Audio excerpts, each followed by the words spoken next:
A very good morning, everybody, and welcome to the Sixways Stadium in Worcester for the National Girls Under-16s Cup Final. Dings Crusaders against Sandal Rugby Football Club. Sandal going for a third consecutive title at Under-16s level. Dings off the back of an unbeaten season, looking to dethrone them. Let's have a look at the two starting teams today. And this is how Dings will line up, and starting from 1 to 15 they go Maddie Warren, Keris Rudge, Fiona Girogo, Sophie Young and Gracie Shepherd in the second row, Elsie Edwards, Els Thorne and Holly Bagnovics in the back row. Halfbacks are Evie Jackson and Lila Ramsden. Then in the centres, Lucy Mainwaring, Elise Silverthorne, and in the back three, Ella Brown, Iona Grimston and Mimi Phillips. So that's how Dings look. They're wearing blue and black today.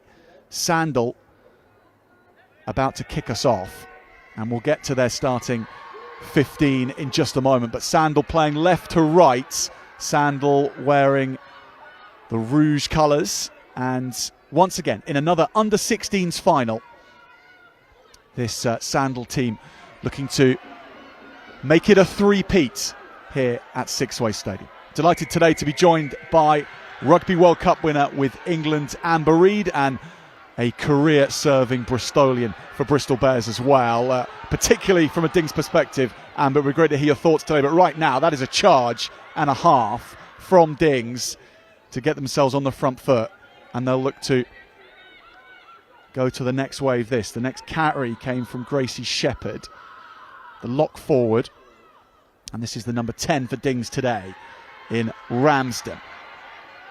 Lila Ramsden, a Welsh woman, and she's put that in a difficult position for Sandal. Sandal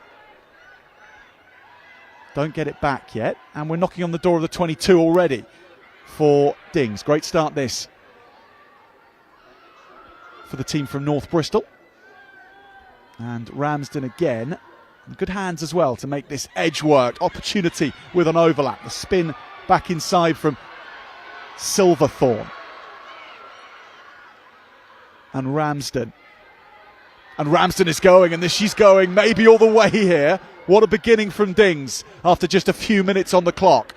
One continuous passage of play, but Sandal with an advantage, and they have the penalty at the end. That was a close run thing for Sandal. They've held on, but great beginning, Amber, from Dings. That was a crucial defensive effort there on that 5 metre line.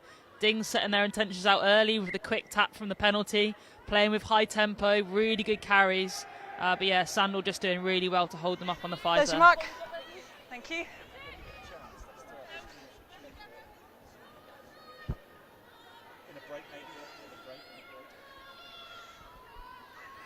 Sandal's first liner is stolen by Dings, and they steal down the blind side for a moment, but bundled into touch.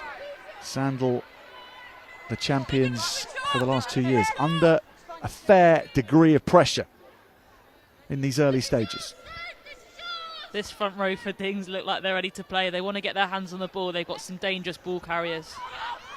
Now that's much better from Sandal, keeping it away from that dangerous pack of Dings, and this is relieving the pressure somewhat, but only as far as Mimi Phillips, the fullback for Dings, and she skates around to the right. Very dangerous runner is Phillips. Shows for the high. Those feet early on. Forward, such good interplay. And now they've opened up an edge here. If the ball goes, that was a gilt-edged opportunity to get that in the hands. We'll go back. Yeah, missed opportunity there to get to the edge, but what I really love from this Dings side already, everyone looks comfortable on the ball, everyone wants to move that ball and play to the edge. The opportunities are there, they just need to start taking them now. Yeah, Sophie Young, Gracie Shepherd, both lock forwards, heavily involved in transitioning that ball to the outside. And another line out. Front. This Dings side were semi-finalists in their cup run last year, lost to Finchley. Around about 10 players returning from that semi-finalist team to make it through to the final in 2025. Last match of the season for both these teams. No hands! hands! No hands! Thank you.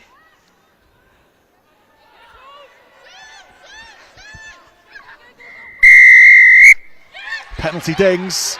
Tap and go here from close range against Sandal. All offside, but shutting this down. Spun away again to the left. And surely now the chance will come for Dings. They're up and over the line, but being held up by Sandal. They're there for the first score. They have knocked on the door repeatedly, and finally they've just snuck under it. Brilliant score to begin for Dings, and they have laid down a marker in this final. Yeah, really good opening 5 minutes for Dings. Early penalty from the kickoff, and then just keeping Sandal pushed down into that bottom corner. Lineouts didn't get their way, but they were patient with their attack. Dangerous ball carriers over the line.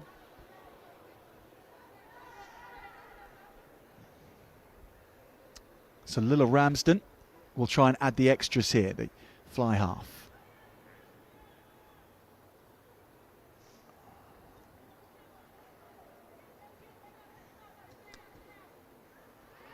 Knocked over, and all 7 for Dings, and Lilla Ramsden, a good start from the fly half.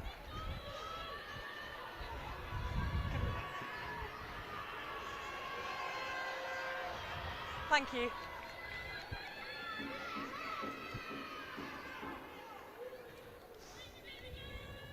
Yeah, can we? That's right, the ball boys got it. Nothing that Sandal Just wait. were able to do in the end Let's get that ball from off. that early onslaught. Yes. Not had the ball yet either. Okay. The side Right, when from you're ready. near Wakefield in Yorkshire. We'll see more of Sandal today as well. They're under 18s in the cup final in the next match on too. Dings collect, and Elsie Edwards Okay, blue 2. doing that. In at Now the side. penalty is won in Dings territory for the first time. Tap and go, the pace being kept high by both teams here. And Sandal's number 8, Bagnovics, picking her way forward nicely. Now charge upfield from Woodruff. Okay, use it, please. Madison Woodruff. Good tackle from Dings. That's the second big shot she's put in a row there, really putting her team on the front foot defensively. Hands away, blue. Thank you. That's fair. And Sandal Backwards. under all sorts of pressure here. Knocked back to their own 10-metre line. That's a tackle. Thank you. And they do bring this back. Better shape to this attack now from Sandal, and they construct this nicely to go right through the centre. Now the offload is there as well. Good scuttling across from Dings. Come out, back off Brown. Taken Ready, all Ben? in one. Enveloped was Lily Platt. Okay, advantage. Blue 4, high. Use it, please. Looked to go both ways, and then the best route decided to be forward. It's a tackle release. That's a bit more direct from Sandal, a bit more aggressive and Thank you. right into the Okay, heart we'll of take advantage Dings. over. Knocked We'll over take the that. top for the ball to bobble out. Yep. Nice bit of possession for Sandal. They've not had their hands on the ball much in this opening 8 minutes, but they can start to build a little bit. They just need to get into position a little bit quicker. This defensive line from Dings is shooting up, so they just need to set, but they've got some dangerous runners out Time wide if they off. can get the ball there. So this will be Can we get a medic on, please? Dings' Keris He's gone. Rudge Okay. who'll take this line out. Time is back on.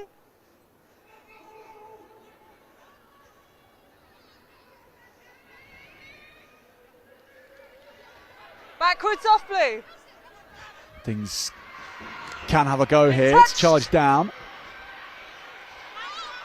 And Sandal wanting to stay in this position, having worked Tackle. very hard to get here. Ramsden Hold blue.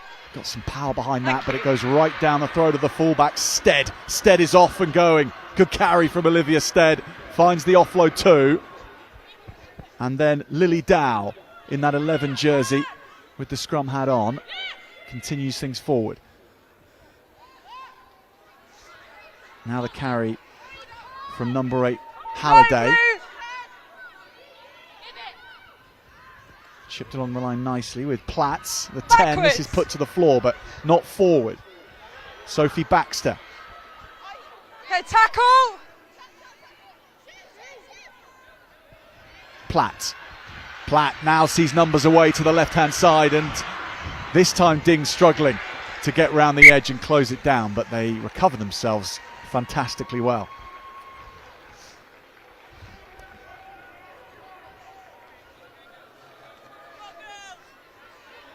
Yeah, Sandal's backs look like they're really well organised when they get the ball out there. They've got a short runner coming in, playing the option out the back.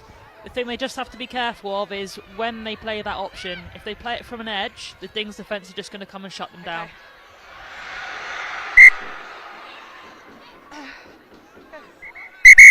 And this set piece as well, Amber's being fiercely contested. There's not a lot of guaranteed ball right now for either team. Yeah, and it's probably why both teams have gone for the tap from the penalty rather than go to the line out at the moment, just because of that reason. But the first team to get a foothold in this game, your set piece is crucial. So we get an opportunity now to look at the scrum, but let's see which team can sort their line out the quickest.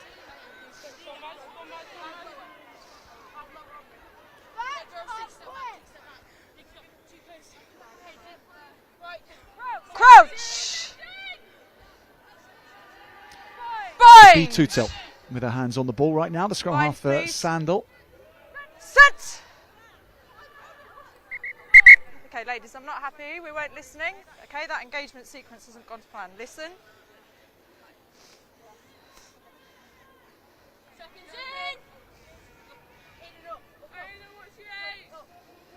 They've only been tested Crouch. once really on this cup run for Sandal this year. That was in the quarterfinals against Blaydon.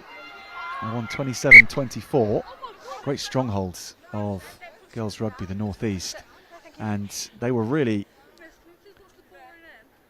up against it against Blaydon, but now in the final finding a similar situation from the start. Both sides, please. Okay, the feedback I've had is you're overextending. I think when you get to a final, what you want is those close contests in the build-up. So you know you can either come behind or you can close out those really tight games, and that's all that counts. You get one shot to win this title.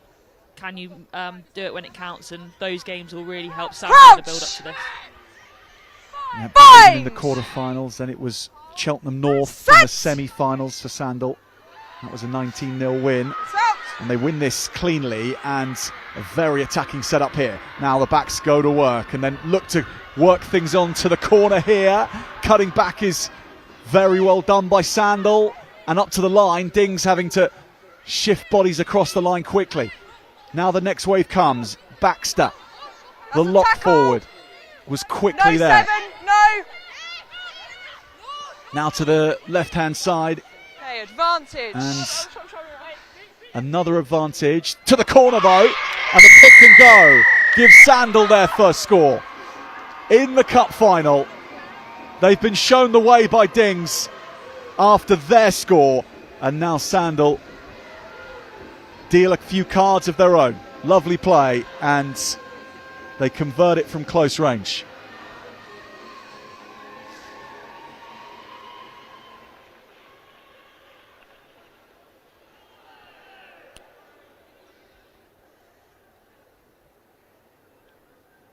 So try scored in the end by number 8, Orla Halliday. Number 8, but she's wearing number 9 today, so that just to highlight that. But playing at number 8. Let's keep an eye on that then. These outside backs from Sandal look really dangerous. They've got the pace, they're creating the 2v1s, but their out the back offloads are something special, and they're putting their edge players away into that space, and Dings really need to be careful.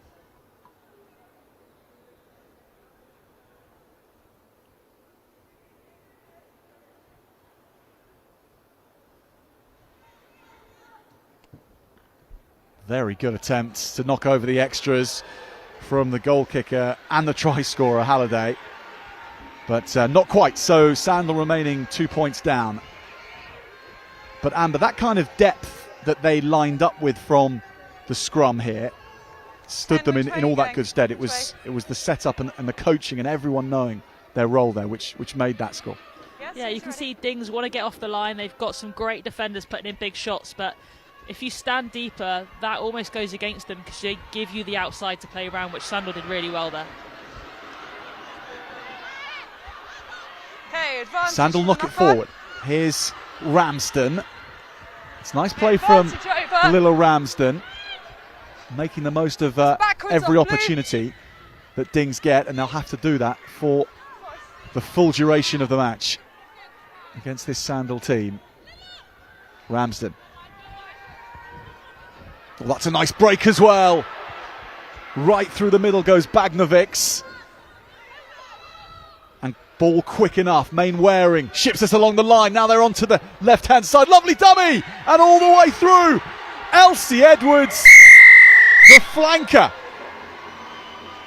Confusing the Sandal defence. But she knew exactly where she was going.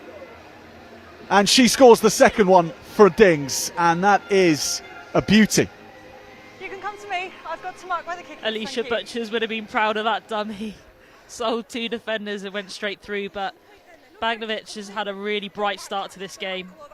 Defended really well, carried on the front foot, but that finish by Edwards, but I'll keep. If you're asking definitely me, going on a highlights I will reel. watch out for it. Thank you. Yeah, as soon as you're ready. She'll enjoy the comparison with Alicia Butchers as well. Amber Reid, I'm very sure of that. This Dings Crusaders team, big Bristol Bears fans by all accounts, big Amber Reid fans by all accounts as well. So take that how you will, Amber. They've seen you play a lot We've got about 20 over the left. course of the last few seasons. Maybe before that, but they won't remember the early part of your career, of course, Amber. They are under 16s, but we remember it. I think I've played for Bristol longer than some of these players have been alive. Great conversion. So it's another full 7 for Dings. Brilliant start from Dings Crusaders.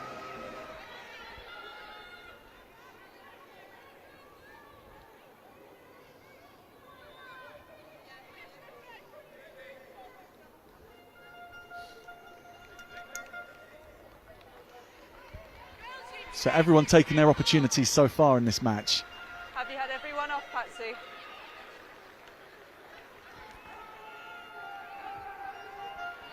As soon as you're ready.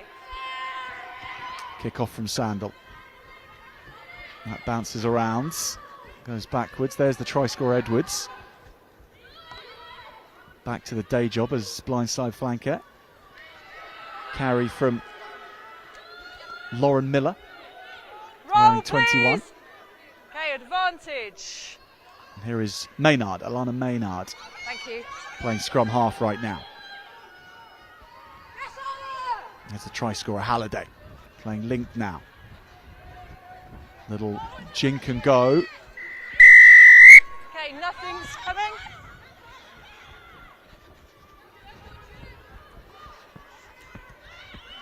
Just look at the ambition here that Okay. Sandal want to play with. They Not don't wrong. want Dings to rest on their that heels offside? for even a second. That's a big carry and then a bounce, and that's Grace Larvin, the captain. Here for No the next hands, carry. That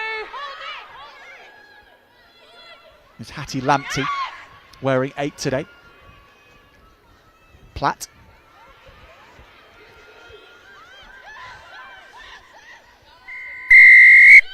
Okay, Good penalty, Dings. 9. Red 9, in at the side. So the penalty given away by Halliday. You have to, it's a penalty. Okay, it needs to have a release from your hands.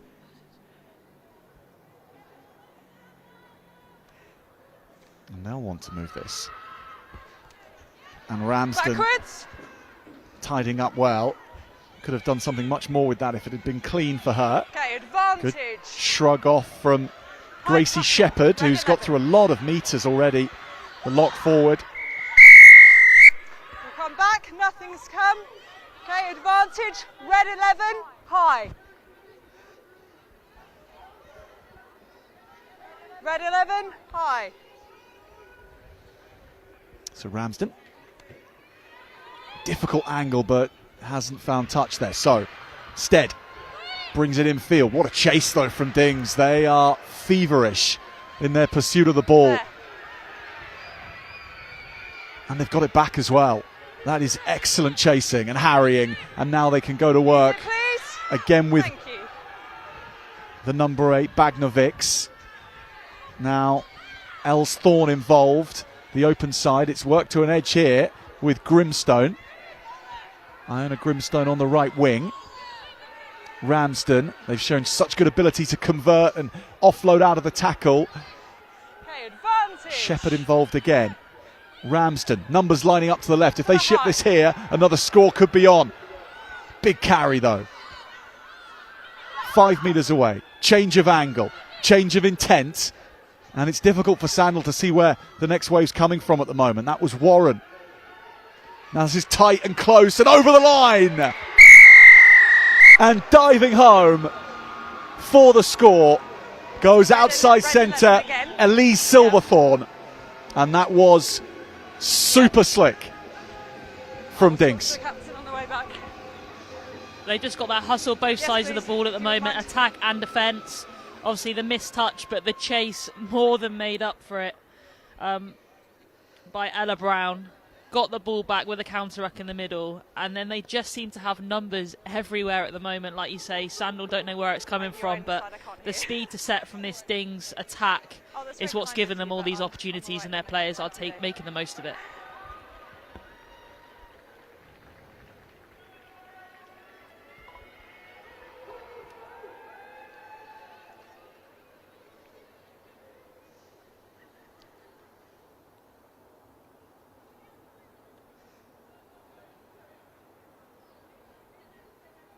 Ramsden with the big run up and the big conversion again. 3 from 3 goes Lilla Ramsden. Dings fly half, not just orchestrating things, but maximising every try. 21-5.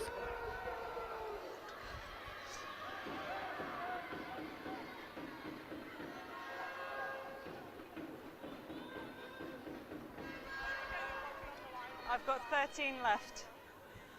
Yep.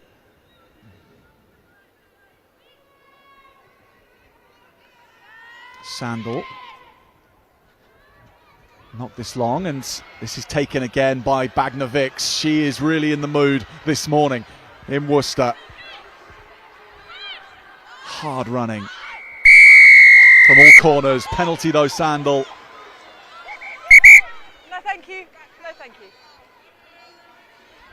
Quality of this final, defensively, both sides of the ball in the contact point is extremely impressive. And Sandal wanting to go big again. This is Lamptey. That's been ripped, so that's fine.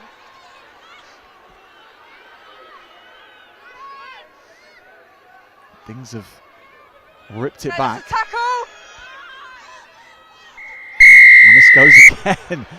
I mean, it's phase change over, then phase and change over. The break here from the captain though. Larvin profiting from the quick tap and go again.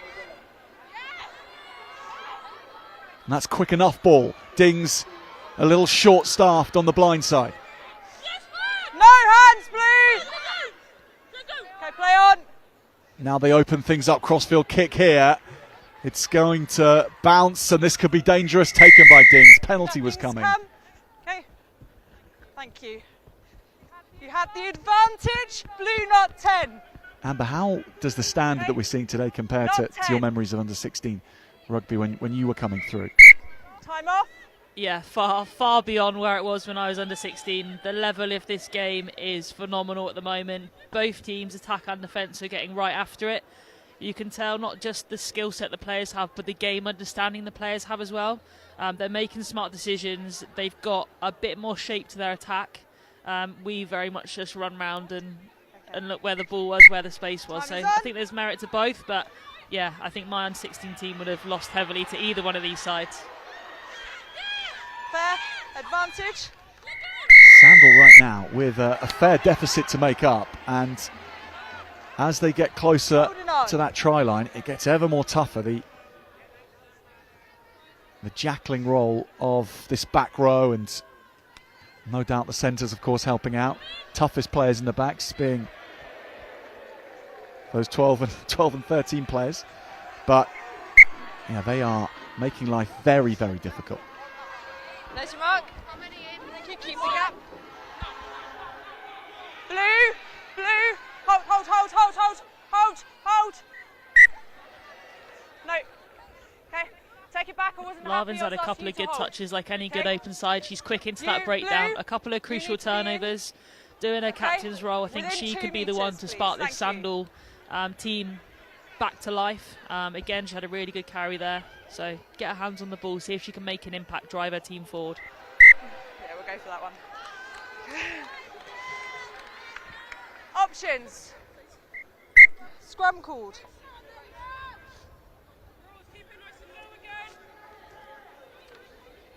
Okay, talk to me if that's the case. So let's slow the next one down. Set piece goes askew from the line out. Sandal's chance again from this very deep attacking position. The back line behind this scrum that we're seeing is so deep. Set. They've got a good rugby league heritage. Plenty of these players play rugby league across the summer as well. But they won't get the ball here. Doesn't matter. All those plans thrown in the bin for now, because the lot up front just couldn't win the ball back, and Dings could. And now they are playing it nicely in and out of contact, and now cutting a very, very strong line upfield is Main Waring, who offloads. Bagnovics in support. Grimstone has come in from the right wing to make the extra player here. Shepherd. She's high tackled. Jackson. Ramsden sees a lot of space in here. Not too many chasers that will get to that in time. Just time off for a second. Captain, Sandal, come here, please. But Amber, how frustrating for a back is it when you've got your play set up and then that ball just doesn't come back from the forwards? And it's normally a play that you've worked on, especially for this game all week, one that you're excited about, and it doesn't come your way. But again, that's part and parcel. You need the forwards and backs to both be firing, and Dings just have that nudge on both set pieces at the moment, which is going to make it really hard for Sandal to close his deficit in the game. It's your penalty. I'm just waiting for the physio team. Shepherd has carried so well for Dings so far. We've already spoken about Bagovic, but Shepherd's really got her hands on the ball. She's hard to tackle.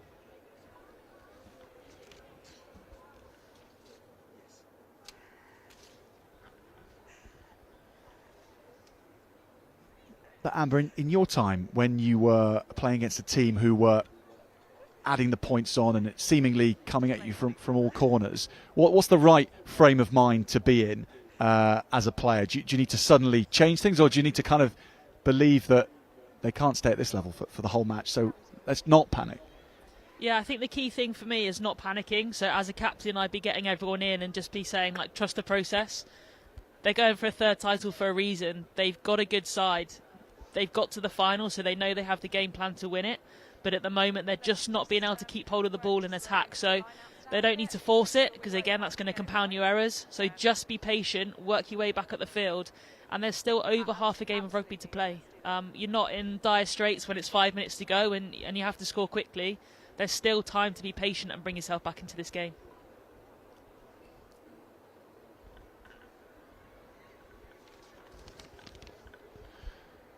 It's been quite the weekend for both teams, of course, as you can imagine, heading towards a National Cup final. But for Sandal, they had their journey a longer way for them than for Dings. They came down yesterday on the coach. They went out for a team event last night. Axe throwing was the choice of entertainment for this Sandal team. Then they met up after that with their under-18 group and had a family and friends occasion as well. So it's been already a end of season to remember. And if they can bring another title home, well then even more so. That will really bring an extra flavour to their end of season festivities tonight, which are being held back at Sandal Rugby Club. And it's a similar story with events planned for Dings as well, of course, but it is such a fine way to end a terrific season for both these teams. Option. Scrum called. You mentioned as well that under-18s team are in the final, and Sandal are clearly doing something pretty special up there in terms of growing their pathway. They've got a successful under-16 side over the last few years. Their under-18 side, who have been part of that success, have also now made it into the final in the age group above. But they've got that flow of players coming through, which is awesome to see. It's another national final with a north-south representation as well in both these under-16, under-18 matches. Bind. Set. But right now, the South are bossing the final. Sandal under pressure. They're going to change things up here. Fake attack down the blind side. Tackle. Dings unmoved. Sandal running it from deep. And landing shots from 5 metres in front of their try line. They try and run. Okay, nothing's coming from that. Okay, you had the advantage. Blue 12, high.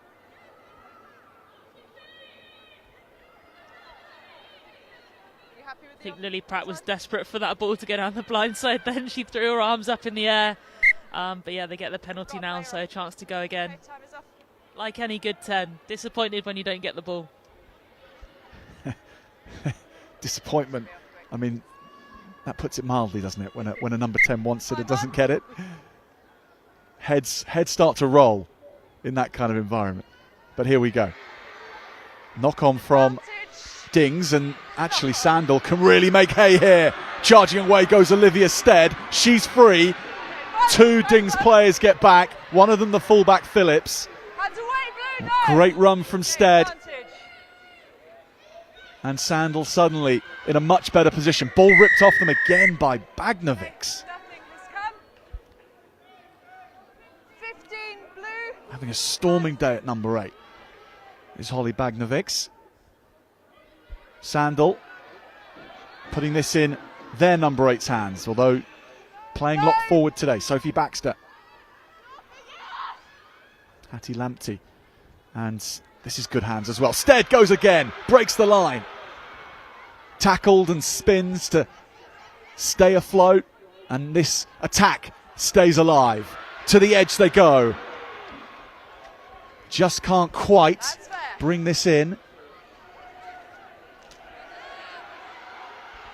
And they're taken into touch.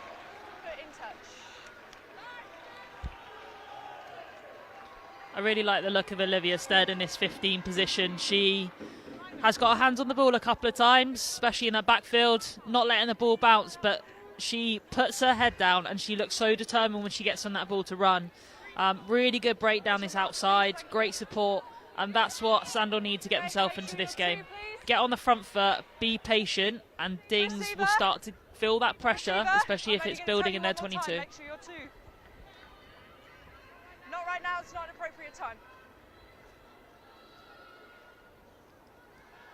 Good line out, although it wasn't straight. Options. Scrum called. Yeah, good call from Dings. Instant, wasn't it, from Dings' side of things. They have an ascendancy at the scrum.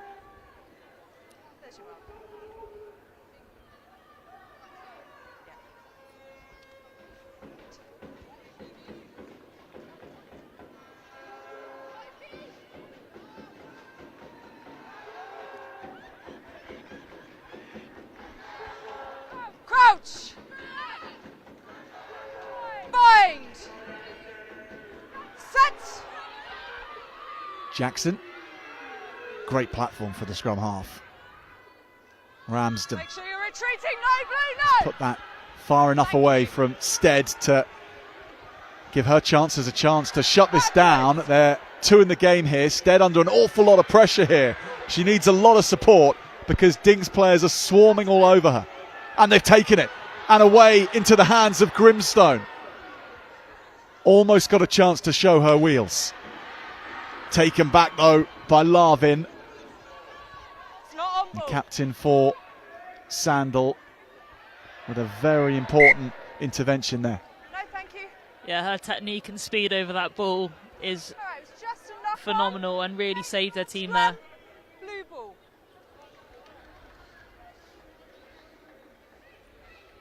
And the kick chase as well, Amber, from Dings and from Sandal as well. It's causing a lot of problems for the opposition. Yeah, it was Olivia Stead v 4 Dings players there on that kick chase. You can see the intent, and in rugby it's often about what work you put in off the ball that wins your team games, and kick chase is a prime example of that.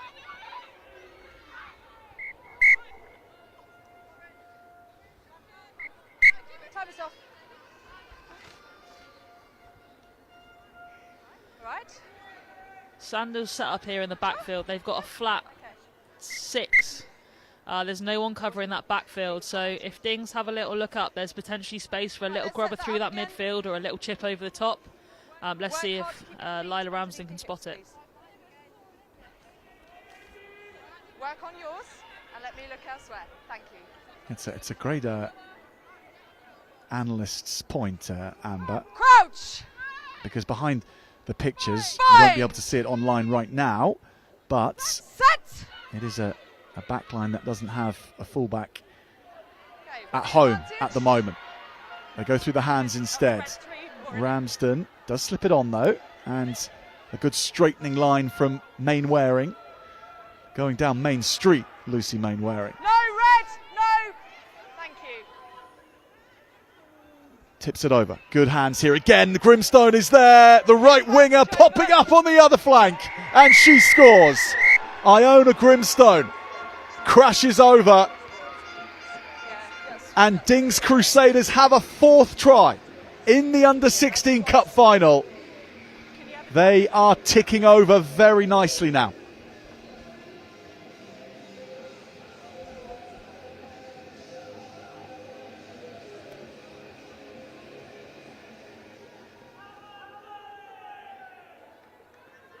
It's just their ability to keep the ball alive.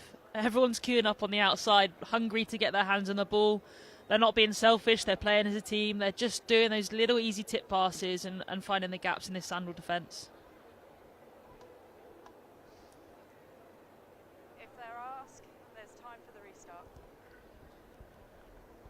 Well, if you can hear our referees' microphones, then you know what we're about to say. But there is going to be time for the restart after this, before half-time. Can Ramsden keep up her record from the tee? Oh, she's hit this so powerfully. And it's not going to have the distance this time, but she really puts a lot of weight behind these kicks, and unfortunately on that occasion it doesn't go all the way.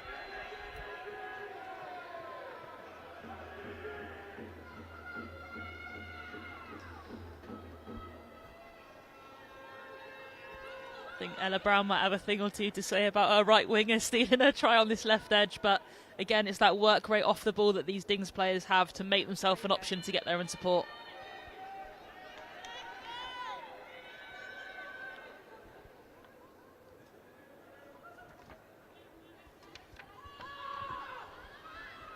Sandal kick off with a last chance in this first half for points.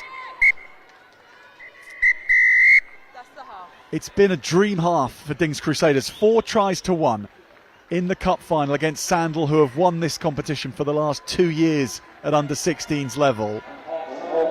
Hard to think, really, other than the obvious of not conceding a try, how it could have gone better for Dings, Amber.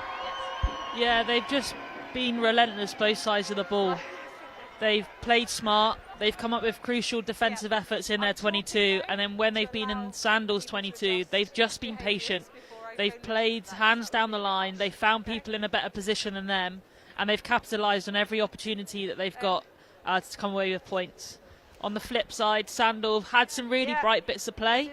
They just have lost the ball and had too many errors, which has kind of stifled their attack a little bit. So we've seen dangerous honours. Their back three, Olivia Stead, prime example, really good on the ball. We just haven't seen enough of it from that Sandal side. At half-time in the under-16s final then, Dings Crusaders 26, Sandal 5.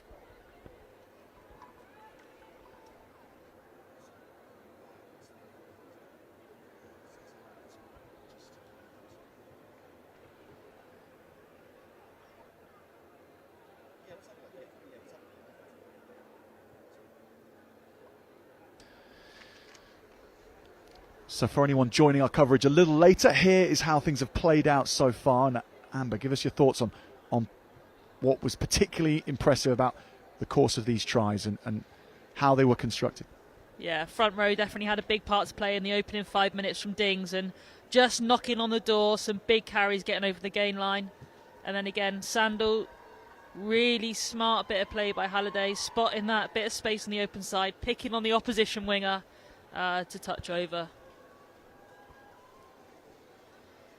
And again, this kind of epitomises Dings' play. Unselfish, moving the ball to someone in a better position. And again, don't mind seeing that dummy from Edwards. Really good bit of play. Sold 3 players and goes over the finish.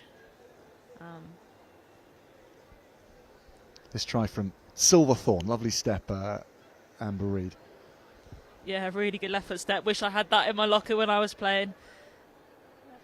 And then again, Shepherd had a really good first half, moving that ball on, good handoff, ball transfer to the outside, over in the corner, but a number of Dings players could have scored that try, and that's been the epitome of their attack in this first half. So second half in the cup final coming up very shortly.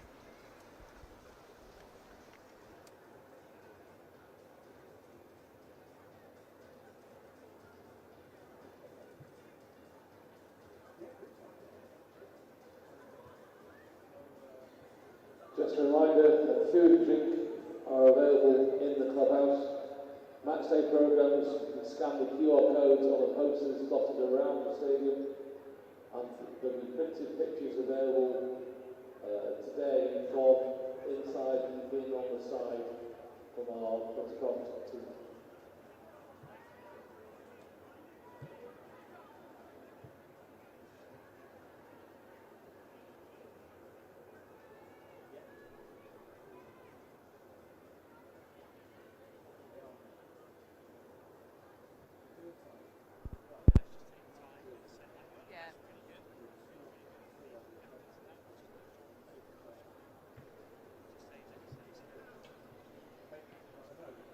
No, it's just all sweaty, sorry.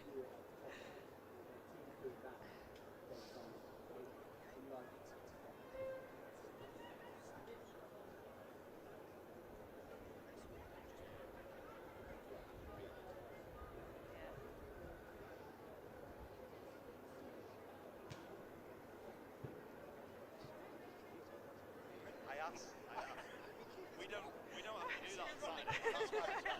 Last thing I need is Kate. What's the score like?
So welcome back to Worcester, where the second half is about to get underway. Good.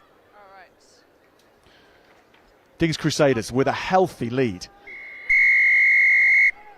after the first 35 minutes, and they are pumping this deep again and asking, as they have done, Sandal to run it back, and then they will look to stifle and attack through their defence. They have been so good off the line so far today, but into that second half with this healthy lead, the dynamic has changed somewhat. Can they keep their ambition and their aggression? We'll see. Sandal certainly beginning this second half well and moving it to the edge. No. Penalty to Dings. Good work on the floor. And Amber, the difference between the two team talks that would have been going on at half time, just tell us a little bit about the mentality there and how your opinion is that the harder team talk is for Dings after that first half. Yeah, we're speaking at half-time, and I think Sandal's team talk's almost written for them. They need to get themselves back in the game. They can use that deficit to almost spur them on, to give them that energy to get after it, and it's really clear points that they need to go. So defensively, they need to make their contacts more effective, and attack, just have patience to keep hold of the ball. The Dings one would be more of the same. They're in a really good position, but it's almost harder to write that team talk. So we'll see what happens in the start of this second half. Backwards. Ramsden picked up by Mimi Phillips, who's going to go all the way around the outside here. She's taking a full look at the Worcester pitch to get to the very edge of it, and she's won an advantage as well. She's got some pace. And what a difficult player to bring down when she's got a head of steam up. Big, powerful player too. Silverthorne with the cutback here. There's numbers potentially for Dings, and they're looking dangerous again. Shipped on to Darcy James. James cuts back, fresh legs off the bench from James.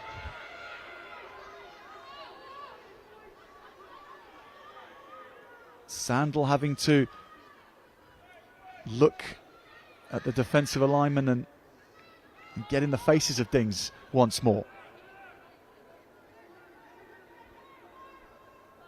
Brilliant first half from this woman here, Ramsden. She goes straight this time. Bounces once and picked up, and Phillips off and running again. Roll away, please. Roll. Okay, 15. On at half-time is Corfi Natana, who's playing scrum half now, and then the big charge from Shepherd. And another advantage. They're up to the line once more. Dings looking to start this second half with a score. So close. So close. No, thank you. Okay, you had the advantage. They will come back. Not 10. Not given. Quick tap and go. This one's off the knee. No. Didn't see it. It's behind me. You cannot take it quick. Behind the line, please. Let's get our discipline sorted. Natana Thank you. Behind the line. with the ball in her hands. Not allowed to take this quickly. She's got Bagnovic with her. She goes to Holly Bagnovic, who draws in the defence, pops it on. Warren Tackle. was just outside her. No hands. Natana quickly off the floor. Ramsden into the midfield here. Lovely play here from Dings. And then the straightener, and this is very dangerous, was Silverthorne from this kind of position. She's high tackled. Ramsden again. Then it's Sparling. Okay, advantage.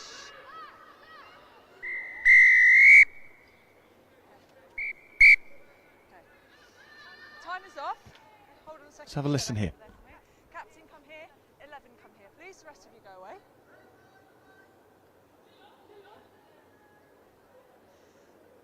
I spoke to you about high tackles. I spoke to you about high tackles. I asked you to get your team to sort it out. This is now the third penalty against you, specifically for high tackles. Any more, and I will do something about it. Do we understand? Okay, back we go. I think that's a fair point from the referee. Even in the first half, lots of high tackles from Sandal. They just need to drop that collision height. But I think the way Dings are carrying, they're so powerful, they just have to adjust a little bit quicker, get low, and again, it'll make their contacts more effective. And they are effective there in stopping that first phase, but look what's reloading on the left-hand side. The hands are good as well. They're going to work this along. Desperate last attempt from Sandal to stop this, and they've arrived just in time. Good defence from Sandal to shut that down. Bagnovics getting so much of the ball in this second half. Now this is along the line, the place from Jorogo, and Fiona Jorogo has got there. She's been very dangerous with ball in hand through the middle, and this time she goes all the way. Great start to the second half for Dings.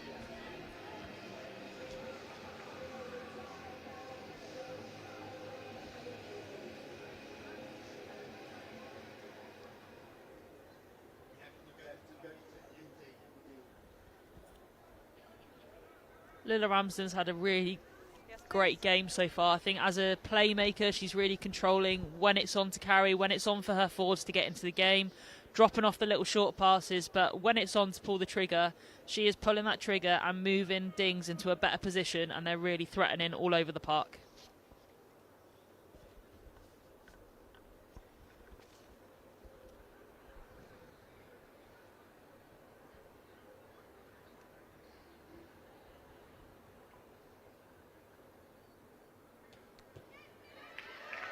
Absolutely love the kicking style as well of Lila Ramsden. Just takes it on every time, gets so much power behind her conversions and place kicks, and successful once more.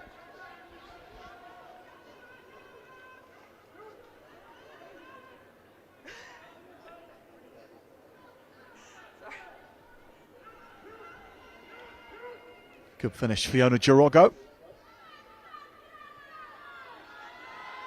31 points to 5 now. Sandal with a very difficult mission brief at the start of this half, and it gets more difficult again. That's your front. Thank you.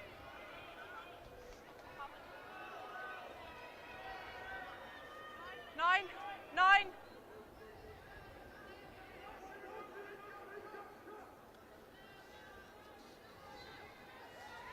Line out off the top from Young.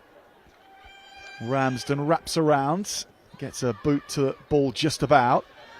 Good chance here for Sandal to counter it here, and they do work it nicely to Esther Selway. Selway is taken down. Ramsden covered the ground nicely. Selway dragged into touch 7 metres from the line.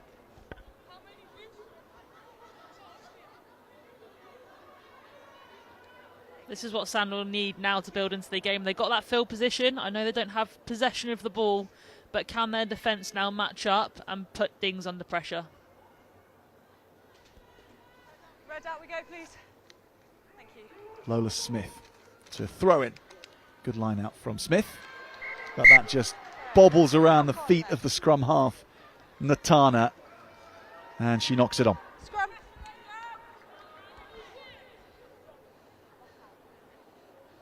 Sandal's scrum was under pressure in the first half, but they need to turn that around here.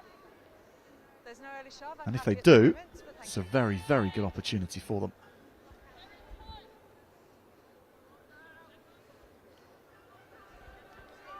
Crouch. Stop, both of you. Bind. Set. No stability there.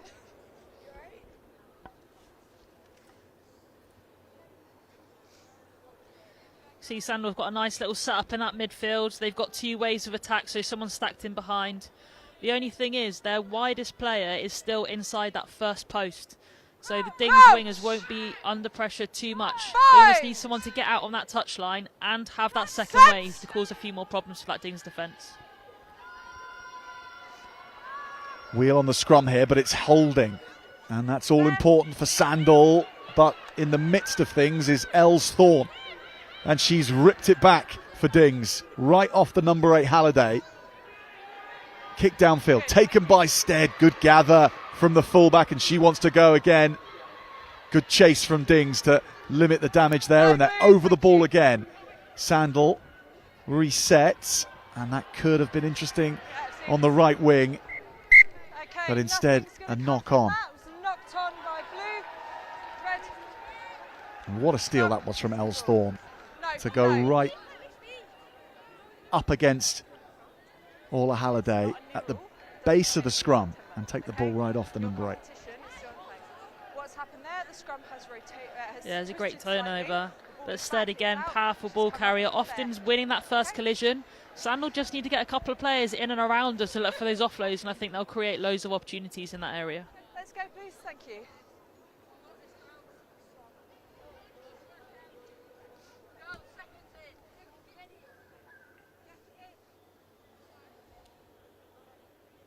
Crouch!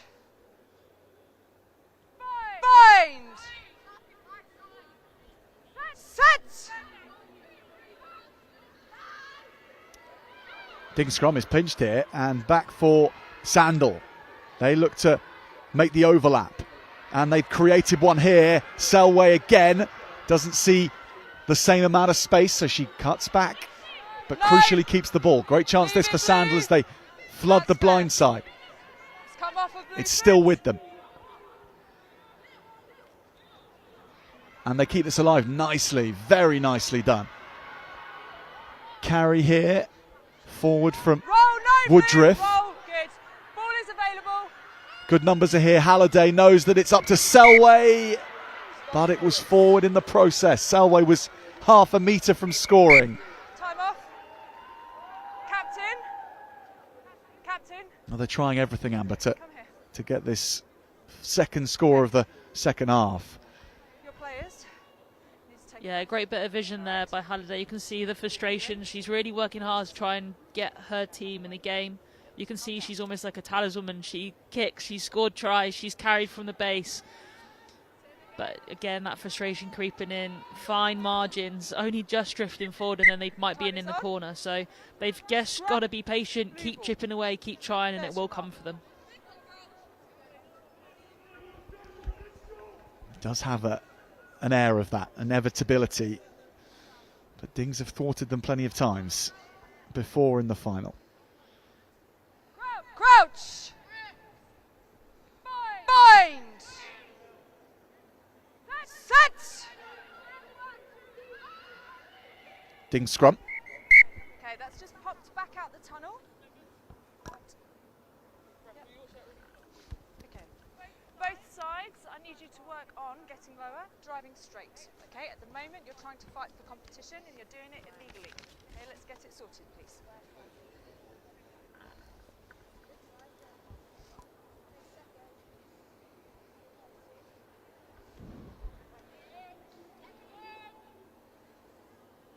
Crouch! Bind! Set! So Natana with really good ball to work with. Has been all day from the Dings pack. This will bounce, but this will land in Sandal's hands, and they're working their way towards Selway's wing. Okay, scrum advantage. Dings, though, advantage after that last run forward. Scrum, blue ball. It's a good run from Jess Towns to get on the outside.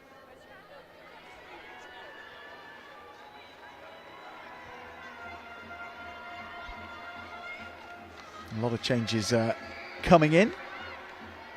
Interchanges rather than replacements allowed at this level, so players can come off, come on again, as long as every player in the 22 gets half a match. And that is mandatory, so there's a degree of mathematics that needs to go on for the coaches to work out and to best use their resources. Set! But fresh legs right now for Sandal. Bagnovics at the back. Gets the offload to Edwards, who doesn't keep that alive. And Sandal will get it straight back. Exactly what Sandal need. They're still putting pressure on Dings. Dings can't get out of their 22, but you feel like Sandal do need to do something and impact that scoreboard soon. If they're going to close this deficit at all, something needs to happen. They've got a prime opportunity now to take it. Shortened line out from Sandal, so they look to make things a little more unpredictable. And that was very well done, taken by Halliday. She just pops it into her backs, who take over. Nice set piece. Good hands then from Platts. And then Stead again. Stead still going. Olivia Stead this time. She isn't denied. She scores.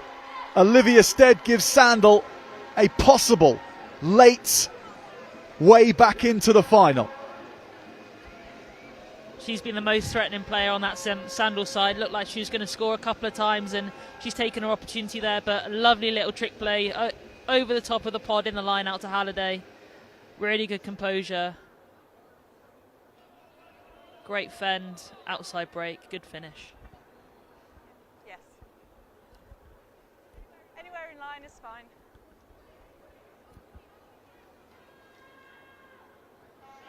Yeah, they've changed who's in the front.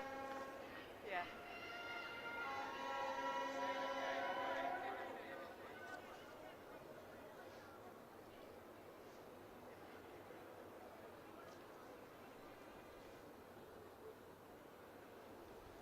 So Halliday will take this again.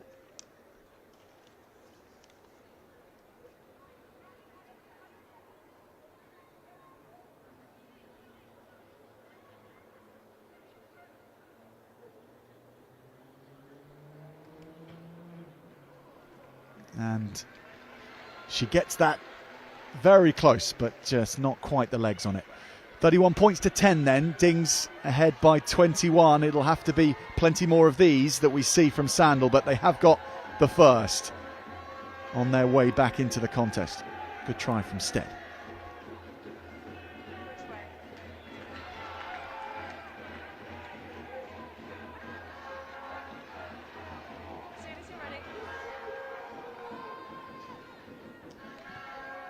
Ramsden finds a bit of space and it will bobble around, taken well, and charging upfield is Darcy Pursglove. More space here for Sandal. This is a lovely break right through the middle. Now sizing up the fullback. Selway gets it. There'll be jacklers over this. You can guarantee it. And Bagnovics is the person to do it. She is everywhere today. Holly Bagnovics. Now she takes the tap and go. Big double miss pass into the try scorer Girogo's hands. Lovely little goose step in the midfield from a front row there. Things you love to see. There is no curtailing the ambition of Dings right now. But Sandal ball. What a lovely break upfield that was, though, to relieve the pressure. Hattie Lamptey with the last carry. Sandal starting to step up a gear or even two. They are the champions of this Under-16s Cup for the last 2 years. 10 players returning from last year's Cup winning team, and they're starting to show that now, although that bounces off Stead, and that could have been really dangerous if that had gone to hand.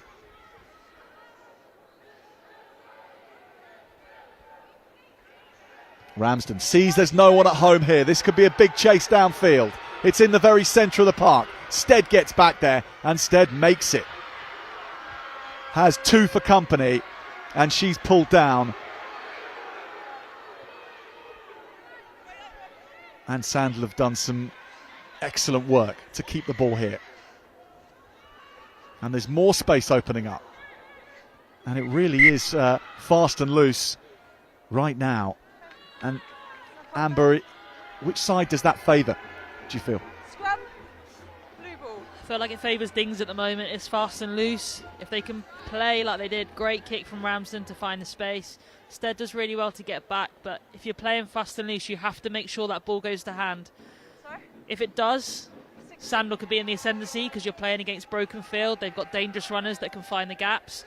If it's fast and loose with the errors, that is not going to help them at all close this deficit and get them back into the game. Crouch! Bind!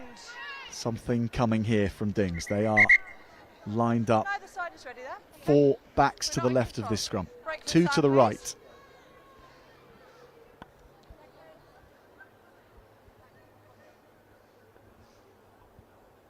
Crouch! Bind! There's lots of space in this backfield as well. If Ramsden wants to look to pin a corner, they're up on the scoreboard, just play the territory game. But I feel like they're going to run. Okay. Stand up for me.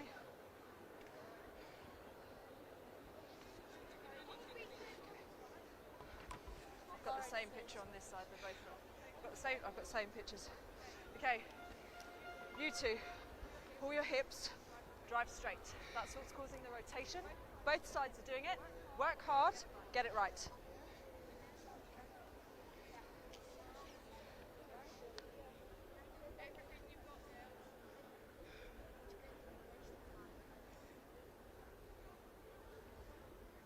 Crouch! Bind! Set! Bagnovics picks at the base. It's to Mimi Phillips this time. Good speed off the mark from Phillips, but she doesn't find James, so Sandal have dealt with that one as well as they could have.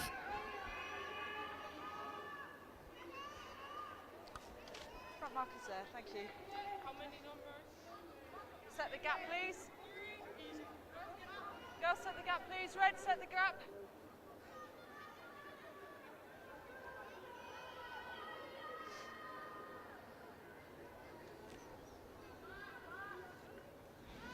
Another lengthy line out, which does work, but then it's dropped. Some brilliant darts, though, from Sandal's hooker, Poppy Falloon. Very accurate with that, just not taken this time. Here's Bagnovics trying to make Sandal pay. Ramsden with the miss pass. Shipped on nicely by Mainwaring. Good cut back here. Big collisions in the midfield and legal just about. Bagnovic for a big carrier. She keeps the ball in 2 hands so well. Here's another big carrier. Jorogo. Ball taken off her, though, by Grace Larvin. Scrappy on the floor, isn't it? But You can't go for the ball, you were never onside. Okay? the competitive nature of this final has not dropped at all from the first minute. And here we go again, the rugby league elements of Sandal's Hands away! Hands players away! coming No, into no! proceedings. Okay, advantage. Really taking them on physically. Nicely done. Okay, second advantage for the high. Sideways to go forwards, and Sandal have it, but now that was all too easy for Dings to shut down. Halliday. There you go. Dings have got back well here. Oh, lovely dummy here. Lovely shape on the jink too. Halliday has to play scrum half, then Lamptey. Good. Yeah, we'll do. No, blue! Work hard. And they've dropped back here. Nicely pulled out the back. It's all backwards, Oh, play he's on. looking so good until that point. And Ramsden and Bagnovic still with plenty of energy. And that's a good pass too. And Dings off and going. And Mainwaring is storming forward. And she might go all the way here.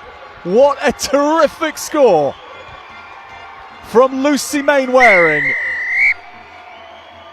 Dings' counter-strike is deadly. Take a second to break down for me.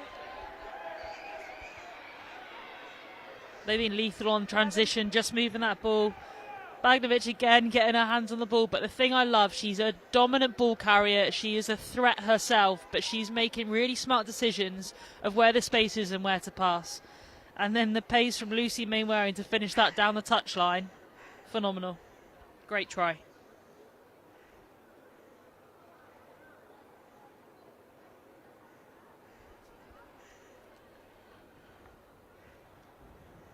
I think these scrums we're just going to have to manage.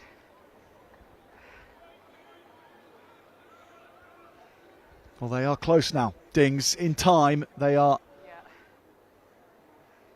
not needing any more points from this position. So much of the hard work has been done.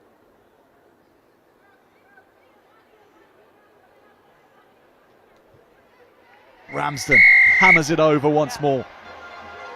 Over the rugby post and into the football goal it went so far. She's been a terrific presence today at 10, Amber. Yeah, not just off the tee. I think really good conversion rate. Again, those extra 2 points make a massive difference in the final, but she just controlled the play really well. She spotted backfield space when it's on to exit. She's kicked well and found grass, but she's moved the ball when it's on to go wide, or she's just played her forwards into the game. She's got dominant carriers around her, which really helps. But yeah, I think she's had a great game.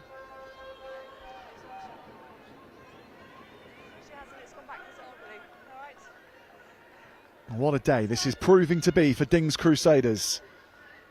They play their rugby at Shaftesbury Park.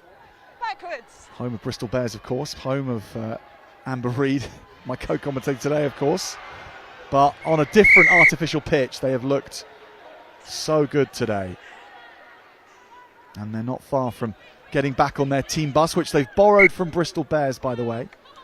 Very fancy bus, Amber. I'm sure you can tell us more about it, but I hear there's a kitchenette in it, and there's blue lighting as well underneath the appliances, which nothing smacks of a fancy bus than blue lighting everywhere. It's the little details that matter, right? Yeah, exactly.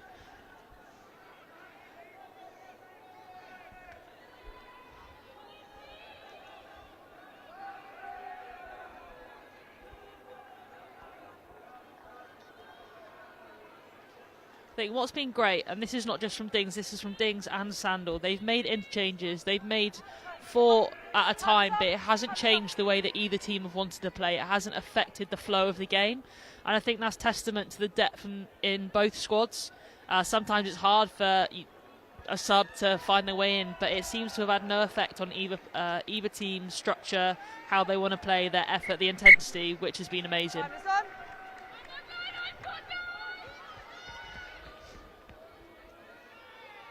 Sandal with the line out. Almost an interception opportunity, but they handle that really well, and good depth on this. Offside, 7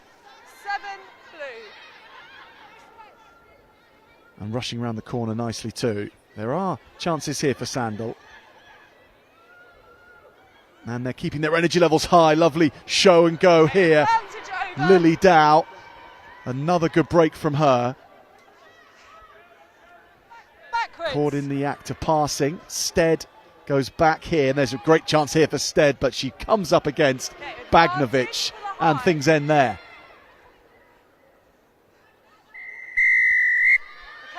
We'll get the penalty.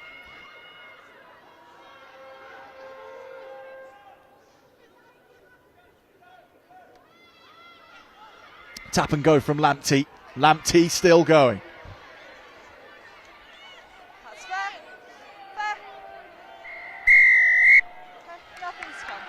As so often has been the way today, it ends with a penalty for holding on. Really good breaks by Sandal. They're trying to get on the front foot. They've got good carriers, but it's just their support play that's let them down a little bit, allowing Dings to get in over the ball. Selway, good step here. Esther Selway on her own. Has the ball ripped off her by the fly half, Lilla Ramsden. Mimi Phillips tidies up. Heights, please. Thank you. Advantage. Okay.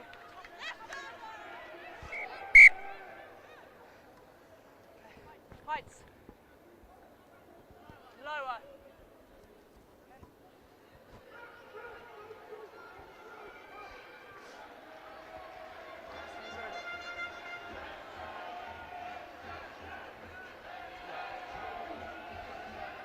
It's been a really tough campaign for Dings to even make this final. They've had 2 matches in which they've drawn and have gone through on the criteria, having won by scoring the first try. It's been a really tough campaign for them. But now they've hit the final, now they're here.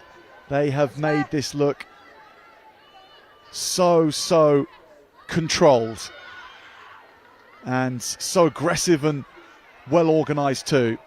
And now we're seeing a little bit more of the creative side of this Dings team. Push, thank you. They're going to be rounding out their unbeaten season in style in Worcester. It's just a knock on by blue. Scrum, red ball.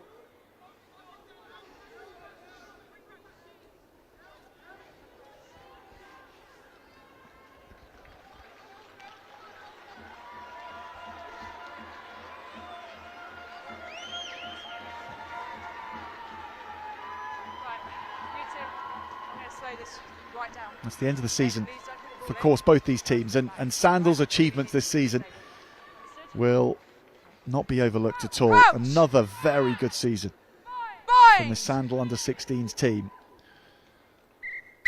Stand up, please. making a 3rd national final in a row. 10. Okay, drive straight. Pull Actually, I those think it's their shoulders 4th national final in a row. They have been so impressive since the Crouch! women's programme was set up in 2015, just with 6 players back then. Set! Now over 100 girls players across under 12s, under 14s, under 16s and under 18s. Women's team 2. It's out, it's out! Come off the foot. It's fine. But this is certainly Dings Day. And Girogo draws and gives this time, his main wearing. Now Grimstone. Cut back and main wearing in support. Mimi Phillips.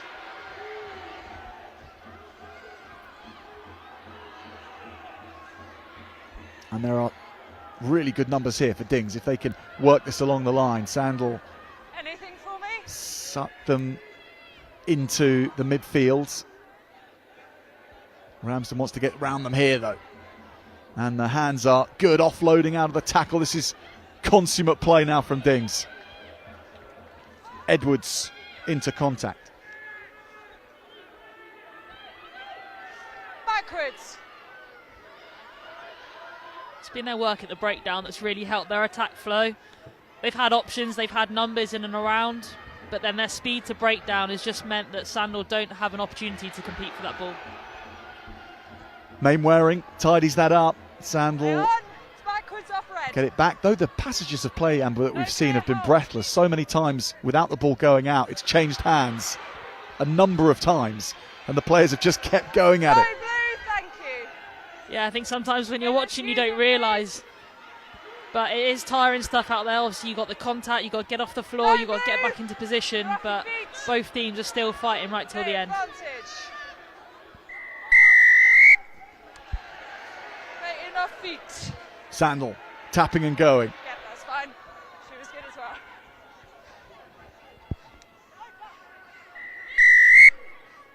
You were tackled. Okay. Okay. 24, you were tackled. You have got to release the ball. And the turnover statistics for the Jacklers in the On her, thank you. in the Dings Crusaders team. I mean, they'll be setting a record. They might be setting an all-time record. So many turnover penalties, but forced ones as well. Not one of them has been for going off their feet from Sandal's side at all. It's all been from being forced to hold on to the ball with pressure on them. Yeah, I think they've also made smart decisions and listened to the referee as well. She's rewarding them for positive play. They're in over the ball, they're not touching the floor. A couple of times they've gone for the ball and then come off their feet, but they've made a really positive effort to then move away from that area to stay on the right side of the referee, and they've been rewarded for that the whole game.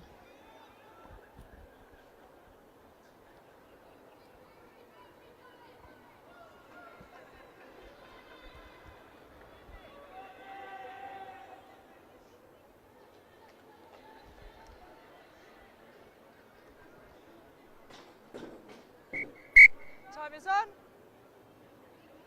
soon as you're ready. Ramsden kicks and gives these chasers who have never stopped running today one more job to do. Bagnovic is leading that charge. Again, they're within seconds of when the Sandal player picks it up.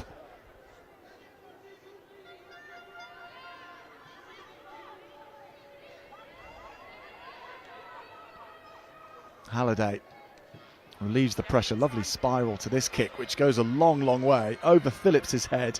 But that will give her lots of time to pick her way forward. And Phillips is racing ahead, swerving back against the Sandal numbers. Great run from the fullback. And Ramsden calling the shots. Girogo, good lift on that pass. They're looking for the corner again to round this off. It will be Edwards.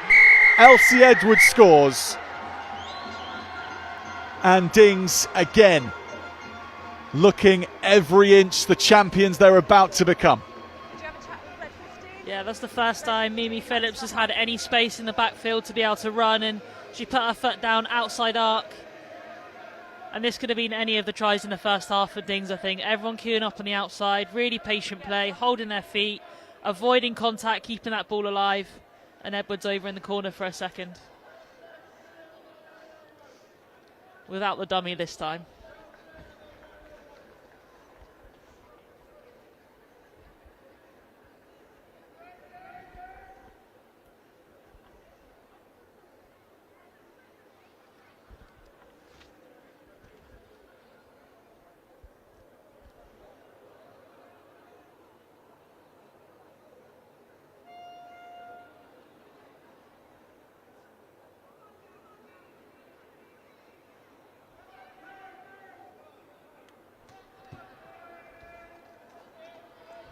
No dice for Ramsden on that conversion. But at 43 points to 10, Dings Crusaders take their positions after this near team try. Time for this. Less than one.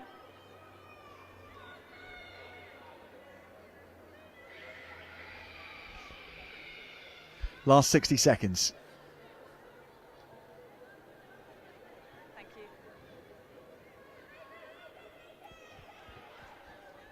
Halliday's kick. Backwards. Bagnovics.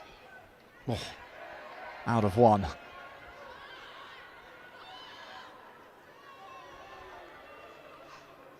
Ramsden. Oh, lovely show and go from the fly half. Now she's going herself. Little Ramsden. Girogo in support.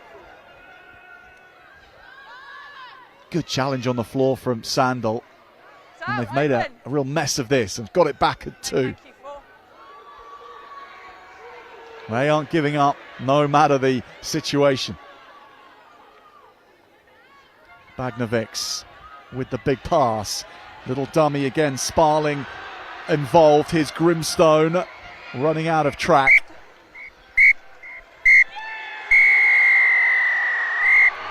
Dings Crusaders will be the under-16 National Cup champions.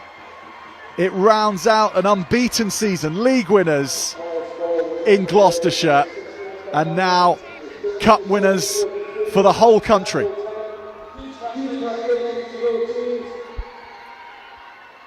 Amber Reid, Dings Crusaders are from your neck of the woods, of course, and what a club, what a growing area as well for girls rugby, not just women's rugby. Yeah, I think definitely in the Bristol area we're really trying to grow the game. Dings are one of the clubs that are doing that throughout their age group sections into their women's side, which is great to see. And again, Shaftesbury Park's literally around the corner from my house, so I know it really well, and it's great to see how much it means to the players on the pitch.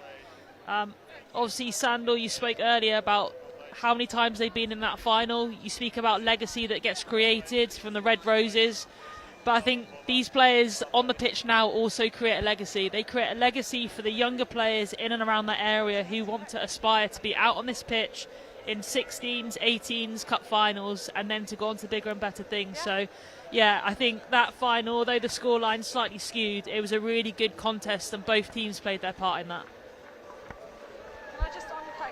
And these are the highlights of the contest. me up there. 43 points to 10. Dings rounding things out. Try after try in that first half. Not quite so many in the second period, but they still maintain their standards. Grimstone scoring here.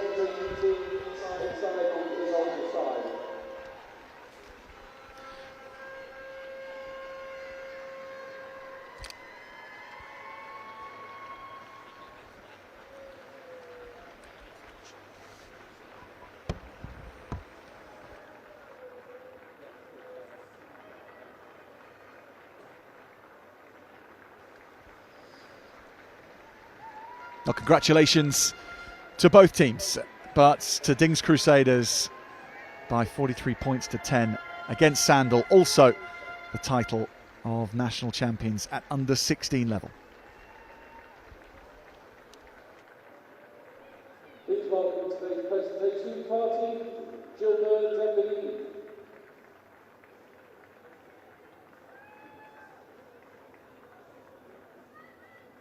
And a huge round of applause for today's match officials, please.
And joining the presentation party, we have Anne-Marie, Red Rose number 178.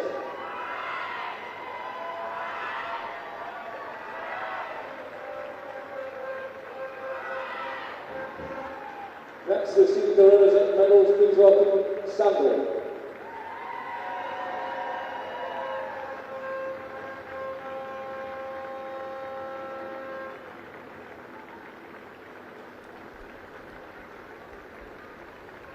Sandal RUFC receive their runners-up medals. They've made it to a national final once again. Had they won, it would have been a third title in a row for the under-16s. Half of this squad know what it's like to win the title from last year. But after another terrific season in which they've only lost one match up until this point, it is the runners-up for 2025 for Sandal. But as we've talked about across the broadcast, a wonderful programme that the club are running for under-16s, under-18s girls, but just a wonderful club aside from that, aside from the coaching, aside from the elite level of under-16 and under-18 level. They are doing plenty of good things in Sandal Rugby Club from just outside Wakefield in Yorkshire, once again distinguishing themselves on the national stage.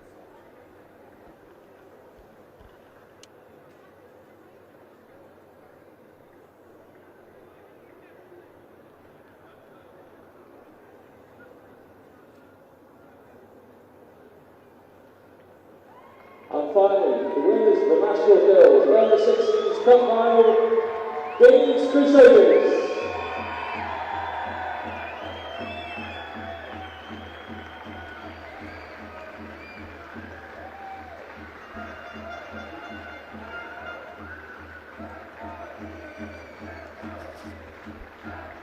Dings Crusaders, the champions. After an unbeaten season, they won the Gloucestershire Development League in the middle of last month. That was wrapped up, and at the start of May, they have the cup to go with it. A cup which started back in September for them. They won their group stages. They had 2 draws along the way, one against North Bristol and the second in the quarter-finals against Havant. In the semi-finals in March, they beat Dartfordians 50 points to 0. And they've been on the road a lot this year too. In all but 2 of their cup matches, they've been away. They've been down to Plymouth and to Havant in Hampshire. They've really clocked up the miles in order to reach this stage. And amongst many things out there to be presented your medals by none other than Jill Burns as well. What a fantastic moment. Amber Reid, our co-commentator as well, down pitch side, shaking the hands of the players. And many of these players, big fans of Amber Reid as well, having watched Bristol Bears locally. They are fans of that club. They're fans of Gloucester Hartpury as well. Quite a few players from that way too. But Dings Crusaders in 2025, the under-16 National Cup champions.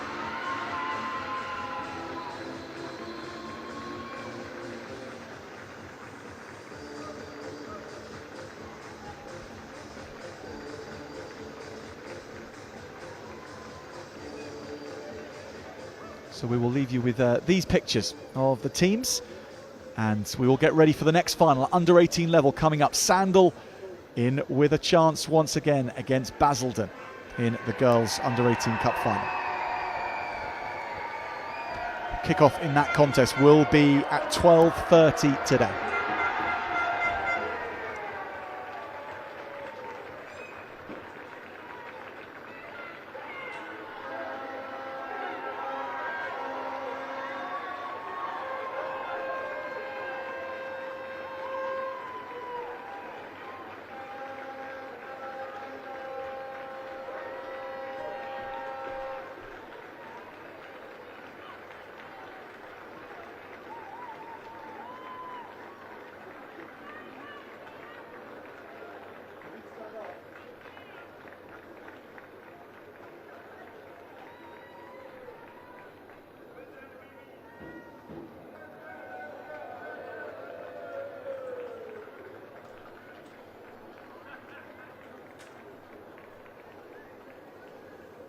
Our second match of the day is the National Girls Under 18 Cup Final, which sees Sandal against Basildon. Kick-off is 12:30.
sketch you get, yeah, it's all the dots going all the way down to the right. It's all the way to that.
Please be aware that hot food and drinks are available in the clubhouse. There will be pictures available from our photographers, and the southwest corner, the big orange banner, go in there to see pictures of the first game. The next game is the National Girls Under-18s Cup Final, Sandal against Basildon. The match officials for this match will be Rosie Proctor, referee. Her assistant referees are Joachim Adelman and Martin Slide.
Let's meet our teams for the second match of the day. First up, Sandal.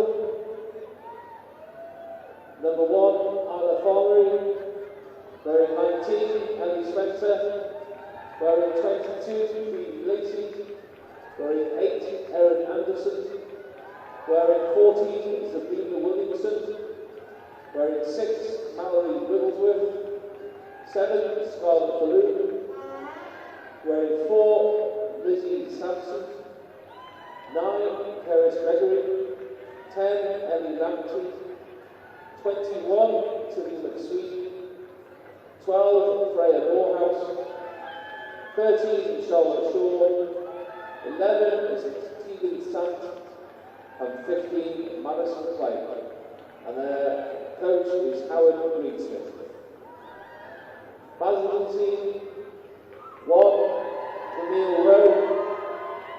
2, Gemma Hill. 3, Scarlett Coleridge. 4, Florence Robertson. 5, Lily Hickey. 6, Felicia Sturridge. 7, Grace Chapman. 8, Sophia Carrillo. 9, Summer Smith. 10, Ella Barnes. 11, Mia Fox. 12, Grace Thompson. 13, Sophie Corbett. 14, Lila Bunce. 15, Lynn Dunn. And their coach is John Chapman. And the reserves for Sandal, wearing 5, Claire Armstrong. Wearing 17, Lily Sampson. 3, Harriet Campbell. 2, Harley Stanford. And 18, Martha Hallinan. And for Basildon, wearing 16, Mary Rudd. 17, Polly Hollett. 18, Kira Patmore. 19, Chloe Abdul McPherson. 20, Phoebe Vincent. 21, Yusuf Jasper. And 22, Willow Jasper.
For today's match programme, please keep an eye out for posters on the clubhouse which have QR codes on them that will link to today's Age Grade Finals programme.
Hello and welcome back everybody to the Sixways Stadium in Worcester for the National Girls Under 18 Cup Final between Sandal and Basildon RFC. Well, Basildon the champions last year, Sandal aiming to be an Under 18 champion for the very first time. They do have experience, however, of Cup Finals. So let's look at the teams today.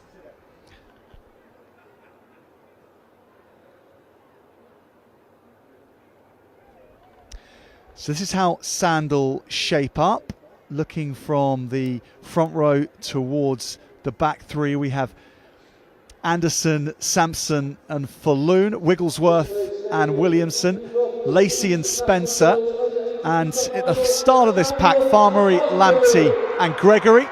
McSweeney and Morehouse in the second row. Shaw, Sant and Clegg in the back three. Well, apologies, our numbers and positions are all over the place, so that's not the formation, but we'll get to that when the players come out.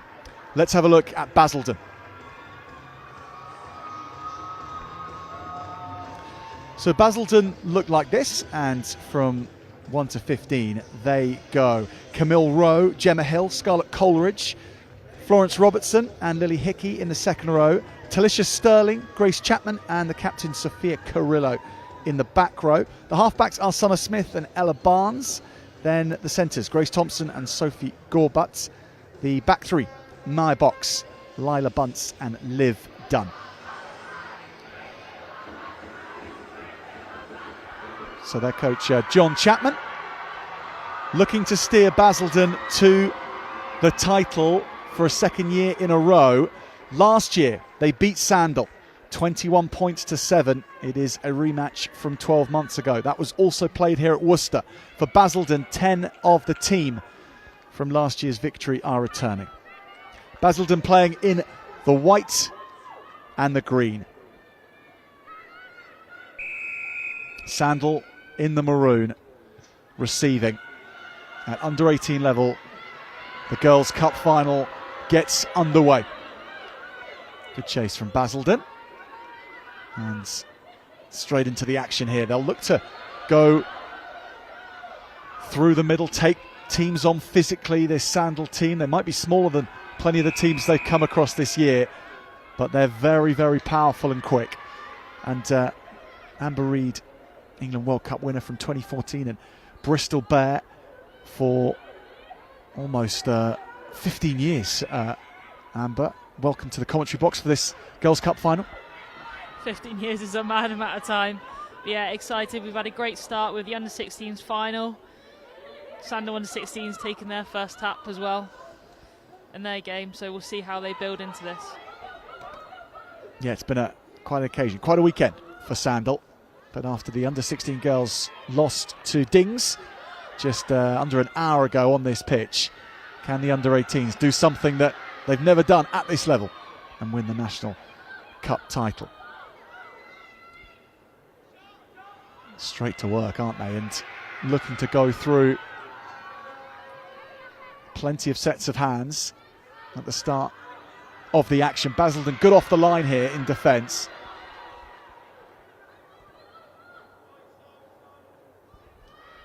Kick downfield from Ella Lamptey, the fly half for Sandal. Basildon's return. Summer Smith and Ella Barnes at 9 and 10 today. The forwards shouldering a lot of the work here. Lovely pass from Smith from the base of the ruck.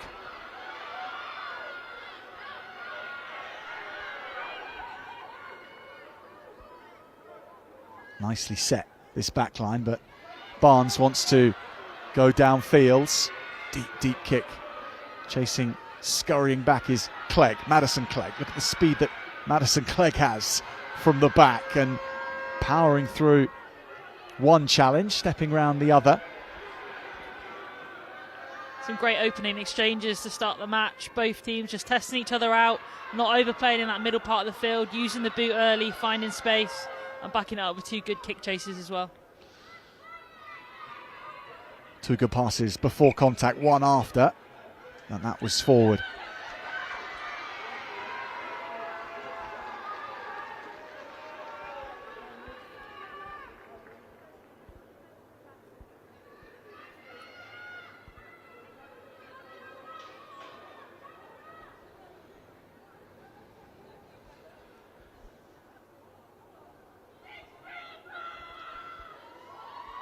So both teams with very decent seasons behind them, as you would expect. Any team that gets to a cup final is going to have made the most of the majority of their encounters, but both Sandal and Basildon have been beaten once this season, but only once.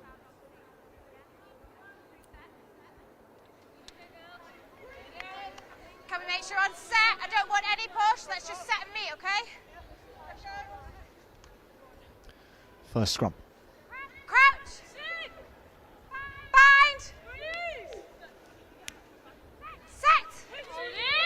Summer Smith gets to see what kind of platform she'll have today for the first time. It's a good one from Basildon. Shipped on from Barnes, then in the midfield, bringing in numbers nicely. Here's Liv Dunn, up from fullback. Dunn is going, she's stepping, she's taken down well.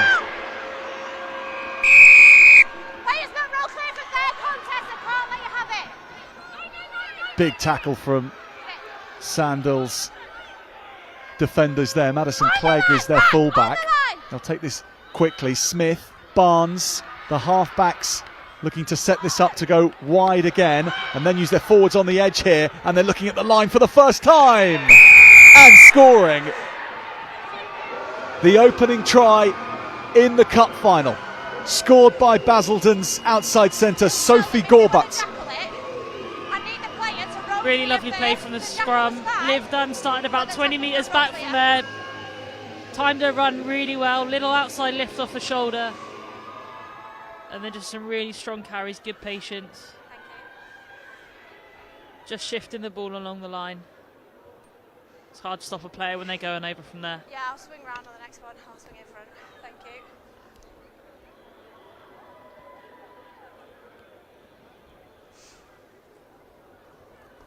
Great start for the champs from 12 months ago.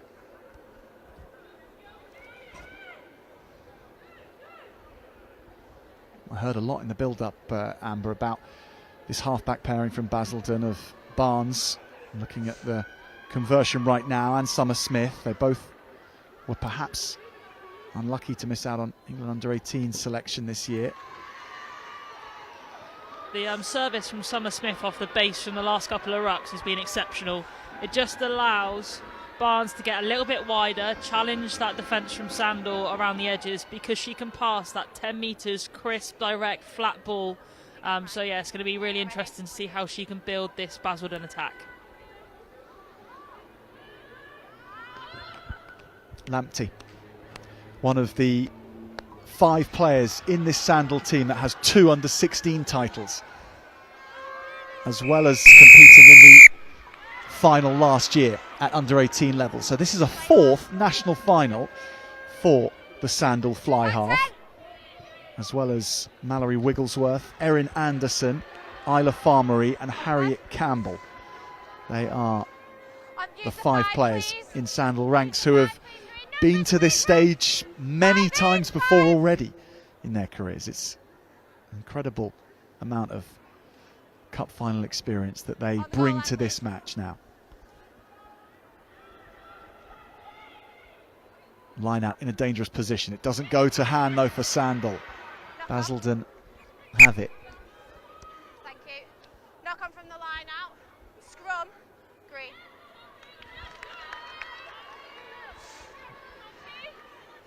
Use the point of the 5, please. Set your distance. Basildon from Essex and Sandal from Yorkshire, from not far from Wakefield. So once again, another north-south or southeast.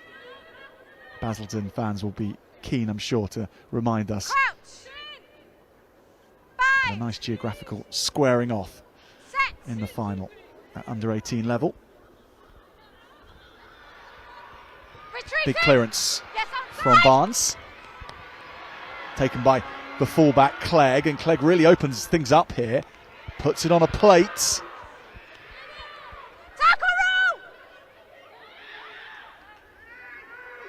Keris Gregory at scrum half. That was a nice delay for Loon.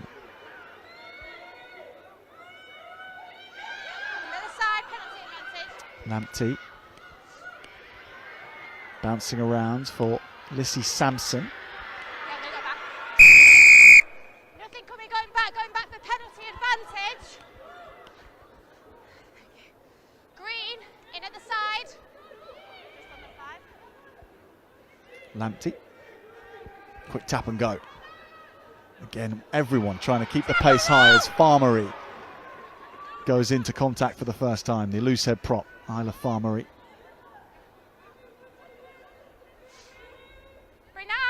Picking it and going tight from this 5 metre line. Lamptey stretches play to Morehouse. Morehouse is going to offload this as well, but they lose ground here. Can they straighten and smarten things up? Stay on side, take a step. Well set defensive line, this from Basildon, Amber. Very hard to break down at the moment. Yeah, in this bottom left-hand corner, Sandal were going for the pick-and-go game, which I think is a really smart decision. I think they just opened it out a little bit too early. Like you said, Basildon are set on that line. They want to get up. They're making double shots. Use their big carriers. Don't go wide too early. Earn the right.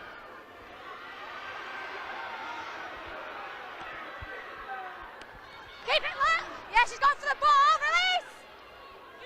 No, you have to come away, please. Thank you. Basildon happy to play, and look at the space they've worked out here. Duck through the contact, very nicely done. Powering away goes Grace Chapman in the fluorescent pink scrum hat. Good ball as well. Smith playing with an advantage. Basildon bringing themselves out of their own 22 with an excellent play. Well, Grace Chapman, who made that run, the open side flanker, was in a fitness race herself to make this final. She looks in very good form from the off. She's on the ball again. Smith is keeping that tempo high, isn't she? Yeah, she's quick to the breakdown. She's got her head up. She's scanning early like any good 9. Offside,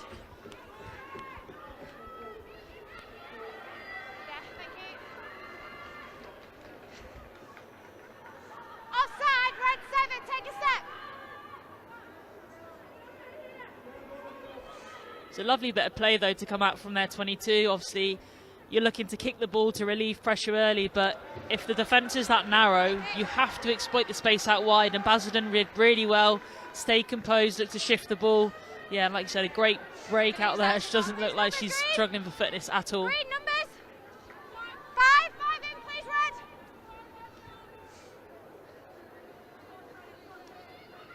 That was a rolled ankle, which might have ruled her out of today, but she's managed to keep the swelling down. Donning the green and white socks for today. So here they go again. Barnes. That's a win for Sandal in defence there. Red.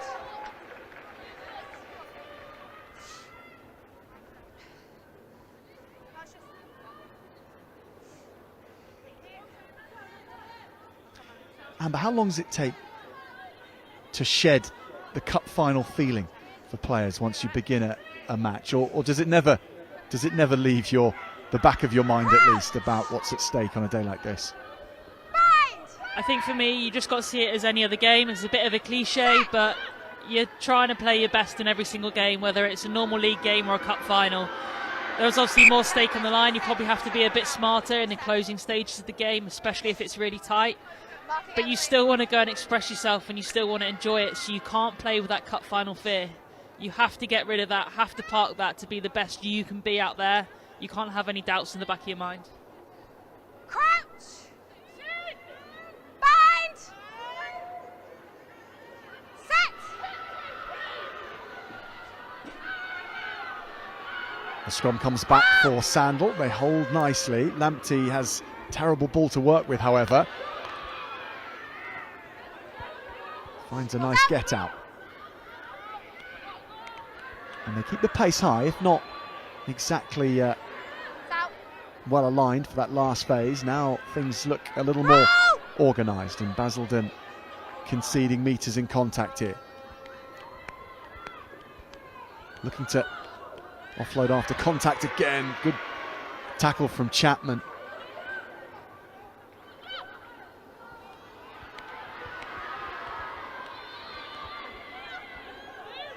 Basildon trying to dig down for that ball on the floor. This goes to the floor though. Basildon still can't quite get it. Keris Gregory at 9.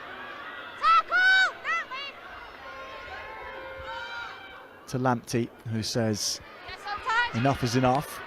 Kicks it down to her opposite woman, Ella Barnes. Nice draw and give, and there's space, lots of it here for Basildon. One-on-one on the edge, and rounding the outside goes Lila Bunce. Bunce steaming away to go all the way. Lila Bunce for Basildon, and it's another score. Simple things done well. Looked like a good kick from Lamptey, but well fielded by Barnes in the backfield. And she just does a simple 2v1. And then another ball to the winger, and pace in abundance on the edge to finish off. 10, just in line with me. Thank you. Anything from you two? Was that okay?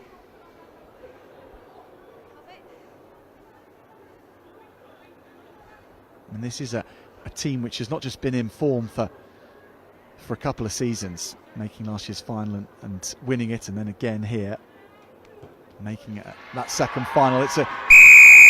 It's an under-18s division that has lost just 6 games in 5 years, this Basildon team, over that time.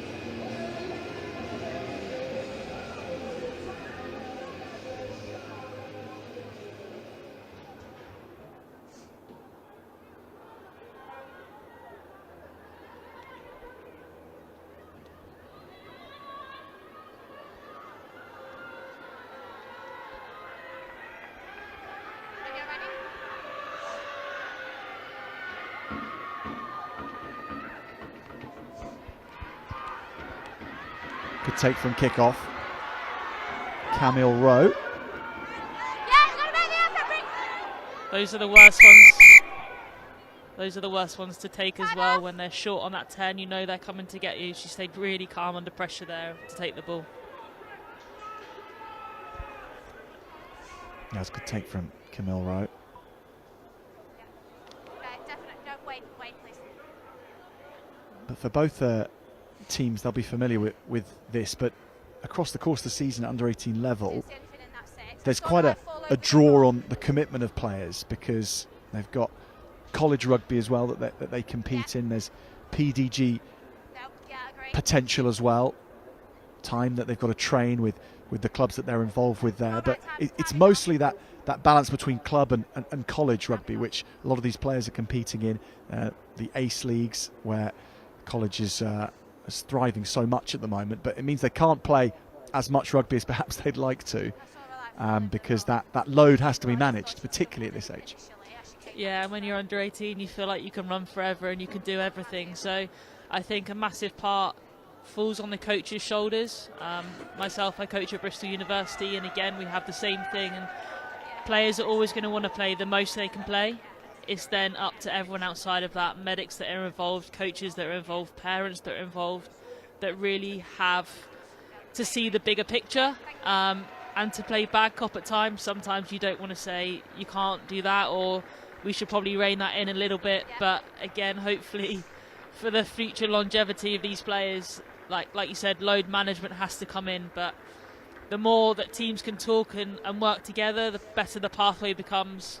And there's so many opportunities now for players to play at different levels, which I think is really exciting for the future.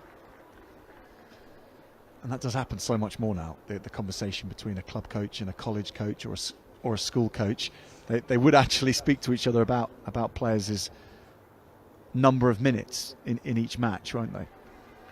Yeah, definitely. And obviously as a coach, you want your best players to be on the pitch, and you have to almost take that, be a bit selfless, and in terms of thinking about the player first. And any good coach, any good teacher will have that view. Again, they're young athletes, and we need to get them in the best position to play their rugby. Well, a blow for both teams, and of course for the two players who have limped off, and one of them is Mal Wigglesworth. someone who's won 2 of those under-16 titles with this side and was involved last year as well. So a blow to Mallory Wigglesworth, and we hope that she manages to shake that off as quickly as possible. If not today, then very, very soon. But it may well rule her out of the rest of this match. And Basildon also dropping a player in that last exchange. It has been a physical beginning. Crouch. Bind. Wait, 9. Set. Basildon scrum. Steady, even gaining a couple of inches there. Wrap around from Barnes. That's not quite the plan, but now this might work out very nicely.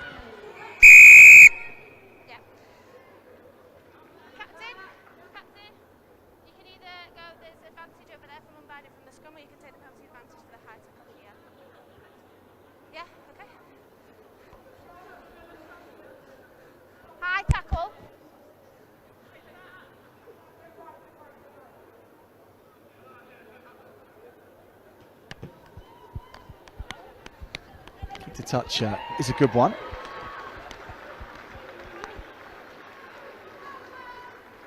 Yeah, very good gain of ground Numbers, from Barnes. Please, Green. Numbers 6, please, Red. Shouldn't have much of an angle to play with there either on the 5, so that's a really good kick. Lots of territory for a team back on the front foot. So Mary Rudd on already.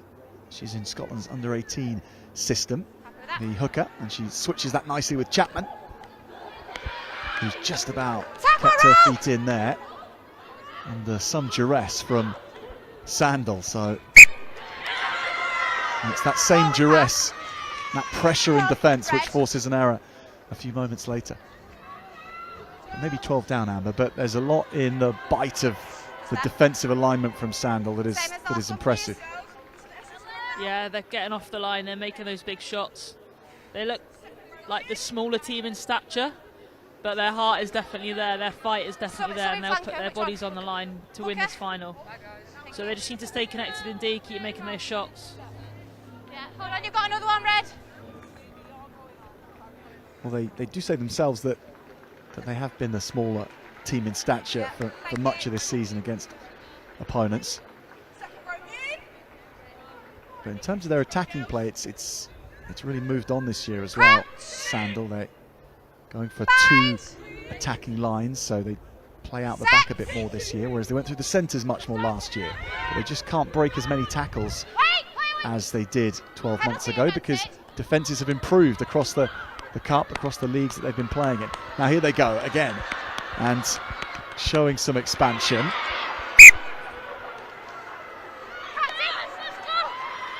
Now, the drop from the kick means it's a scrum from this position. Captain, option, you can go for the knock-on or you can go for the penalty advantage back there from the scrum. Knock-on. I think that kick was a really nice option. Playing into those wide channels. Green through, thank you, here. Little half break. Again, they've been in their half for quite a majority of this first 20 minutes. So to move the game downfield, fortunate with the error there, but I think it's a good attacking weapon for them.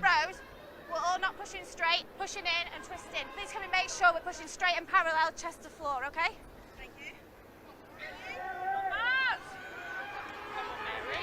Second row in.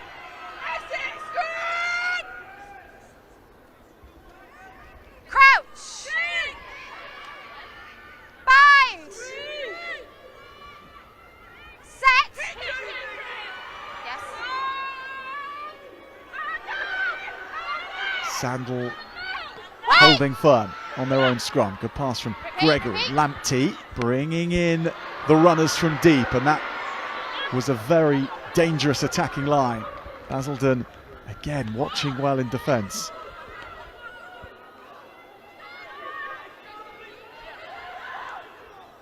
Lamptey. That was Lily Simpson on that last carry. And very short, tight here, Sandal. You're dipping into the tackle. You are dipping your head into the tackle. turnover, and Basildon take it as quick as they can. Good hands out to the left-hand side.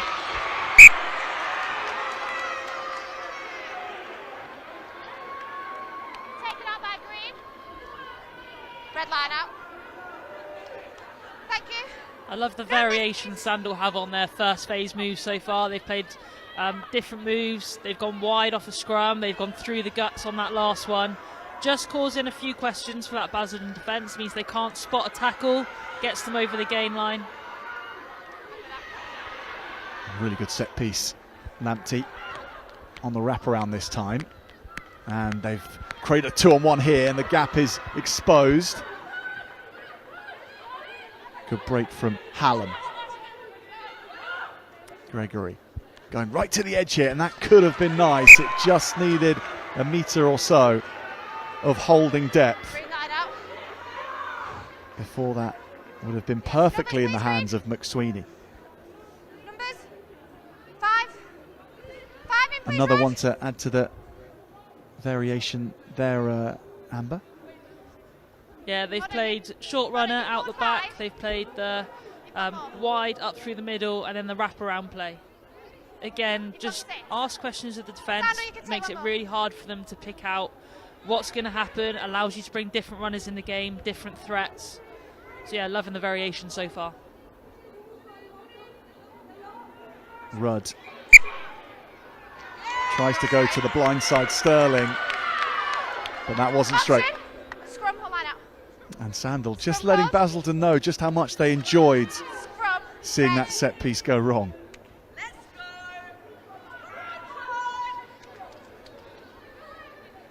Sandal.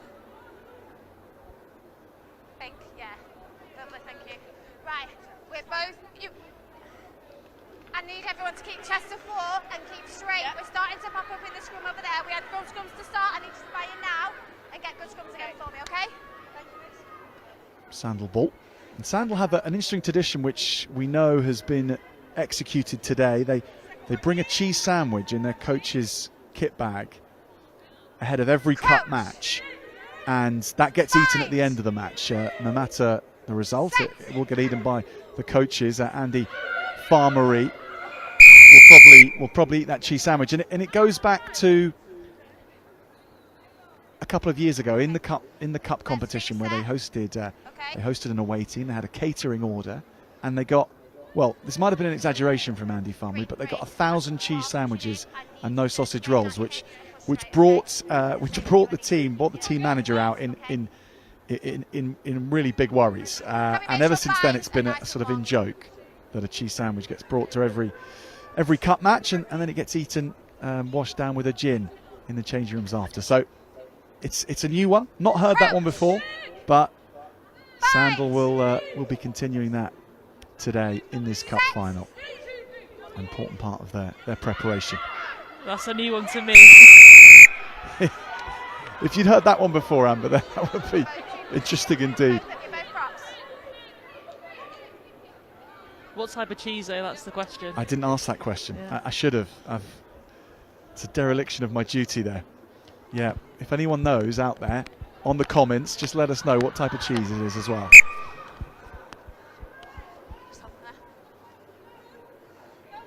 Mark Cord, hold 10, please. Free kick.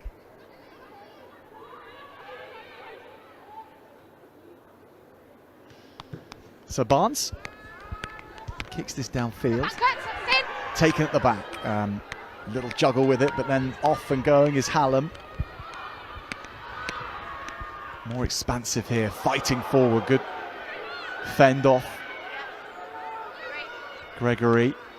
Signs, Amber, that they're starting to look a bit smoother now, Sandal.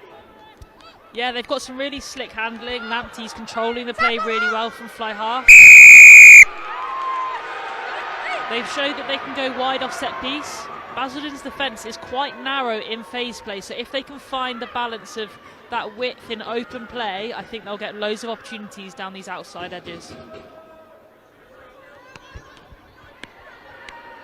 Good right boot that of Ella Barnes, isn't it? It makes such a difference if you have a fly half or anyone in your team that can knock you down the pitch. Dave Ward, head coach of Bristol, says you can't defend a kick that goes over your head. So for someone to be able to get that much territory off your penalties, again, allows you to progress in the most easy fashion and give yourself an attacking opportunity on the 10 now.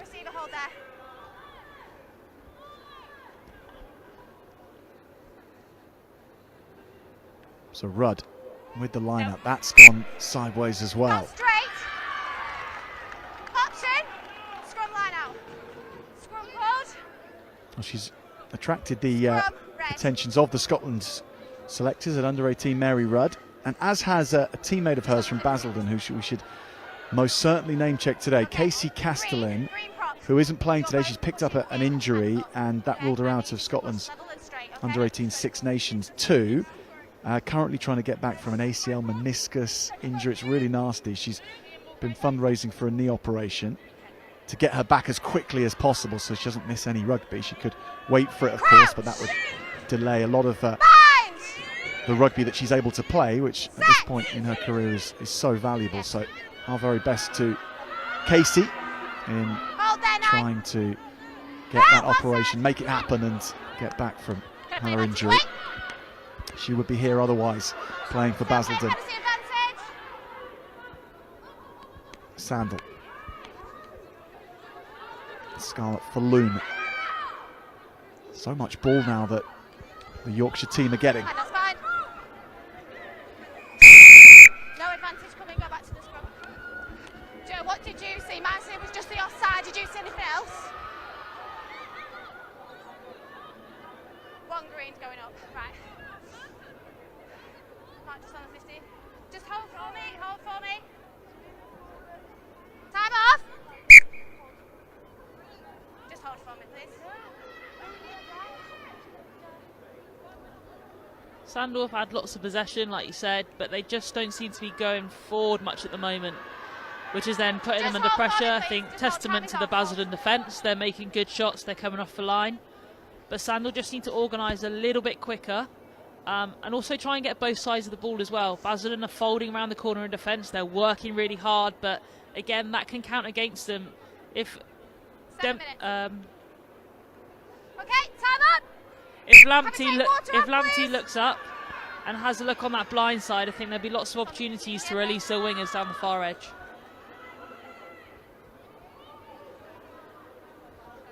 So a few changes from Sandal. Yeah. To keep themselves fresh. And Lamptey has put an awful lot on that. Wow, what a display of kicking to touch from both 10s so far. Yep. That was huge. Green, please take. And there's not much wind here, if any, today. 5 in, please.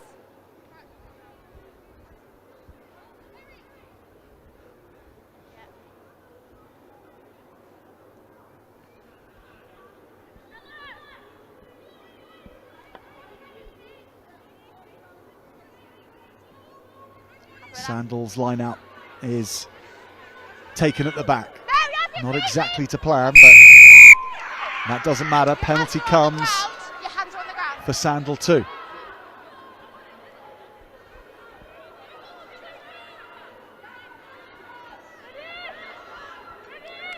Gregory. Lamptey. All the way through the hands right now. Interception. And Basildon will be skating away here. A little check behind from Lila Bunce, but she's going to do it. A foot race after picking off the pass. Basildon go 3 to the good now in the cup final. 2 of them to Lila Bunce. Yeah, another great finish, showing her pace. Sandal just need to be more direct in their attack. They can't throw the ball wide when Basildon have a full line set up and they're hungry to come and steal the ball back. You have to go through the guts, stick it up the jumper, play little tips in and around the defenders, and then earn the right to go wide. But great defensive read there.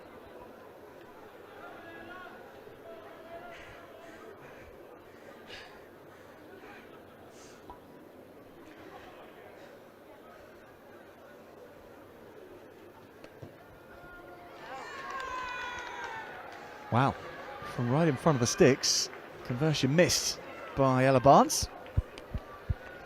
So 17 points to 0. Things will stay.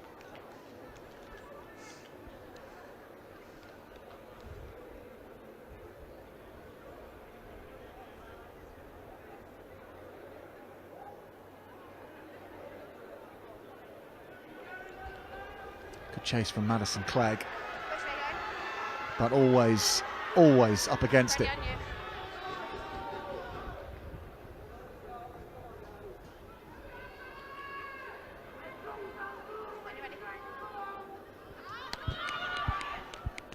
Sandal have to reset, have to regather themselves. 17 points down here.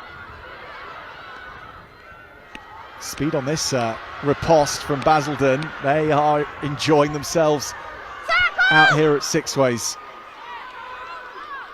Next line, lovely depth. Grace Chapman just can't take that. It was a little down by the bootlaces. But they're full of confidence right now. What was so good about that, it was the timing of the movement onto the ball.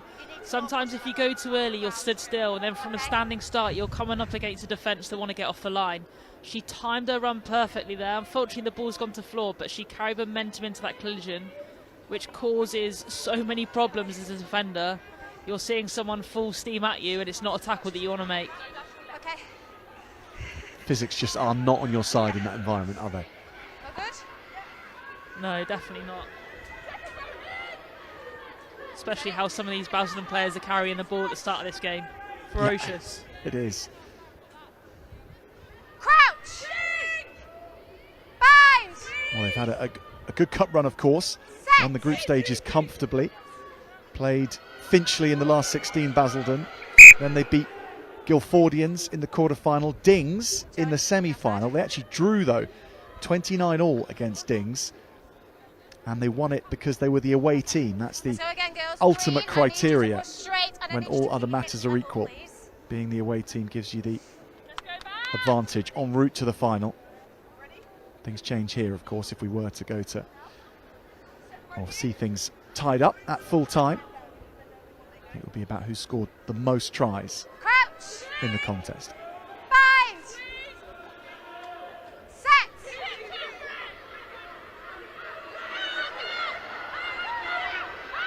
Good scrum from Basildon. Hold! Hold, Green, hold! Sandal need to get it away. They do. Lamptey again looking to be expansive, but again, things just not landing for them at the moment. It's a difficult time out there in the back line for Sandal.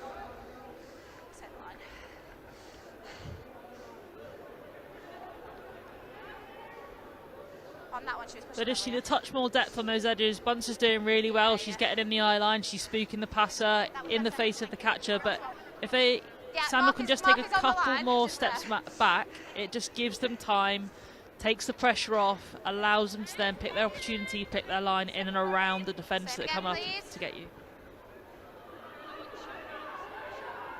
Crouch! Bind! Set! Much better scrum from Sandal here. Basildon do steady that. Carrillo, the number 8, picks and goes. Makes good yards in the end. Tackle! Make the effort, Red! Chapman is waiting. Goes herself. Chapman steps out of the first line of defence. Back row making all the meters so far in this play. Barnes, Rudds, nicely through Thompson's hands. Very much on the edge of the pitch here and a little too close to the whitewash. Take yourself away. Take yourself away. Away. Don't need it. Don't need it. Take yourself away. Oh, there's bite out there, isn't there? 13. What number? Yeah, centre. Just wait for me, please. 13, Red. Leave it next time. Didn't quite see what the catalyst was for that, but good defence to push them into touch. You can see how much it means to both sets of players. Frustrations, energy high.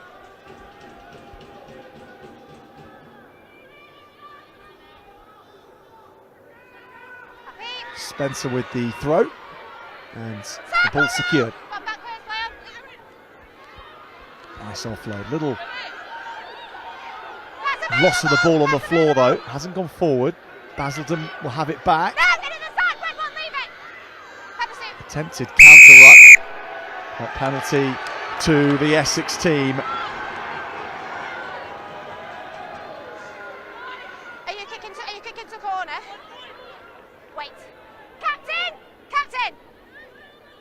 Where's Captain? Where's Liz?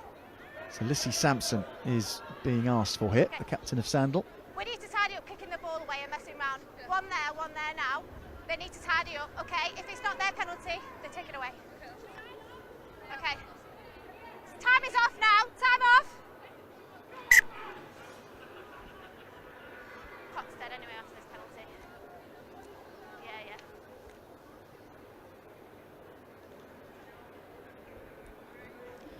We are on the cusp of half-time here, so this will be the last chance of the half. Time's dead. Time's dead. You can hear the chat from the referee there as a captain. So Lissy needs to get her team in from Sandal. They're down on the scoreboard. They don't want to be down now in the referee. You want to get her back on side because you need her to help you get back into this game. Yeah. You need things to go your way.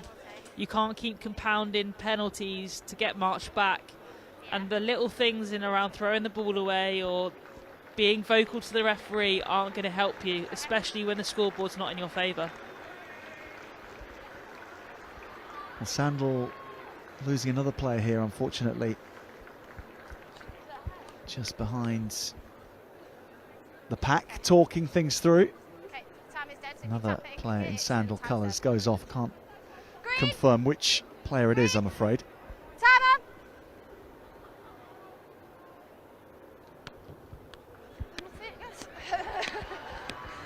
Last chance for the half. 4 points for Basildon. Anything here, and it is Mark a there, please. very Red. significant score. Sandal desperately needing to Oh, wait. stop Basildon, get to half-time. Come on, let's go, please, Green.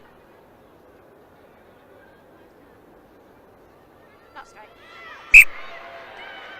And for given what a good half it's been for Basildon, the line-out hasn't been particularly well functioning, Option, line out. Amber. Line out. Yeah, I think the scrum from both teams, solid contest. Sandal have held up in that area. Definitely had the better of the two line-outs.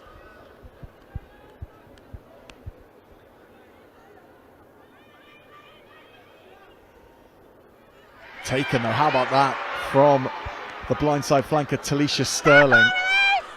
Commentator's curse there for sure. She was thrown up so quickly. And Basildon get this out and get to half-time. Good half for Basildon, the champions last year. And they are 17 points to 0 up a year on. Very good value for that lead as well here in Worcester. Let's have a look at the way they got to this point. And this was maybe the pick of them actually, Amber, right from the off, the way they used both sides and eventually finished off by Sophie Gorbutt. Yeah, lots of patience in their attack, securing the ball at the breakdown. And then the bunts brace for the next two.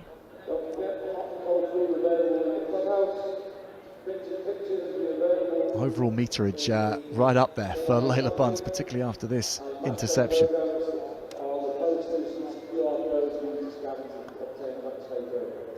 Yeah, both off transition plays. Her first try came from a counter-attack, taken by Barnes in the backfield. Easy passes to the edge, showed her pace. And then that solo defensive effort, getting up in the eye-line, reading the play really, really well. So at half-time, Basildon leading Sandal in the Under-18 Girls National Cup Final. Second half will be beginning in under 5 minutes, so don't go anywhere.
half. But their attack, they just need to find a little bit more structure and get set a little bit earlier, and probably just be a little bit more direct. We spoke about them being the slightly smaller team in stature, but they've shown that they can carry the ball really well and use footwork. So I think they just need to use that to their advantage to get players into the game and to build their attack a little bit more. So we're underway. Big kick forward here from Barnes. Lamptey watched really well. What a chase from Barnes that is, because it was the most speculative of hacks from the fly half, but the chase made it a brilliant piece of play from the 10. And Basildon have turned this over on the 22. Where might this end for them? A little slow to then make the most of it. Plenty of changes at half-time, it looks like, for Basildon. Chapman, she's continuing in her open side wrecking roll.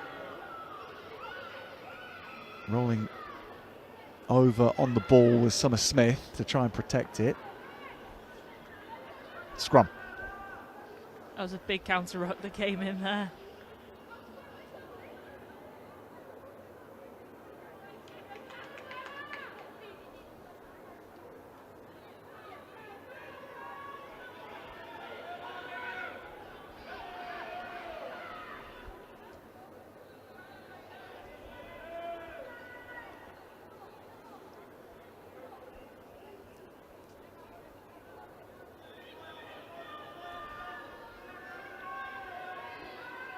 Or we can be assured that Basildon's scrum is going to be offering up some decent ball here, although no, we can't be assured of anything. It's a mug's game to say that.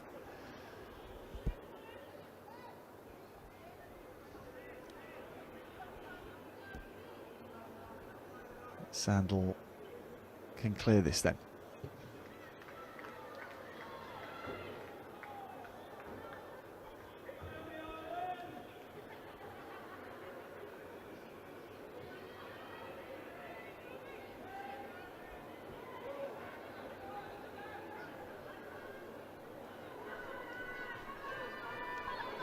So we've started the second half without the voice of our referee right now, so we will endeavour to bring the ref mic to the air as soon as we can. We're working on that right now, and Sandal working on their backline fluency, and that was a nice turn and drive from Morehouse, the inside centre. Lamptey dropped it, but it went backwards. Lamptey again.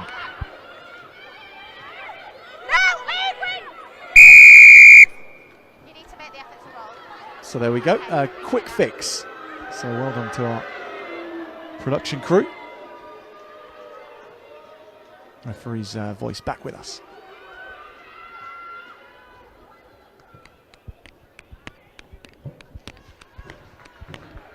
And Amber, from a tactical perspective from Sandal, is there anything that you'd like to think they should be doing? More kicking or less kicking? What could they be bringing in to change things up in this second half? I think being a bit more direct. Also just using that second side of attack. If they go into the midfield, Basildon are overfolding, and I think they can have some luck down that blind side. And if they're feeling under pressure, they've shown that they've got good kickers in that side, just to pin the corners, but again, that has to be backed up by a good chase. Yeah, interesting to see, yeah, they do go down the blind side after that. This is the carry from number 8, Erin Anderson. Wearing 8, playing in the second row. Lamptey, another good line here. That's well brought through the middle. Up from fullback. Lamptey. Good aggression. Direct running here from Sandal. I've got high tackle from second tackler. Second tackle coming in high. Tap and go. They're coming for Basildon now. A Sandal. 5 metres from the line. Really good gain of ground there. You're not clear as a And the penalties keep racking up. This is all belligerence at the moment from Sandal. Looking for their first score in the final. They'll leave it to Lamptey and to the backs. Morehouse in a good position here if she can power through. Takes it into contact high and has to deal with Basildon trying to rip it off her. Gregory, Lamptey again. Thought about the little kick. She's going to go herself, Ella Lamptey. Taken down now. Basildon defence has got back into its regular way of working. They up very quickly here. This goes to the floor. And they've recovered this, Basildon. Recovered really well. Really strong goal line defence from them, but Sandal are 5 metres out and they're looking to play to their back line. They've just shown that they could make metres. They've gone from the 22 to the 5 with big ball carriers. Just use them 5 metres out and have a little bit more patience, and I think they'll be over. And that was one of the best passages of the game for Sandal. Big runners and that they've got, and doing a very good job. Yeah, I think that needs to be their blueprint. Just carry hard and then the space will open up on the edges. It's only 17 points. That's not that much to come back from. If they can keep making most of the opportunities that are created, they can work themselves back into this game.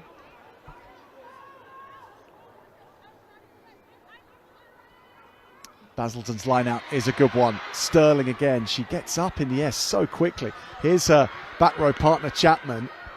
Good hands here as well. Lovely spin. This is wonderful from Basildon as they work this along the line. Liv Dunn passes on. Chloe Avda McPherson was the player that received that on the left-hand wing. Nice play out the back. Chapman again. Low centre of gravity, and she drives into contact. Smith's pass, a little too zippy on that occasion. Rudd has to pick it up.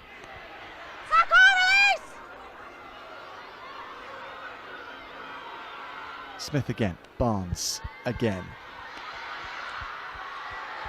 Basildon's arms are in the air from the coaching staff on that far side.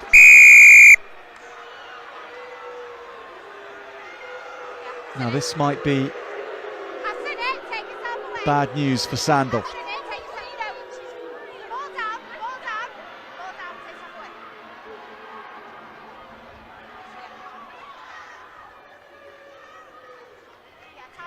It's a vocal Basildon crowd on that far side that we can hear.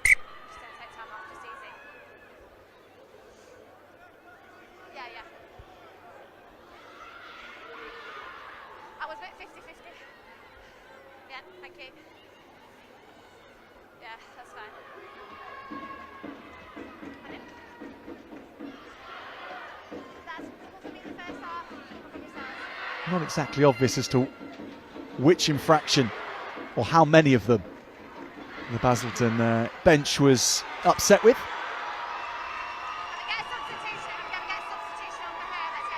Nonetheless, good support for Basildon here. Big green flag as well. Yeah, so we'll carry on. It's going to be a penalty to green for high tackle from red. Time back on. That was the high tackle. Penalty for green, high tackle, red.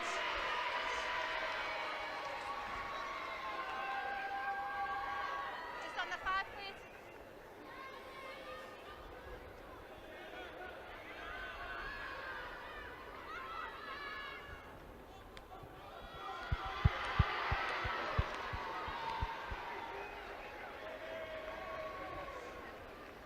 Have you made a sub, or are you at 14 still? Have you made it? You got 14? Have you not got a sub to come on?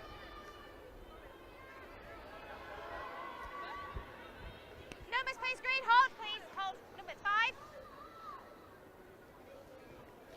Basildon line up.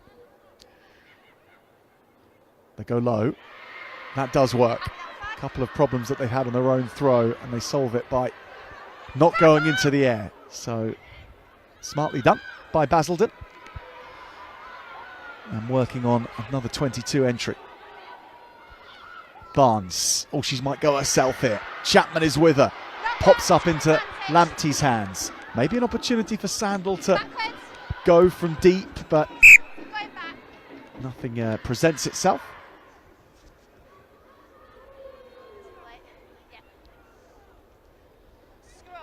What I really like about Ella Barnes is when she gets on the ball, she stands deep enough that she can attack the line as a fly half. She looks to play others into the game, but as soon as that defence flies out and creates that dog leg, because she's taking momentum to the line, because she's attacking those spaces, it allows her then to slide through the gaps and create opportunities for herself as well. Did you like playing with a fly half who would take it to the line, would be a flat fly half, or did it not matter to you, Amber, to your game? How was it in your career? I think a time and a place for both, but a fly half that takes it to the line, especially as an inside centre, just opens up a few more opportunities that allows you to play. So yeah, and it just allows the forwards again to pick gaps and pick holes to make it hard for the defence.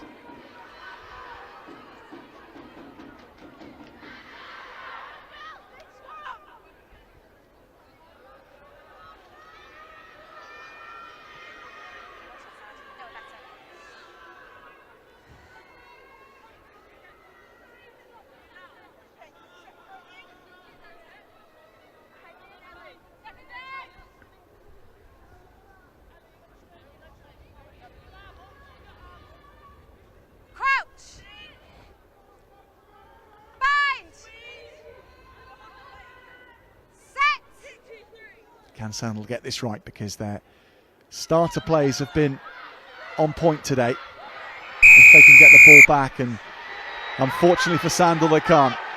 Basildon love that, and Basildon take it quickly with Barnes. Nice chip in behind, scurrying across to save this is Martha Hallam.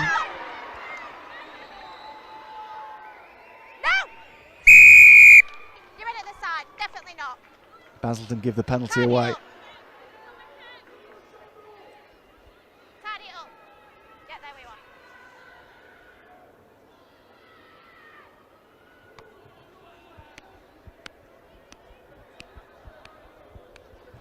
On that depth question though, Amber, from an England perspective, what do you think's England at their best at the moment, when they play well back from the gain line, or taking it to the line a bit more? I think in terms of the Red Roses, the skill level that they have just allows them to play a little bit flatter to the line. I think if you're going to get your fast players, your Abby Dowes of this world, Claudia McDonald's, Ellie Kildunn's on the edge, time and ball in space, the midfield have to play flat, because then it allows you to hold the defence to keep those edges free, sucks the defenders in, and allows those players to thrive. And when they're in free space, they're almost unstoppable. Yeah, it's quite a fly half battle, isn't it? Potentially on the Red Roses' hands leading up to the World Cup. Plenty of different options. Let's say that at the very least.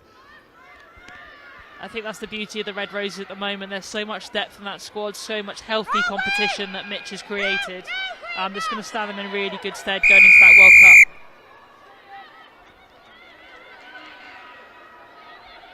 Yeah, it's an exciting time, isn't it? Exciting time in women's rugby in England right now.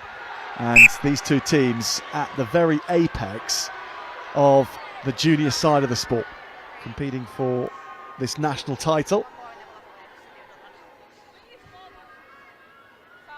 And there's so many opportunities for them as well after under-18 club rugby.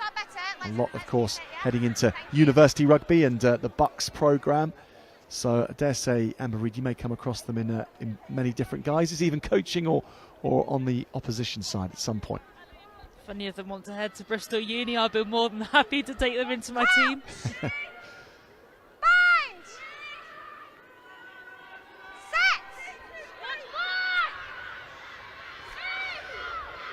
Scrummers look rock solid all day. Chapman picks it and goes to Summer Smith. Chapman again, and she'll come back and look for those maroon jerseys to run into. Now, penalty for a seatbelt tackle. Smith, Barnes again. Moves really well, the fly half, in tight spaces. Rudd. She's picked that up well. Hasn't given away the knock on. So Chapman plays link. And now she plays fly half. And there's numbers lining up very nicely here. Gorbud, and then Liv Dunn is squeezing home, is she? Just in touch, says the assistant referee. Gorbut and Dunn combining nicely, but not quite inside the boundaries. That's a fantastic try-saving tackle. Had a lot of ground covered, get over to the edge, numbers over, but she saved her team there. 5 is the middle. 5 is the middle, numbers, please, Red. Red, how many? 5. I think the difference between the two sides at the moment, when Basildon get into the 22, they almost play 2 direct phases, which gives them that space on the outside, whereas Sandal almost trying to go wide off that first phase and making it really difficult for themselves. Onside. Barnes again knows exactly where to be to Make the effort, you can make the effort. collect field kicks as well, doesn't she? The fly half. Chapman, good pick up there. Ripped away Go backwards, our friend player. by Sandal at the next phase. Gregory, Lamptey. This is nicely done. Hallam, and into the wide channels with Madison Clegg. Here goes Clegg. So fast as a straight line runner, Madison Clegg. I know, just a penalty, just a penalty. And she had Basildon pressing the panic button there. That's how dangerous Sandal could be. We just haven't seen it enough in this match so far, but it's been an arm wrestle in this second half. Still 17 points in it. If they can get their edge players like Clegg on the ball, there's opportunities out them for them to go and score. Yeah, Clegg, along with Tegan Sant, has scored 14 tries this season. Then there's Charlotte Shaw, who's chipped in with 5 of her own, the outside centre. But the spaces just haven't really been there for Sandal today. Basildon have ensured that. 9. But this is a better position to work from.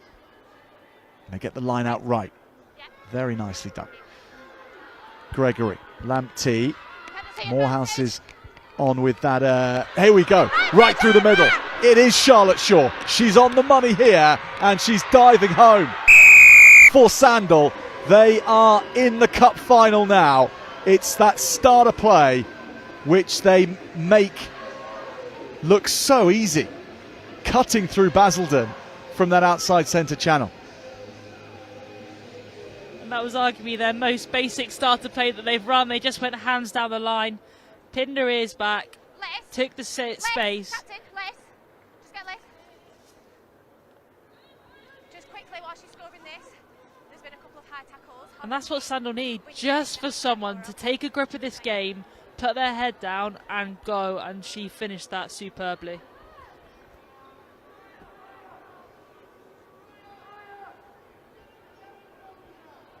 Try number 6 for the season for Charlotte Shaw.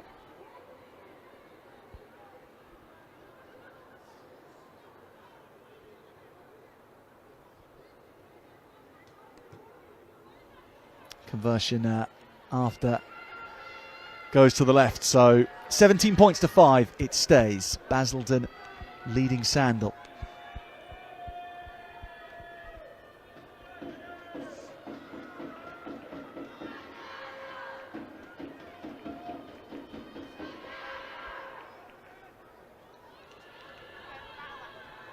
You're going right.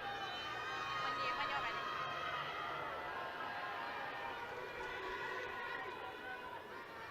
So Basildon, for the first time, conceding in the final, and they're back to the halfway line to kick us off again. Can Sandal change things around now in these remaining 12 or so minutes?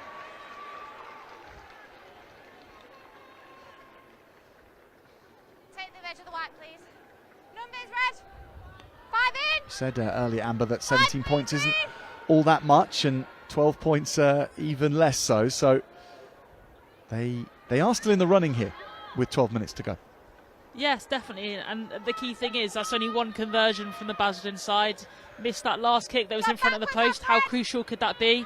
Just only 2 converted tries now take Sandal in front.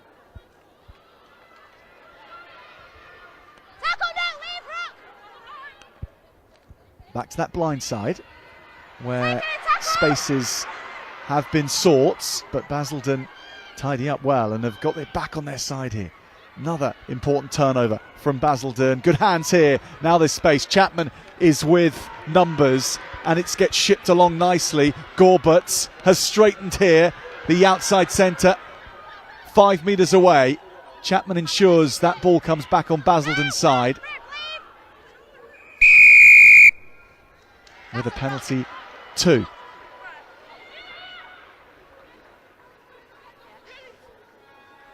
Summer Smith quickly to the left. Barnes away to the left-hand side, and Avda McPherson had the ball there. Lily Hickey is standing over this, but Smith it is who'll take it.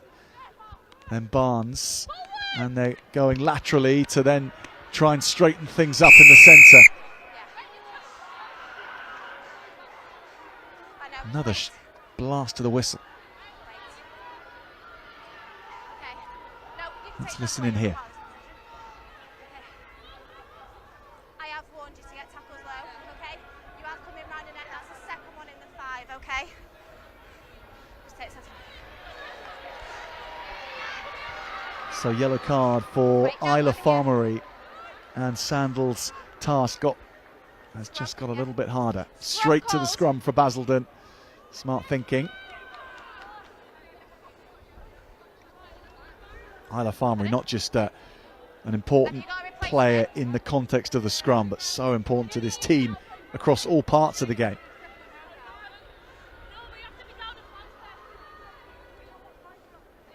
Off for 7 minutes.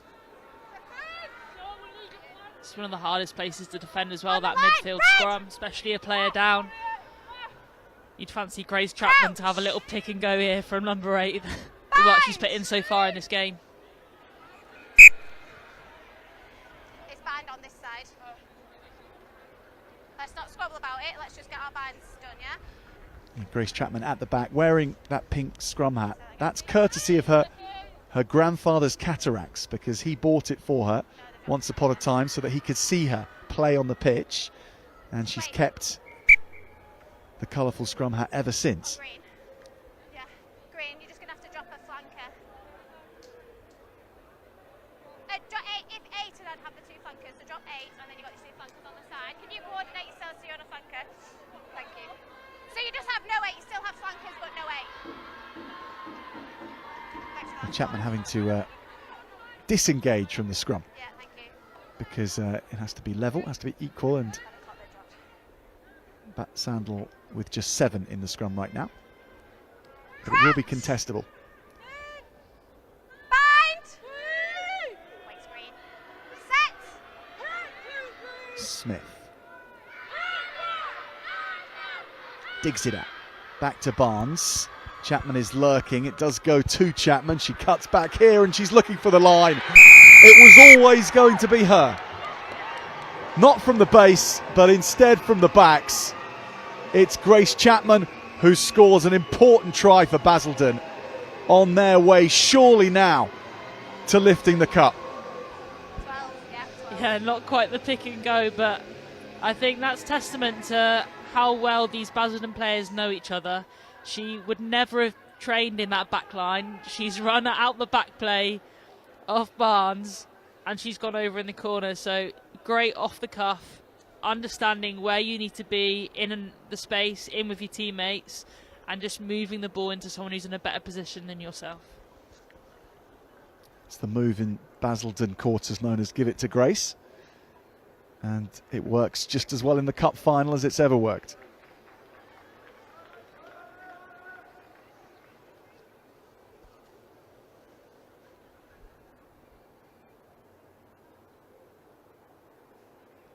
Barnes to try and convert. Oh, they like the look of that to Basildon. It goes over. 24 points to 5 now. Sandal remain at 14. Just as soon as they were thrown a lifeline in the match, the door has been closed.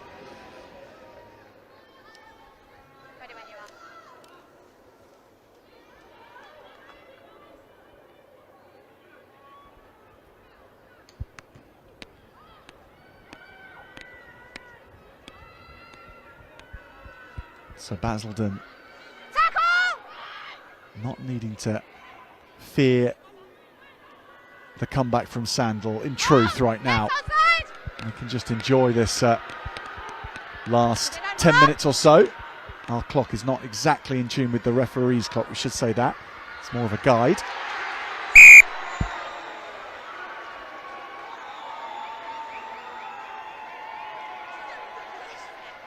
Red 12, tell her no. She just needs to walk away.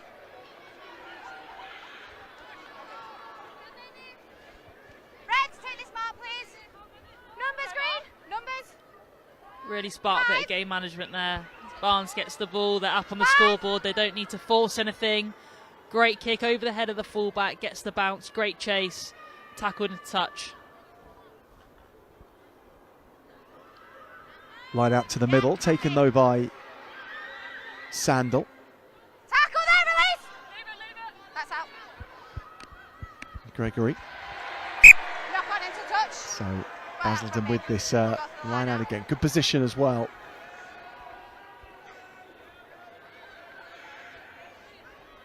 Amber, are these the best times on a rugby pitch when you're up by a decent score? You're going to feel like this is going your way, and it's a cup final as well, so there's nothing left for the rest of the season afterwards. This is really the last throws of things. Yeah, and the sun's starting to come out as well, so you want to throw the ball around, but it's just trying to stay focused in the moment. Obviously, you've got a good lead, you're 24-5 up on the scoreboard. Things are clicking for Basildon, they're playing some really good rugby, and it's about enjoying, like you said, the last moments of the season with your teammates. Players will move on from this squad, it's the last time that this group will be together, so make the most of it and finish strong. You've called line out, we're going line out, you called line out. Time up!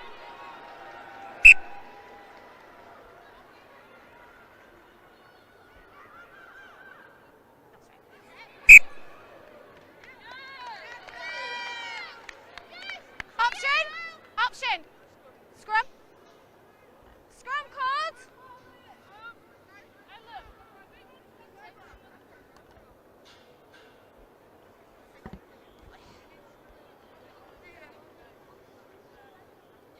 Okay, I think, are you still down one in the scrum? Yeah? Lovely. Thank you. 1 minute 20. 1 minute 20. Let's get Bell ready, please. Crouch. Bind.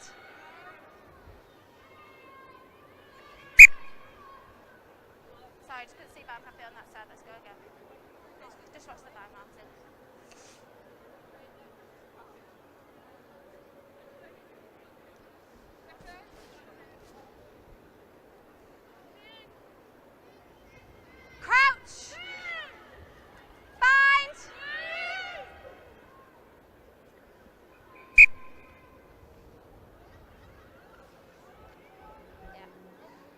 Get your bind under, not you going over the top of her arm, and you just go under, okay?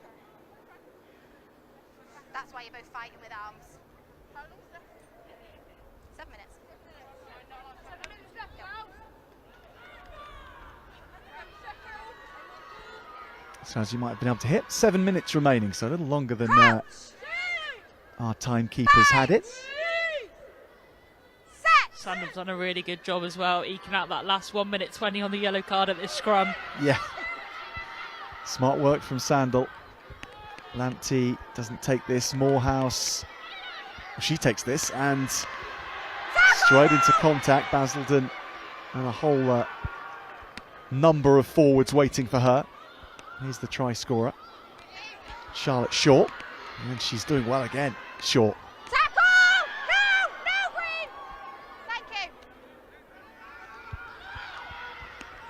Morehouse, that's nice. This is much better from Sandal.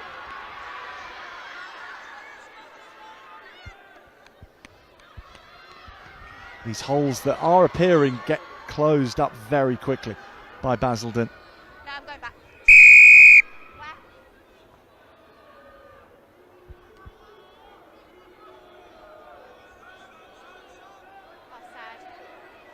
way down. Yep. Time off! And Amber, with these players out here looking to progress to the next level after this match and as seasons to come as well, those that are going on to university particularly, what typically is required from someone going from this level to then university level? Is it physically improving? Is it something more than that? How would you advise players to take to the next 12 months in their careers? Yeah, I think it's that physical development as you get into university setups or club setups. What S&C is available in terms of going to the gym and getting slightly bigger, slightly stronger, more robust. As the level of women's rugby increases and the age group increases, the demand is higher. But it's also just working on your skill set, just being able to pass a little bit further, that accuracy, being able to build phases, which is required as the game grows and the next level they get into.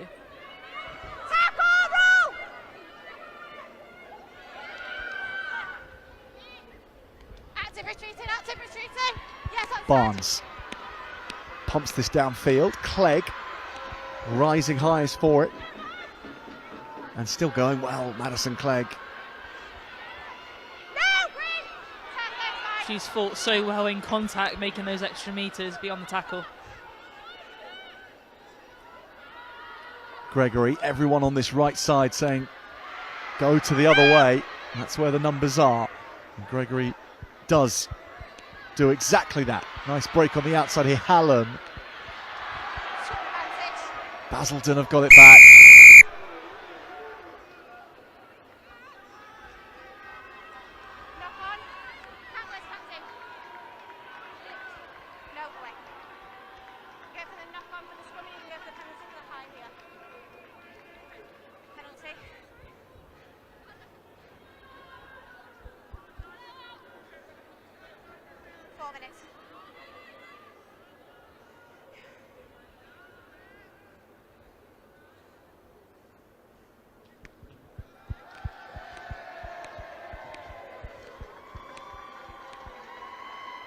We should see Isla Farmery back on the field shortly. After her yellow card. She'll be rejoining the Sandal team. Numbers. Five. For these last 4 minutes.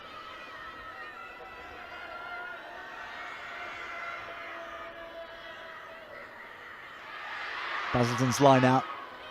Messy, but they get their ball back. Chapman.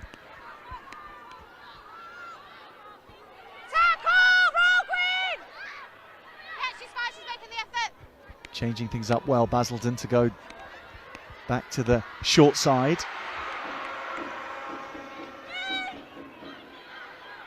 Penalty advantage offside. Sterling has played very well today, the blindside flanker for Basildon. And he has had a good game in set piece, in the loose. Bouncing around here.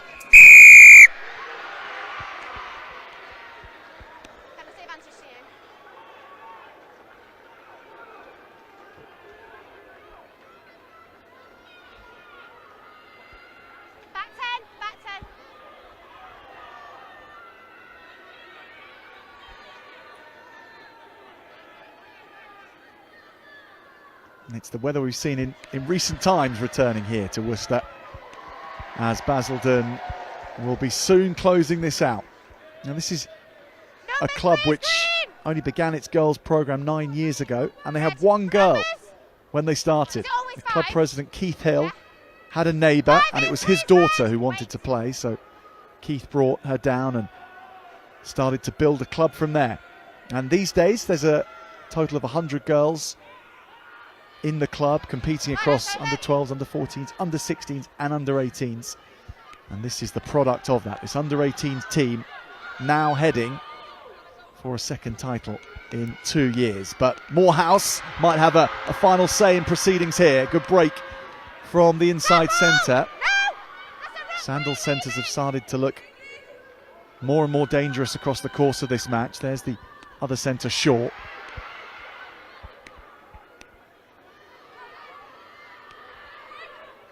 Lamptey Try as she might today, nothing has really gone their way in the back line. Here is the flick out the back from Shaw.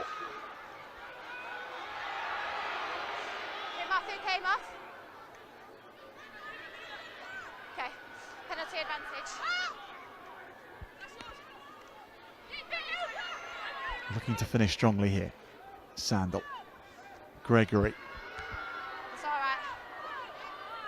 Good carry. Still with penalty advantage. Lamptey.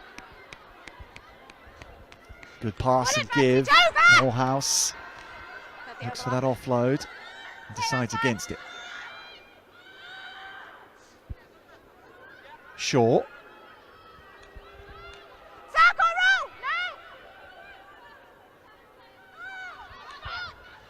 No! Basildon's defence, it's as tooled up as it's been for most of this match.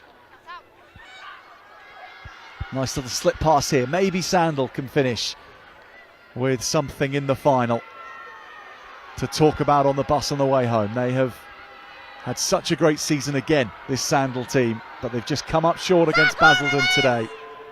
No! You're off your feet, Green. Back to the 5, back to the 5. Are they onside? We go again. They are close, but denied. Flag is raised on the touchline. Sandal keep playing. Sorry, I didn't see a flag. Oh, they got so close again. See, she was short. Green line out. Take the line.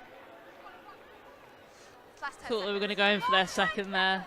Good bit of build-up play, knocking on the door. Please, Green, numbers.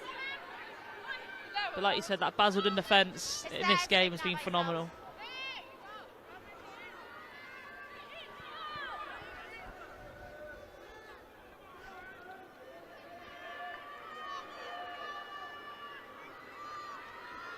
Happy that was straight to Goes to the start floor. with. Chapman will tidy this up. No, Rock, leave, red. Very, very strong game that the open side for Basildon has had. And they're playing it safe from Yeah. just in front of their own line. But they would have heard that from the referee, so this is it. It is back to back from Basildon. They defend the title they won last year. It's once again Sandal who are beaten by them. They have been brilliant today. The team from Essex in those white and green hoops have been a class apart. A great final performance from Basildon. And they win the Under-18 Girls' Cup. 24 points to 5 against Sandal. Flags in the green flare are going on the far side. It's been taken away by security, but I think the first half they really set their stall out. They made the most of the opportunities. They got into a really quick lead with that 17 points. The second half didn't score as many, but it was really smart gameplay. They played in the right areas. Sandal came out fighting, gave them a contest, but they just made the most of that winning mentality that they had off the back of last year. Closed the game out really well. And plenty of tries to admire. This one, the very first of them, Sophie Gorbett crossing. Scarlett Coleridge involved nicely as well. Then there was 2 tries from Layla Bunce in the first half, both from distance. And this was from 80 metres.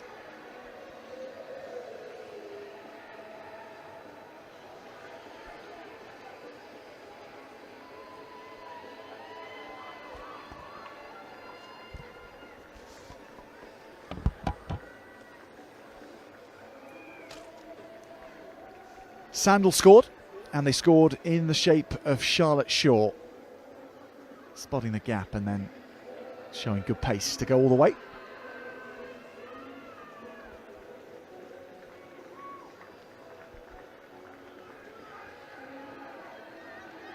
Basildon's Grace Chapman would round things off, however, with this burst from the open side.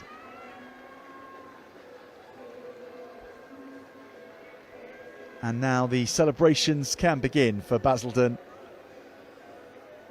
it's been a shorter season. They haven't played as many matches as they would have liked this year because of the unavailability of players. They have plenty of players with college rugby commitments which have ruled them out of playing for their club at times because they can only play a certain number of minutes a week. But in just their 9th game of the season, it is the cup final victory that is theirs. And the presentations here for the Under-18 Girls' Cup final will begin shortly.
Please welcome Sandal to receive their runners-up medal.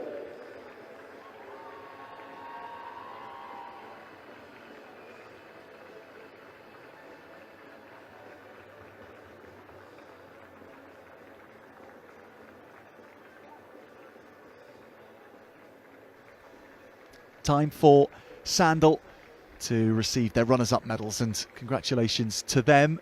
Shaking the hand of my co-commentator today, Amber Reid.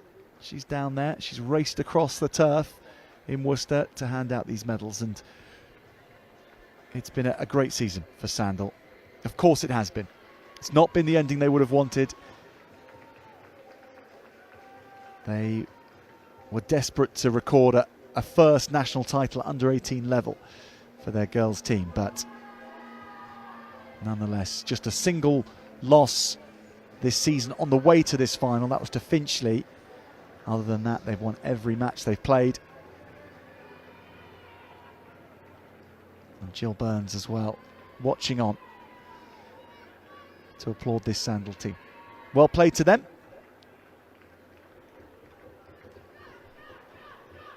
And their celebrations tonight will stay in Worcester at the end of their season.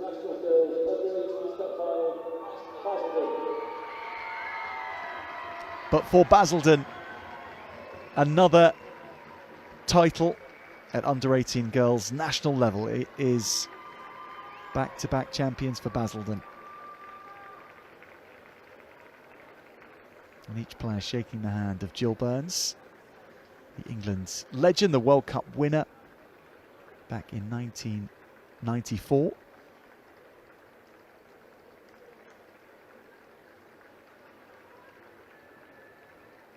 And more a legend in English rugby, there is not one, than Jill Burns.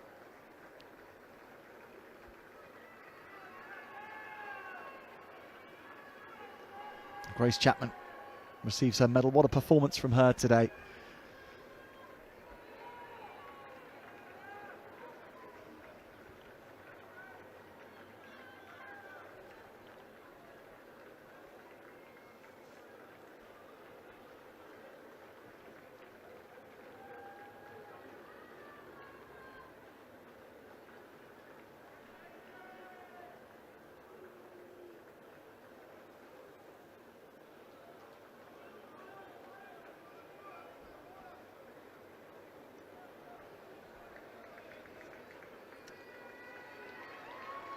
Excellent coaching support that this Basildon team has, led by John Chapman and his cohort of coaches.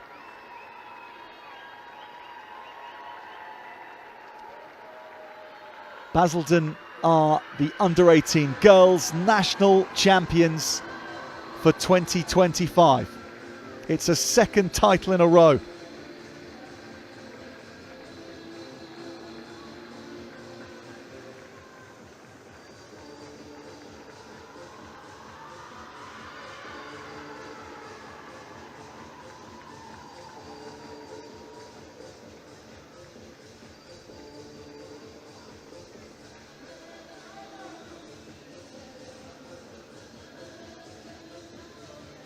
Congratulations to Basildon, and we wish them all the best with their celebrations and getting back home to Essex tonight. What a performance here in Worcester.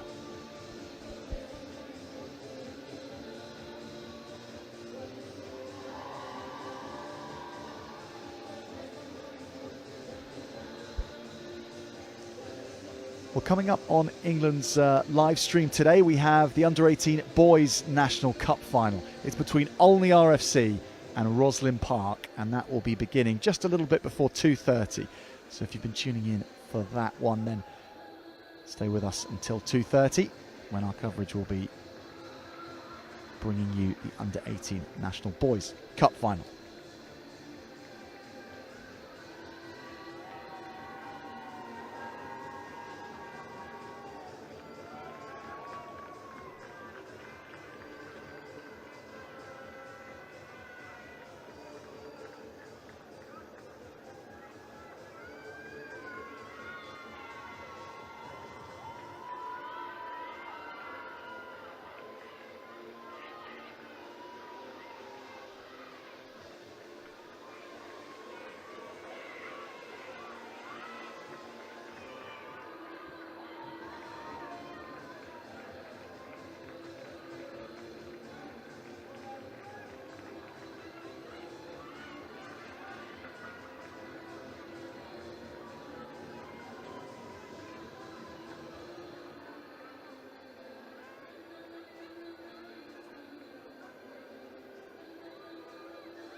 Our final match today will be National Boys and Girls Cup Finals, which will be Olney against Rosslyn Park.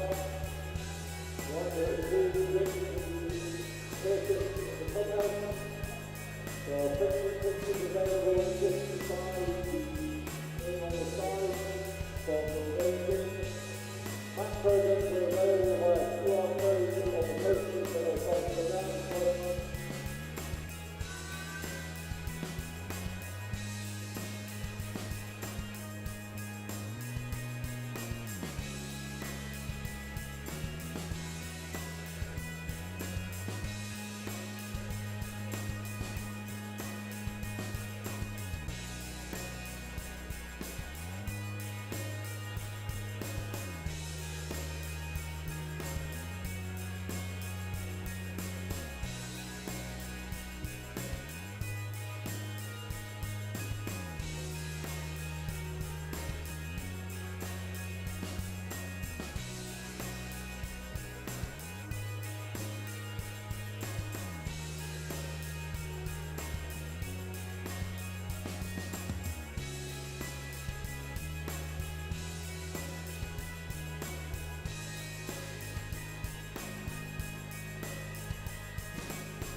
So, Olney is Rosslyn Park.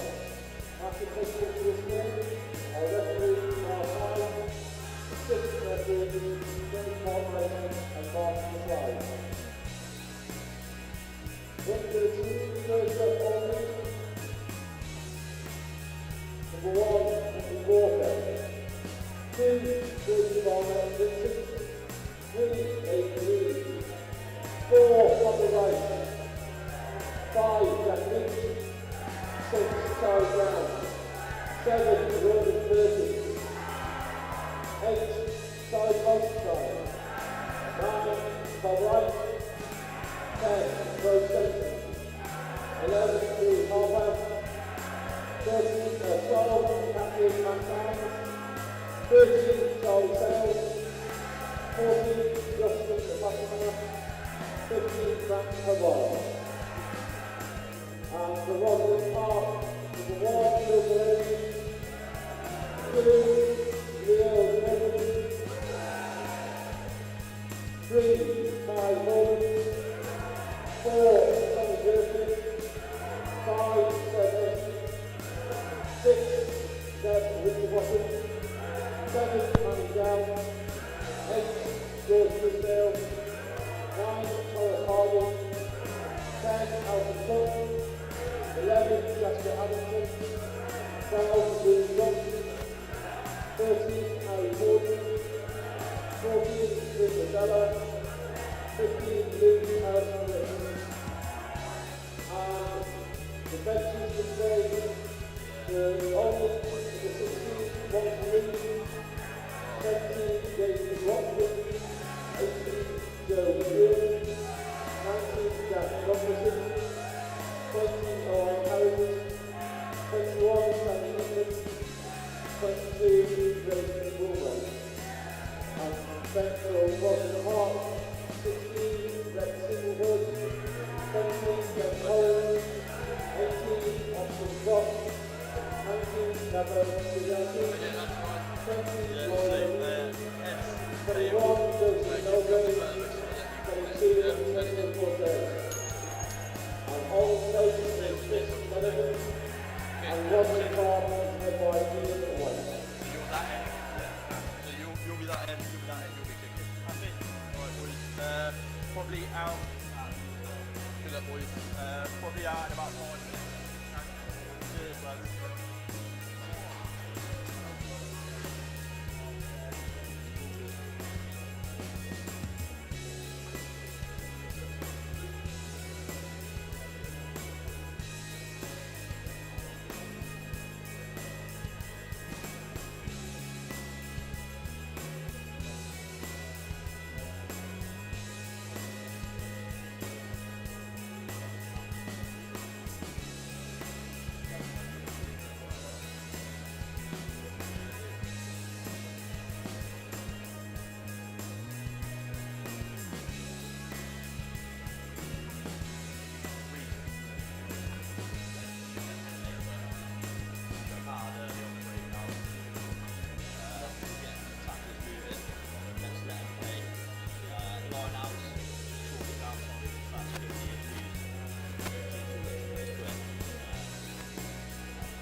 Hello and a very good afternoon, everybody. Welcome to Sixways Stadium in Worcester for the National Boys Under-18 Cup Final. It's Olney RFC against Rosslyn Park this year in the big one. Let's take a look at the two teams who are on display today.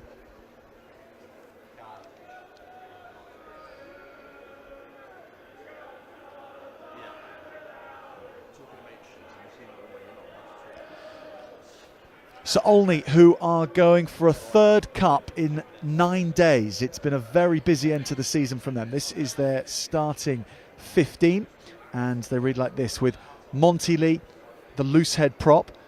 They have Ferdy Barnett Vincent at hooker. Aidan Reid is at tight head. Then Connor Wright is in the second row, along with Stan Allen, the captain. The back row is Charlie Down, Ronan Perkins and Charlie Constantine. The halfbacks, Tom Wright and Bo Stenson. Then in the centres, it's Owen Harris at 12 and Justin Fasanya at 13. And the back three include Rafe Wilmer, Louis Harper and Maxton Hubbard.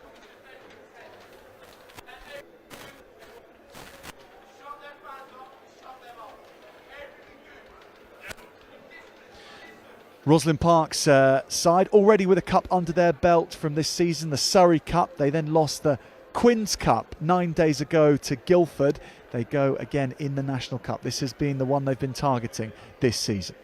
So from 1 to 15, it's Phil Delaney, Leo Kerpenen, Kai Boland. In the second row, Tommy Burfitt and Seb Essin. In the back row, Zeb Winterbottom, Manny Dell and George Grisdale. The halfbacks are Thomas Harvey and Alfie Cook. The centres are Louis Johnson, who captains the side as well, from 12, and Harry Boardman at 13.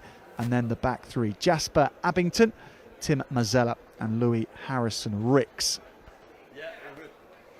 So with the number of games that have been coming thick and fast for both these teams, it's not necessarily the team that we've seen from previous matches. There are plenty of changes coming into this final for both teams. But they have such wide squads at both clubs that they're able to take on the number of games that they have. But for both of them, this is the one they have their hearts set on winning. Olney RFC from Buckinghamshire, just down the road, a couple of towns away from Northampton. It's been a good weekend to live in the vicinity of Northampton, hasn't it? And Rosslyn Park in Surrey, but based and playing out of London, particularly in their traditional white and red hoops in the tunnel and getting ready for this one. I'm delighted to be joined by England World Cup winner for 2014 and long-time legend of Bristol Bears, Amber Reid. And Amber, these moments in a tunnel before a cup final, can you take us inside the player's mind right now? It's your first time to size up the opposition. You're stood shoulder to shoulder. You're trying to be as loud as possible, set your intent, get psyched up, and then this run out now is the moment to compose yourself. Think about your first actions of the match. They run past the cup that they're competing for. Rosslyn Park peeling away to the right-hand side. Olney to the left.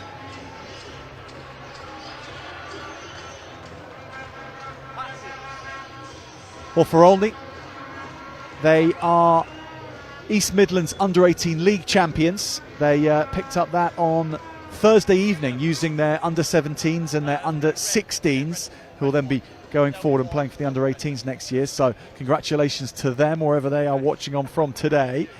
And they also won the East Midlands Under-18 Cup last Friday. So it's been a trophy-laden 9 days for them. Rosslyn Park on the opposite side of the coin. 9 days ago, Amber, they were competing at Harlequins' home ground, the Stoop, and looking to win the Quins Cup. They lost to Guildford 26-17, but inevitably when you're fighting on so many fronts, things just don't go to plan, and this has been the big one. This is the cup final, the National Cup final. Rosslyn Park have never won it before, and they are looking to do that. Write that little piece of history for a storied club that has made so much history across the years anyway. Yeah, another big stadium, another big occasion for them. They will have both teams again been in cup experience. They will use that to their advantage coming into this final. We've had 2 fantastic games so far today, and hopefully this can live up to the billing as well. Yeah, it's been under 16s and under 18s, the Girls' Cup finals, all taking place at Worcester.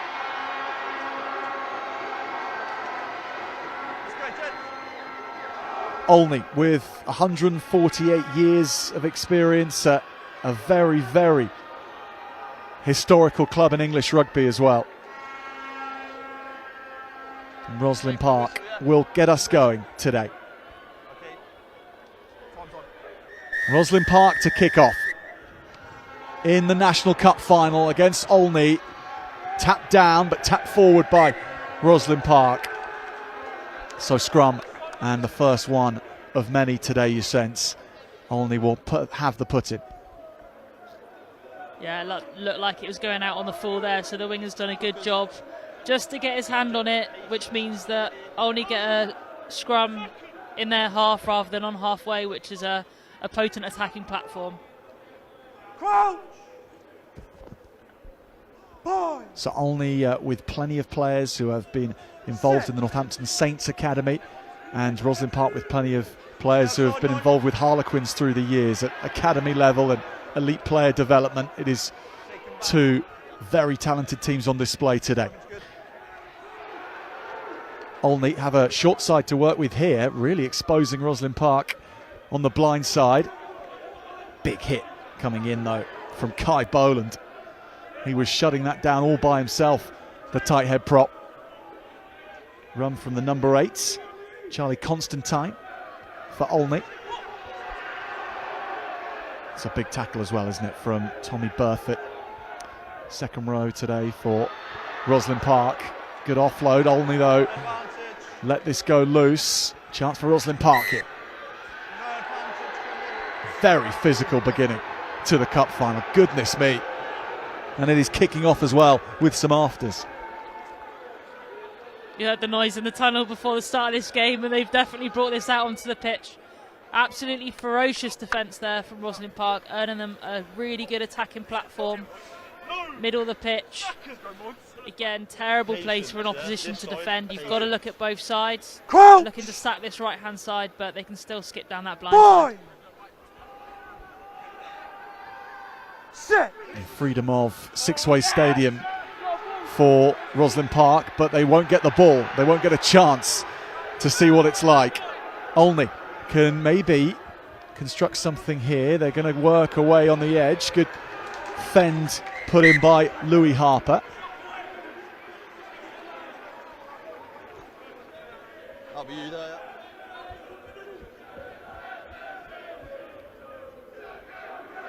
yeah. Rosslyn Park did feel that they didn't give their best showing in the Harlequins Cup final against Guildford. And listening to their coaching staff this week, they sensed that this was kind of on their minds at the back of it, almost holding them back in that cup final 9 days ago. But there's nothing holding them back here. They are right into the guts of this match already, and the contacts that Rosslyn Park and Olney are laying down on each other. These are big statements being made. That's a wonderful turn and spin out of the tackle from Monty Lee for Olney. Lovely shape on that pass as well. Now, little dab in behind, something different. Thomas Harvey collects it. Nice little bit of variation there in attack, looking at the little kick in behind, but Thomas Harvey's worked hard in the first bit.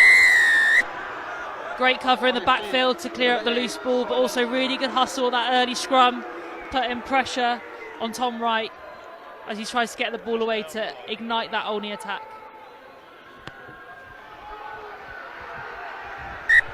Kick to touch from Alfie Cook.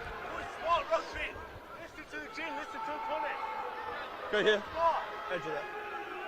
Take the edge, keeping you on, yeah? Rosslyn Park have defended well so far this game, but they just need to tidy up their set piece. They've had a turnover scrum, lost the line out, so they need to get their platform right early doors, which will set them up for the rest of the game.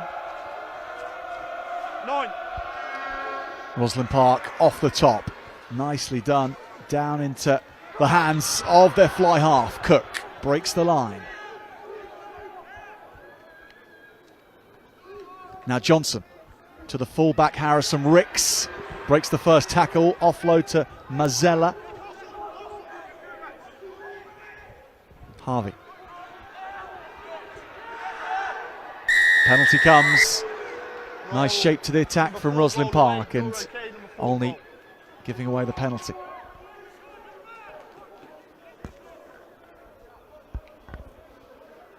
Nice little break there from Alfie Cook, really attacking the line at pace. Just needed someone to flood through on his shoulder, and I think they would have been under the sticks, but yeah, good sustained pressure leads to that penalty. Alfie Cook has a look at the posts and fancies the first points.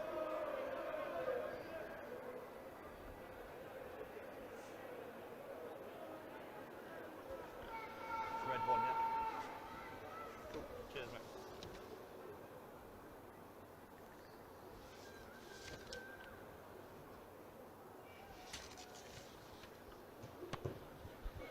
Sets it off in the right direction. It squeezes in at the left-hand upright. Rosslyn Park off the mark. 3 points to the good. Go the boys in white and red.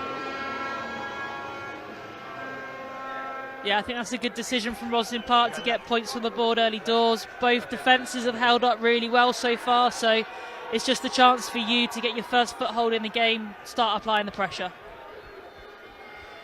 So only kick straight down the middle. Cook returns likewise. No one looking for touch here. Only want to go from deep as well with Hubbard.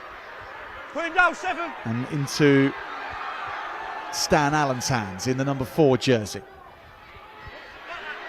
Big, powerful carry here from Aidan Reid.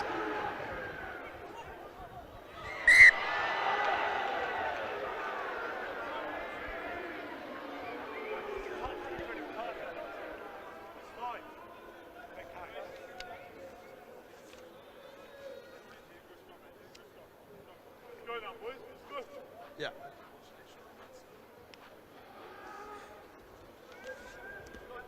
Get that inside shoulder out for me. Get your bind a bit longer. I'll step left and out your way. Crouch! Bind! Olney have just dropped Sit! Louis Harper off on this left-hand side just to cover the corner for any 50-22 opportunities. Rosslyn Park thinking about kicking. Not going for that 50-22, but Harper returns fire with ball in hand instead. And then this blindside again, it's a little understaffed. Now it's well covered by Zeb Winterbottom. And the blindside flanker shuttling Olney into touch here. Yeah, Louis Harper just fielded that kick well on the backfield and then wasn't there on that wing to give a bit of an outlet. So again, good defence by Rosslyn Park, forcing the error out into touch. They just need to be able to capitalise on this platform now. Yeah, 9, thank you. Kirpinen to the back, off the top. Lovely skills here. And then Cook pulls it out to Harrison Ricks. Big pass from the fullback. That's very well done indeed. Boardman, the outside centre. He's locked out of the 22 with a massive contact. That was a wonderful flat ball to the outside. Miss one into the outside spaces. Allows them to stay on that front foot. Harrison Ricks. That's a difficult one to take. It's off the foot. Or is it? No, knock on.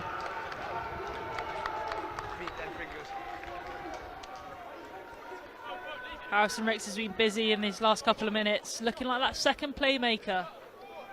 A bit like the New Zealand model, using their 10 and their 15. Lovely little variation, shows the flat pass on the far side and the little grubber through. Terrible ball to be picking up off your toes. Crouch! Bind! Sit! Good scrum from Olney. Breaking off the back and doing well is Constantine.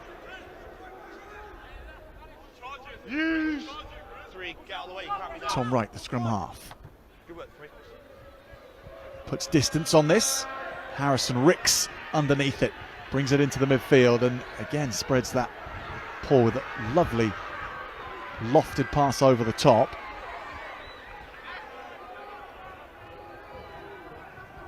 Olney up well and quickly.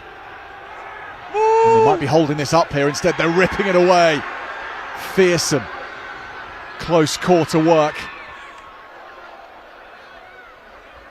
There's a boot that's just been launched 30 metres downfield. It's gone absolutely flying. Thank you. Tom Wright chipped over here. Harrison Ricks back under pressure as the fullback for the first time, shows his physical side of his game and then breaks free.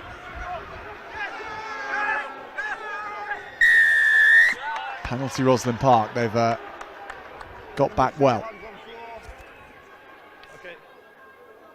Good backfield coverage, footwork to avoid the first chaser, but interesting decision there from Olney. I thought it was on to go wide.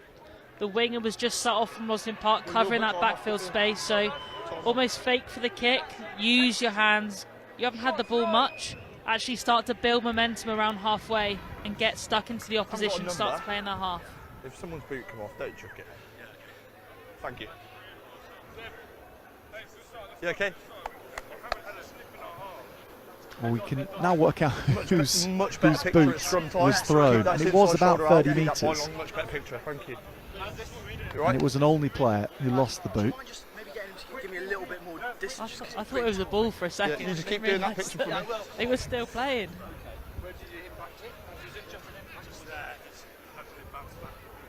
Johnny, better scrum that side, mate.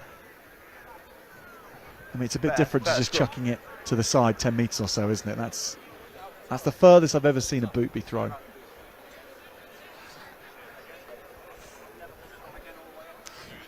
Can you hear me? Well, Rosslyn Park, in the that meantime, scrum was much better. might well be without their number 7, Manny Dell, for the rest of the match. He's been taken off by one of the physios. Back here, Ted. And looking a little bit ginger on his feet. 2 hands on the floor. Time on. It may well be, well, it's not entirely sure what part of him is sore or injured, but he's on his feet, walking Edge of that off. sort of fake line. Fake line, Just edge. taking his time doing it, so hopefully nothing too untoward for Gents, let's go. the open side for Rosslyn Park, but he's may well be out of action for the rest of the match. Park ball. Kirpinen throws it in. Head play on. Scrum half. Thomas Harvey tidies things up. Tackle! Cook takes it nicely to the line. That's Take Louis it back. Johnson, who kicks it deep downfield. Nice stepping forward here from Hubbard. Not now, not now. Great numbers in support for both these teams in the stands at Sixways Stadium. Yeah, the crowd definitely like Timing that was step good. from Hubbard. A couple of decoy runners in the way, but play on, and they are with 30 Barnett Vincent making some yards. Now this is in behind. Cook will let it run out. Excellent play. What a gain of ground that is. Yeah, really nice kick by Stenson. Hubbard got his team on the first front foot by evading that first defender. Great carry in the midfield by Barnett Vincent. And then just really calm bit of play. Spotted the backfield was up, space in that corner, put Seb, Rosslyn Park let's under go. pressure, and Stenson just pins the ball 6 9, metres out from the Rosslyn Park line. Stay out that channel.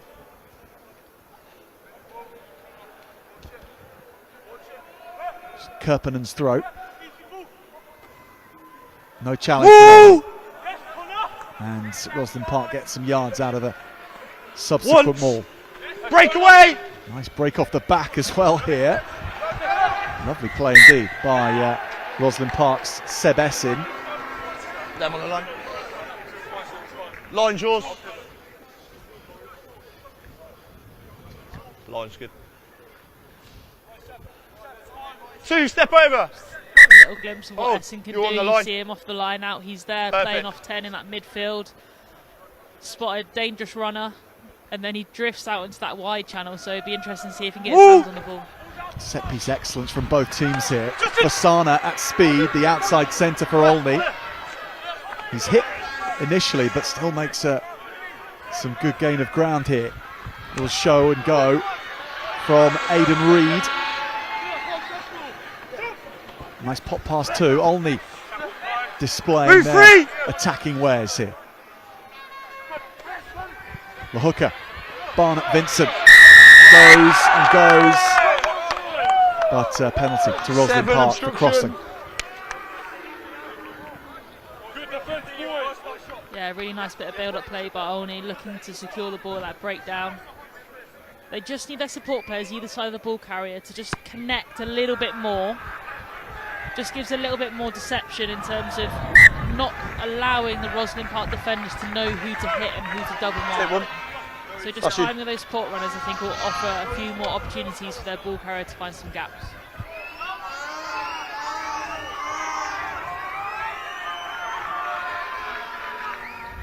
Let's go.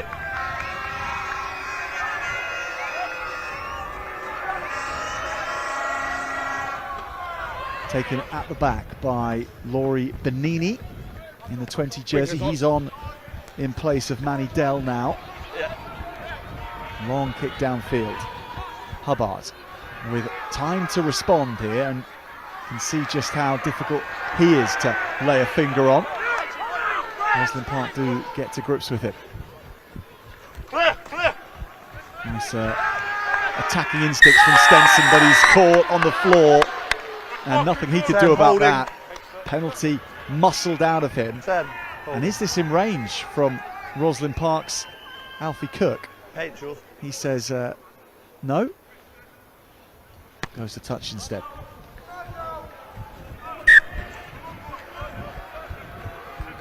And Amber, sometimes talk about matches settling after a while into a rhythm. This hasn't settled at all. This is still right out of the blocks as if it's the opening 30 seconds. Go inside the 15 for me. They started at some base. I'm wondering how long they can sustain this for, but both teams looking really dangerous in attack, shifting the ball well, playing with tempo. Rosslyn Park probably had a little bit more territory at the moment, but no, don't the 20, no. ferocity of the carries and the defence that is coming to meet it as well is, yeah, great. Rolling very deep. Harrison Ricks picks it up. There's only one chaser on him, and he'll pick him off easily. But then he's ushered down an Olney alley. But Olney give the penalty away on the floor. And you cannot send just one runner after Harrison Ricks, it would seem, Amber. No, I think it's going to be a really good matchup between the 15s. Hubbard has also shown his fancy footwork and pace from that backfield as well. I think any good kick chase, you need a minimum of 3, one person on ball, and then someone as security either side. So, yeah, battle of the 15s, I think, today is going to be interesting to see.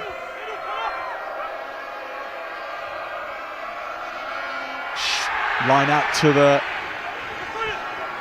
goes low, and it's Spoilts.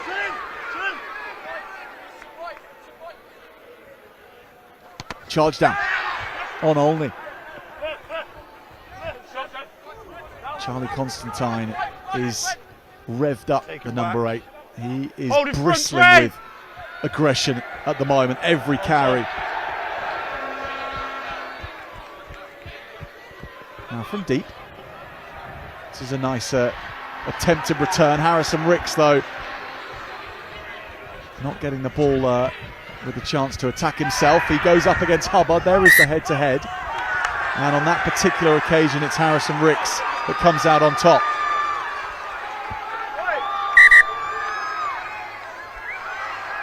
Yeah, he's a really balanced runner. You can tell he's attacking the line, but he's also got that little deft kick. Very Finn Russell-esque in terms of it doesn't look like he's got that in his locker. When he's going to go, really deft, ball to the foot, play through, and again, great chase to put the pressure on Hubbard. Crouch! Bind! Set!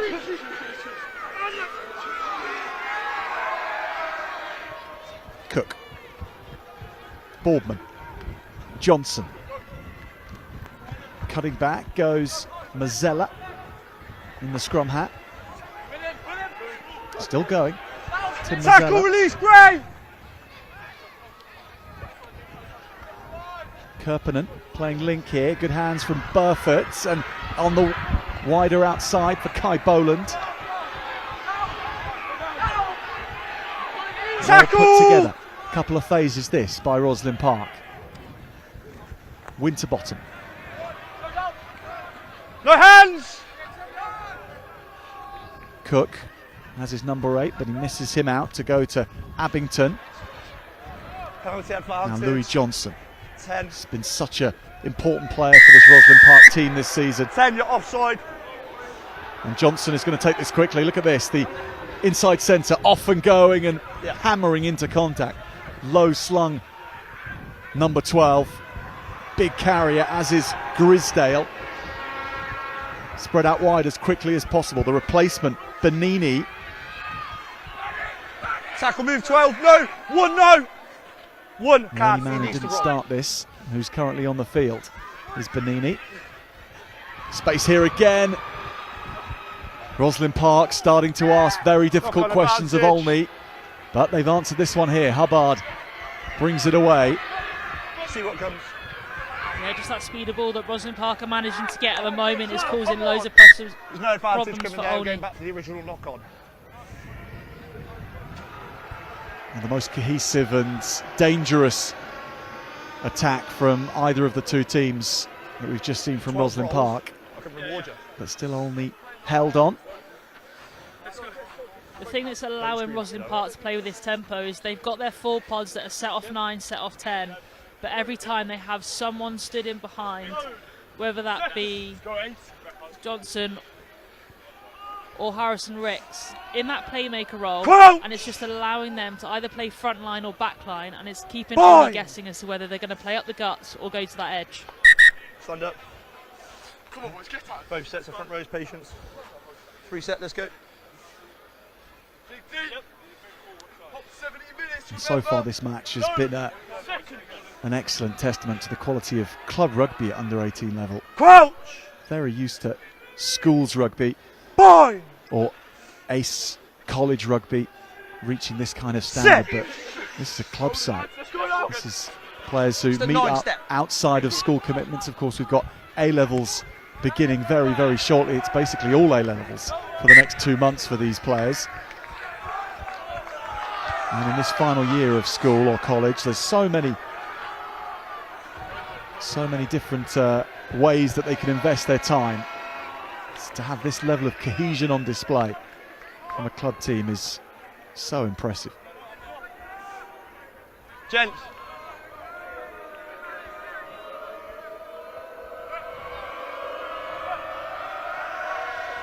Benini, good take. Johnson, then Abington. He's made the difference here. Harrison Ricks now works this along to Mazzella, who's dragged out just about. Justin Fasanya with some good covering across. Nice little wraparound play by Rosslyn Park. Yeah. Again, they've got Essin, Winterbottom out in that midfield, trying to attract a couple of defenders, trying to keep Olney tight, but Fasanya doing really well to just slide off, cover, use the touchline as that extra defender. Good leap from Stan Allen. The jumpers sort of faded away from him, but he claimed it well. Taken out. Did the big man Stan. Once. Long box kick here from Tom Wright. Harrison Ricks, he has an awful lot of time here. And he puts up the spiral bomb that is going not as far as he might have liked. It stayed with Rosslyn Park, however, making its way into Essin's hands. Massive danger from that spiral bomb from Harrison Ricks, but look, our camera's picking up the the fight up front here between these two, but there is a real problem for Rosslyn Park here, because their fullback, Louis Harrison-Ricks, after that spiral bomb has stayed down, and this looks very uncomfortable for him. Gents, we're playing, water off. Gents, we're playing. He's most definitely done something, Amber. Yeah, it's going to be a real shame if he has to go off. He's probably been the brightest player for Rosslyn Park so far. Offered a lot, ball in hand, covered the backfield really well. Great distribution, kicking game, so hopefully he can get back on his feet. Meanwhile, Rosslyn Park go on. Essin into traffic. Cook with plenty of numbers in front of him, but none of them able to capitalise on the charge down. Abington has dropped this. Olney are coming right back into Rosslyn Park's eye line here, and they've got the ball back. Harper plays scrum half. Reed, big carry of this man, Aidan Reed. Play on. Charlie Down takes up the carrying duties. Operating well behind the game line, but that allows them to then pick off that defence a little bit more. Good spin from Hubbard. He's still going. Hubbard. No hands free. Let it go. Keep the mark for me. Reed. Still advantage. Rosslyn Park having to go to work in defence here. No hands for. Still no try scored yet in this National Cup final. So much endeavour. Olney going through the middle here and almost bobbling the ball over, but just losing control. The line was begging. He thought he was there. He was so close to getting that ball over the line. 16. But lovely little build-up play by Olney 15 there. red. Never onside. 15. Aidan Reed's proven to be a real handful, beating off defenders, gaining those post-contact meters. Don't do anything silly. Don't do anything silly off the ball. And the sound from the stands here just has been unrelenting. Wave after wave of excited applause. On the line. They're on it. Only in the set. Ferdy Barnett Vincent to throw this in. Take from Allen, and now Olney powering forward for the line. They score. It's the first try in the cup final, and Olney have it. And that was a rolling maul at high speed that did it.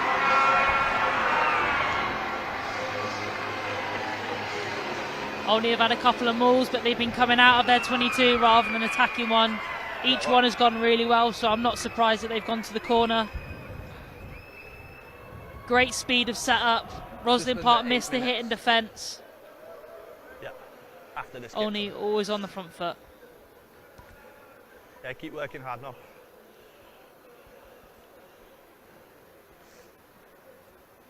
Just had Bo Stenson 9 as well about anything off the ball there. To add the extras.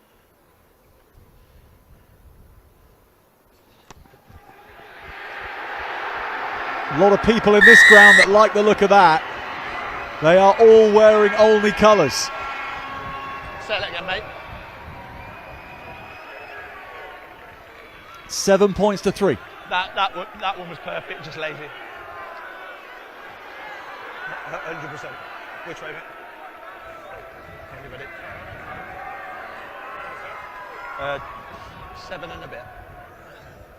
Well, for Rosslyn Park's fans at home, looking for cheer after that score, Harrison-Ricks is still on the field. Still trying to shake something off with his hamstring, it looks like, but he's still on the park. Olney, though, on the charge, and it's another Reed charge, and that means meters made. Plenty of them. Olney again, ripping through Rosslyn Park here. Look at this, Hubbard! The hitch kick from the fullback, he's going down the gunnels. Comes back on Rosslyn Park's side briefly. Penalty to Olney. They are meters away from Park's line again, and they're looking for it, and they're crossing, and it's a blitz. from Olney right now. Unstoppable. Wave after pink wave. Yeah, another unbelievable carry by Aidan Reid. He's not just about brute force, he had a lovely bit of footwork taking through the gap. CB, one second. And just numbers queuing up. It's their work off the ball, it's their support to the ball carrier that is allowing them to just build that momentum, and Rosslyn Park have no answers in defence.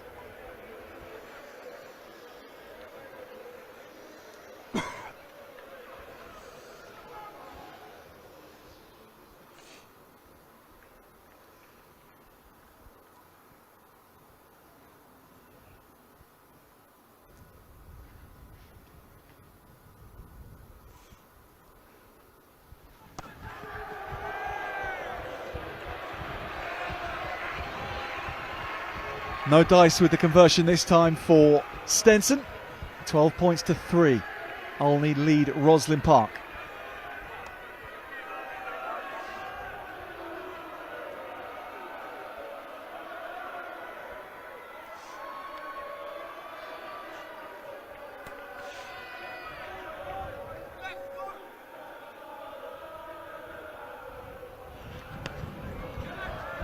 So Rosslyn Park kick off, and they claim this one nicely, so ball back on their side. Can they do something with it? A quick riposte would be welcome for them. Seb Essin with that carry again, the lock forward. Now Cook, no real options outside him. He's up against a resolute defensive wall from Olney. Kirpinen, the hooker, does well to make anything out of that situation. Bolands knocking on. That's a cruel one for Rosslyn Park. Their attack just looks a little bit stifled at the moment compared to 5-6 minutes ago when they had that really lovely flowing bit of play. They had their pod set up. They just don't quite have the same organisation and the same connections, which is allowing Olney, who are clearly fired up now, to get into the game defensively and cause those turnovers. Crouch! Bind! It's a good 20-metre short side here if they want to go down and attack that space. Constantine wants to do just that, with Tom Wright for support, the scrum half. Ripped away by Park. Let it go. And Park managed to ensure that does come back for them. Good defence ultimately from Rosslyn Park. Good work. Take him back.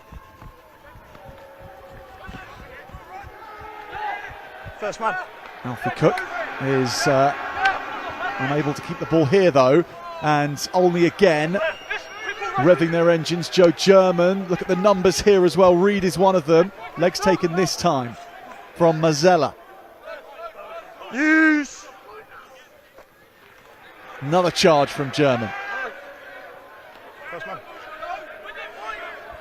And Park rip it back from him. 9! And Cook will kick this downfield. He's got some distance on this. Bo Stenson lets it bounce out. That was a great exit from Alfie Cook under pressure in the dead ball area, and to make that up to halfway, I think his team will be pretty happy to see that and reset.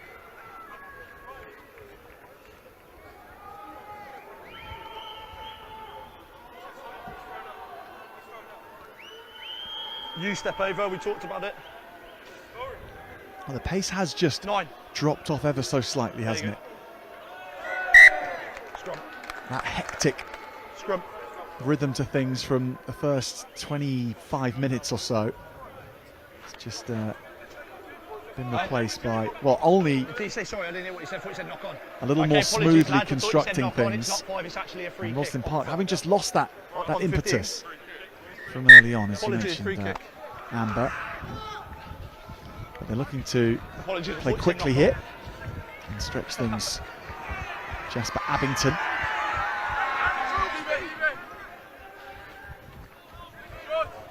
Kirpinen. No hands, Gray, no! Welcome penalty for Park. Yeah, that's really going to help them get into the game. Just getting those easy meters, get into a good attacking position. We've not seen them in the Olney 22 for quite some time, so Alfie Cook needs to stick this deep into the corner. Yeah, 1 minute 30.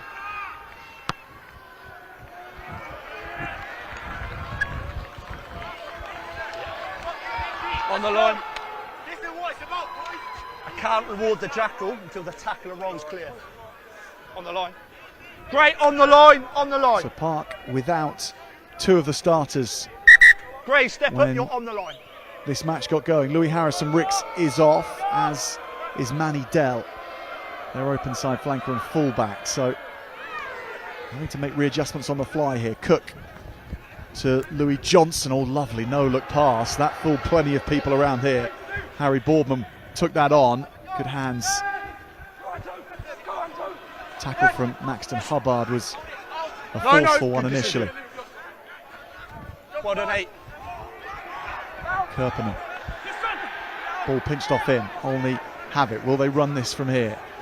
There's a chance with Constantine if they want to, because there's fancy footwork on this wing. No, 12.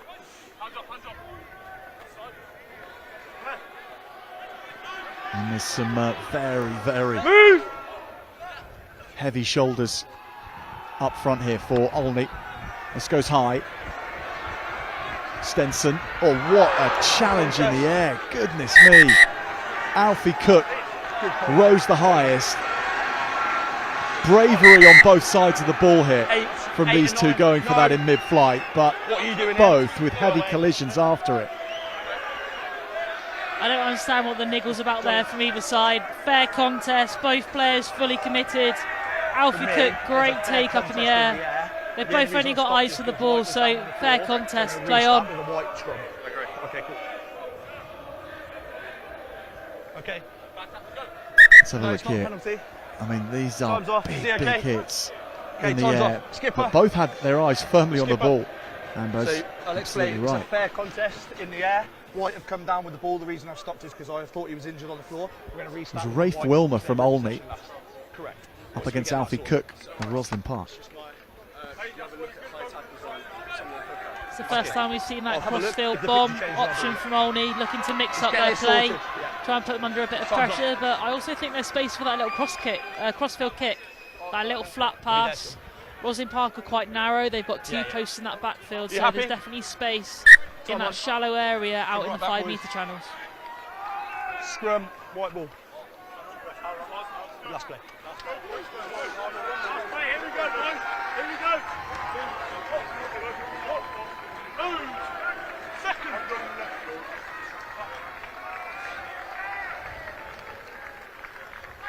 Crouch! Bind! Come on, Aiden. Let's go. Sit! Rosslyn Park scrum, and they are getting turned into sawdust by Olney at the moment. Olney kick it off. They had the penalty coming. What a powerful display from this Olney 8. Yeah, that pack have been pretty dominant so far. Scrum time at the Mall. I think judging by how their set piece is going, I definitely look to try and get it deep in the corner and see if Rosslyn Park can actually handle that Mall. The last one went forward at quite a pace. Opportunity to score before half-time is massive.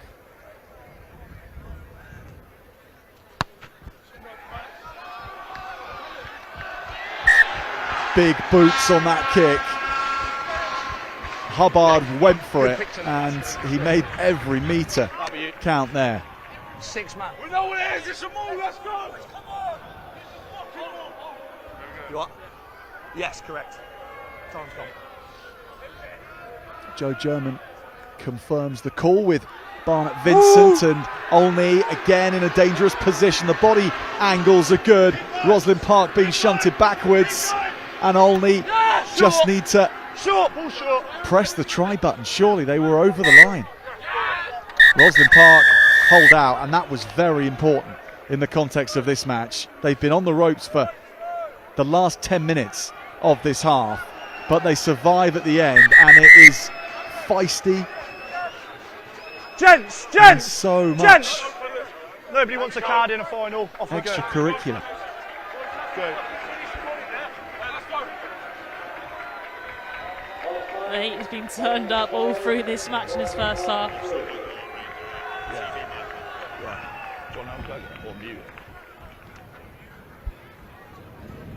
Breathless and extremely high quality. Olney, however, leading. Rosslyn Park 12-3 at half-time in the National Under-18s Cup final. This is how they got going. They had Rosslyn Park going backwards at a speed of knots here. Try scored by blindside flanker Charlie Down initially, and then from close range again they crossed. This was a splendid length of the field effort, almost straight from kickoff. They hit them in a blitz, Amber, of about, what, 3.5 minutes? All their points coming from that one flurry of supremacy.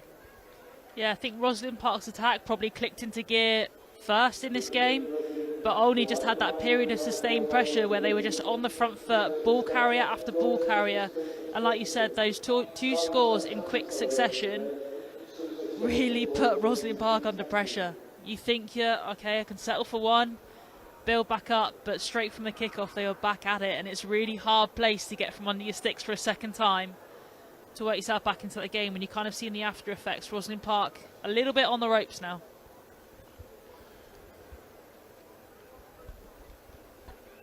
Second half will be beginning shortly, so stay with us for that. It'll be a turnover, a quick one of under 5 minutes or so.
Is the skipper off?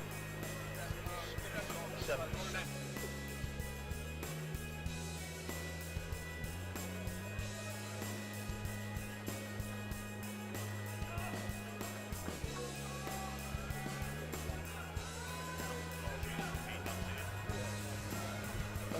It's something to look at. It's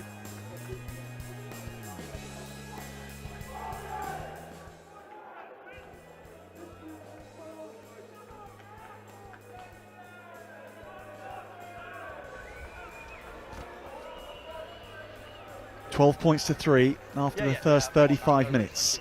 Olney okay, what's your name? will kick us back off. And Rosslyn Park Which way are you kicking, sorry? will receive. Let's wait for the whistle.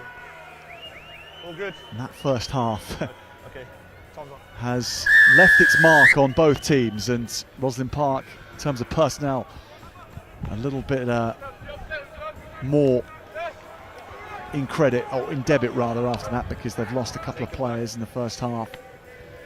And Amber, it was played like,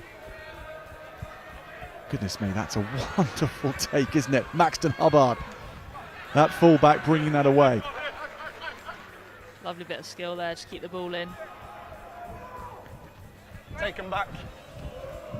Bo Stenson taken on by Cortese. Antonio Cortese on at half-time. Good wheels from him, but he's closed down well. But Amber, I was going to say it's a first half, and it's continued into the second half, played with the air of two groups of people who are a little bit frustrated about the fact they're going to be locking themselves away for 2 months doing A-levels. Yeah, they're definitely making the most of this run out. It has been brutal, both sides of the ball. I think Olney probably would have not wanted half-time to come and to keep that momentum, whereas Rosslyn Park, I think, half-time, a welcome break, just a chance for them to regroup and regather.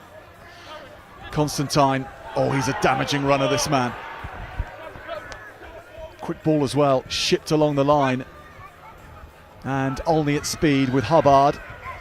Sammy Inman is on, by the way, at scrum half. There he is on the ball. Stan Allen in the second row. Inman. Constantine. Place that back nicely. Good spin and really physical effort. No hands, red! From Olney's Ronan Perkins. Pull back here, now there's a chance, early chance in the half, or this could be in here for Olney. They'll touch it down. And Olney score. It's a lovely out the back pass there. They've got their pods going, they're set early. The connection out the back from Stenson.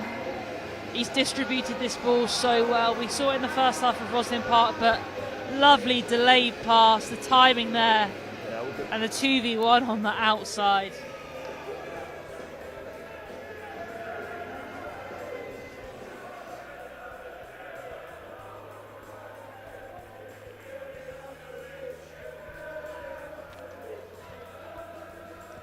Try scored by Henry Walker in the 18 jersey.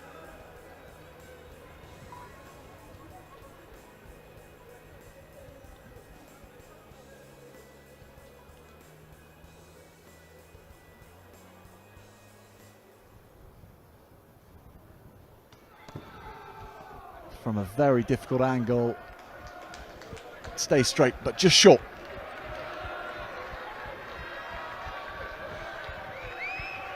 (17-3), Olney leading Rosslyn Park in the National Schools, or rather not the National Schools, but the National Colts Cup competition. Taken by Rosslyn, almost taken by Rosslyn Park.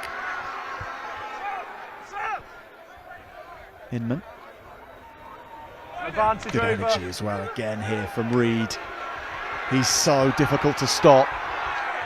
19, go that way. Park just not going low enough 16, on no. Advantage. him at the moment. Advantage. Good jinking feet from Stenson. Over it, boy.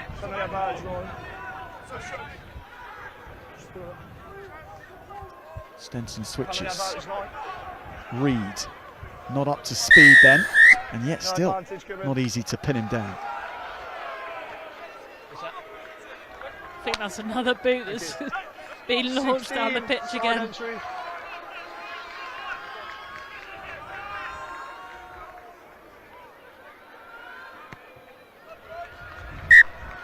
Only push this just to outside Rosslyn Park's 22.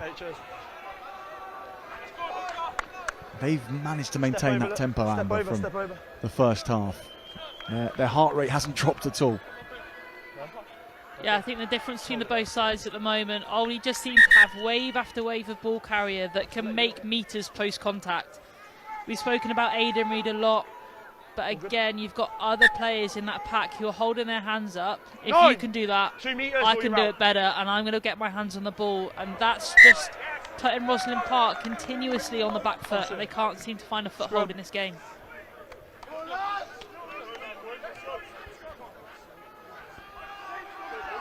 Here we go. Pull him in. Mumbo, pull him in. Hold us a bit. Hold us. Crouch! Boy! Let's go, Hennes. Gabat Cherotti is on at scrum half for Park. Free kick to Park, and Cerotti takes it. Cook has found some good space in behind Hubbard, and that's a very good nudge from the Park fly half. Yeah, I think really nice bit of gameplay there from Alfie Cook. Just turning Olney, gaining a bit of territory, trying to play a little bit more rugby in the opposition half. Try and get that foothold. Try and build a bit of momentum and a bit of pressure from here.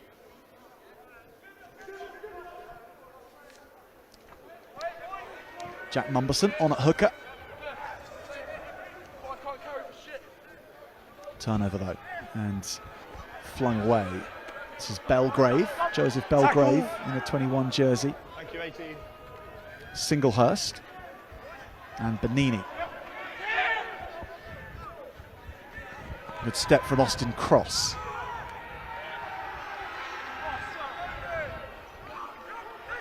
Olney have turned this, however.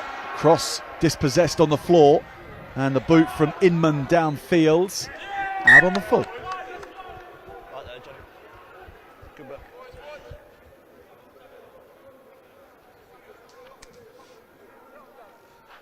Rosslyn Park are just putting their attack under a little bit of pressure at the moment. They don't seem to be finding that flow and using the full width of the field.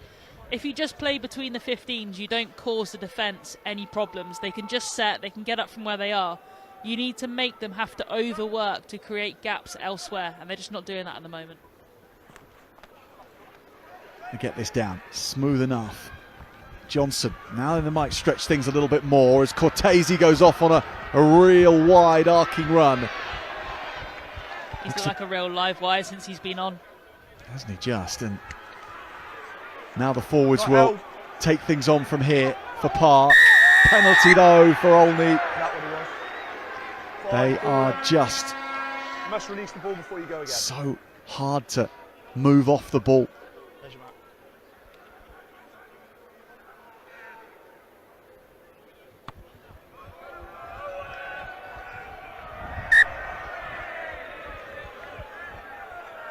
Just like that, Park's Gents. momentum is quelled. Step.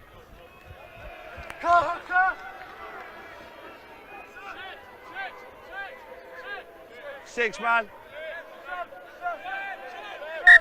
So there, give him time. Need to give it early. They just need to take something that they're getting these opportunities. They're being creative. They're making opportunities. They're not taking them, but there's still time on this clock for them to get into the game. They just need to be patient when they get into those areas. Stenson's pass, not a clean one here. Hubbards takes it, and then here he goes and makes the most of it. Good tackle from Cortese, right round the legs from the replacement in the 22 jersey. Straight off your feet and side entry. 21. Joseph Belgrave involved in stealing that ball as well. Now that hasn't found touch, and a big roar of frustration from Park and Alfie Cook.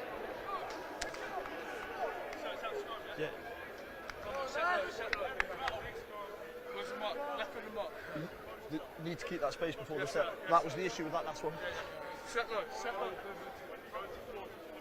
What's that? Yeah, I've got an option if you want. Sorry, I thought you captain. You want the 22? Jed, 22. Skipper, just make sure you come to me first. It's a 22 drop out. Which way you going? Yeah, when you're ready, please. Behind the line. Interesting decision from Olney. I think their scrum has been fairly dominant.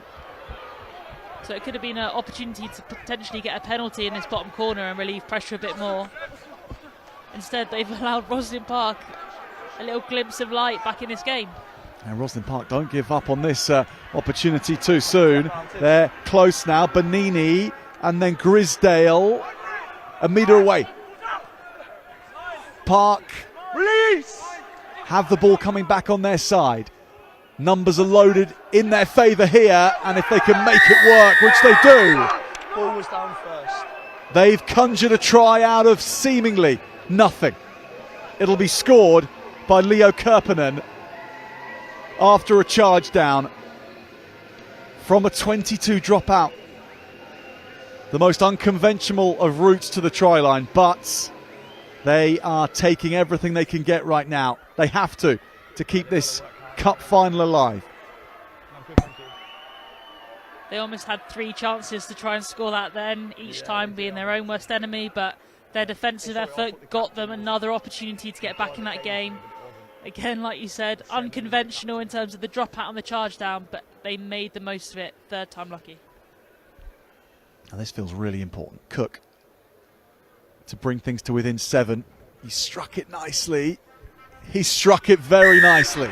Alfie Cook makes good from the conversion moments after, thinking he'd spurn the opportunity for his team by missing a kick to touch. But that was a terrific strike of the ball.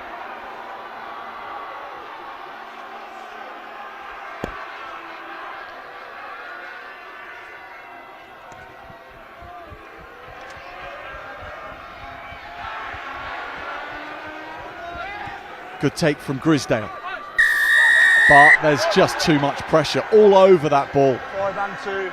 And they're so disciplined, Amber, not to be going off their feet as well. Not once have Olney fallen foul of that. It's all about creating good pictures. If you listen to the referee, you show that you're onside, on your feet, willing to leave an opportunity if he tells you to, you will get rewarded for that throughout the game.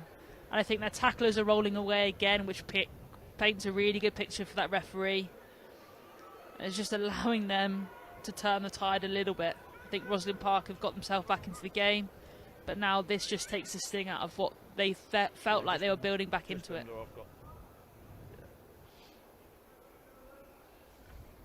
Stenson it is to try and stroke this over.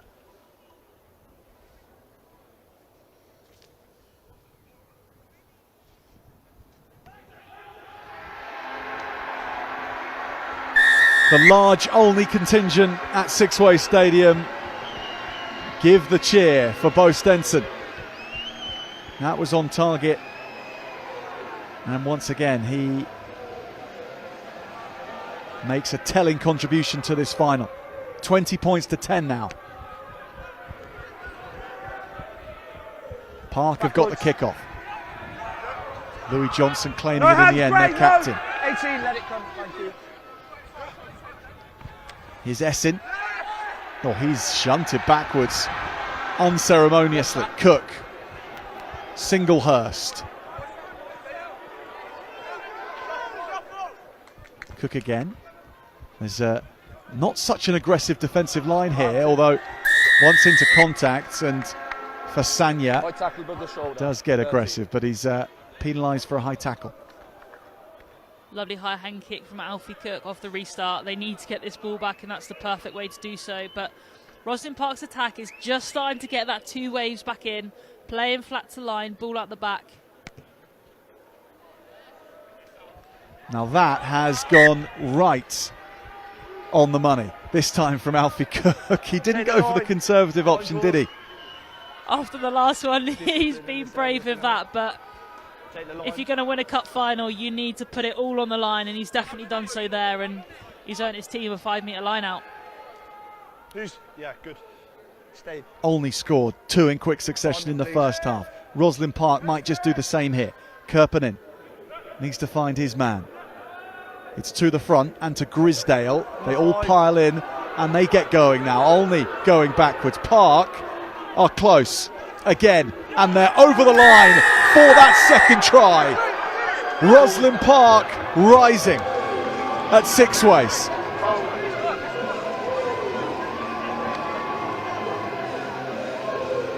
What a contest, both teams going toe to toe, showing that their mauls are a real weapon, making the most of their set piece opportunity, and we're in for a thrilling finish.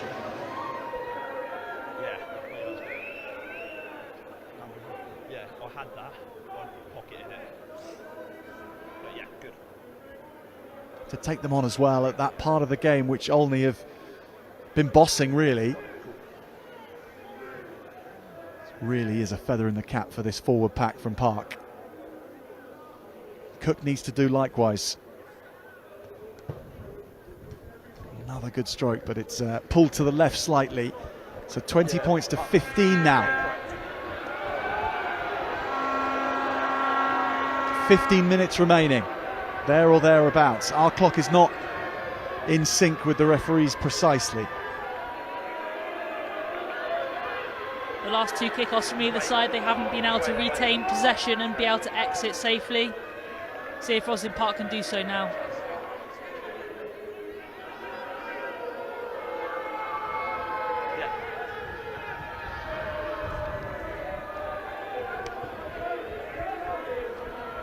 Almost contestable. It was in many ways the worst possible scenario for Park, claiming that and getting hammered in the process.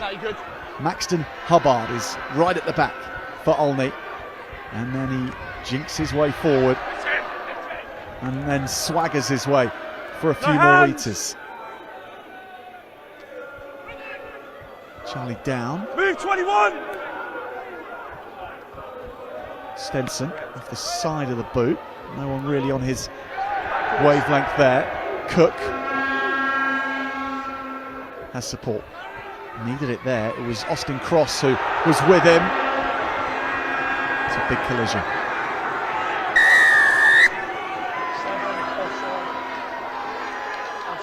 Penalty was for offside.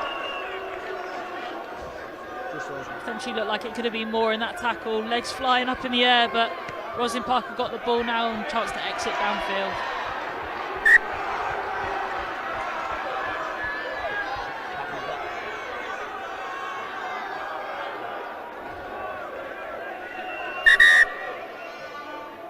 Time is off.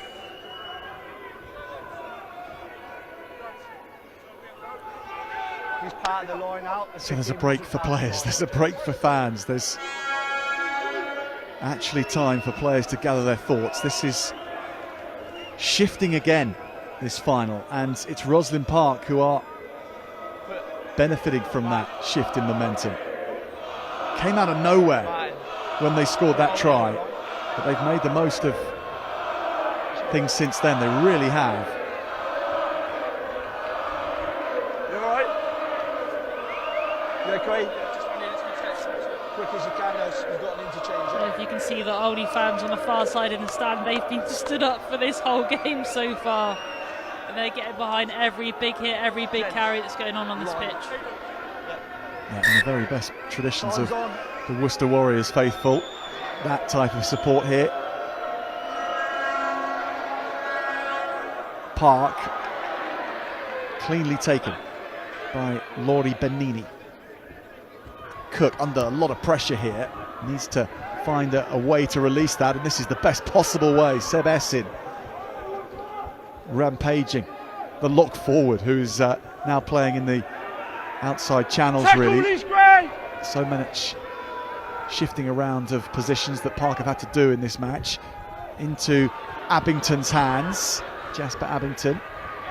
That ricochets around, comes off an Olney player. Park again with possession. Everything now, Amber, is just lined up nicely for Rosslyn Park. Yeah, only a little bit slow now to fold round the corner in defence. I don't know if that early effort in that first half has taken that out of them a little bit, but if Rosslyn Park can get quick ball from these breakdowns, play width to width, they've shown that they've got their pace on the outside, they'll be able to find some edges, some seams, cut down those 5 metre channels, and Olney will really be on the back foot.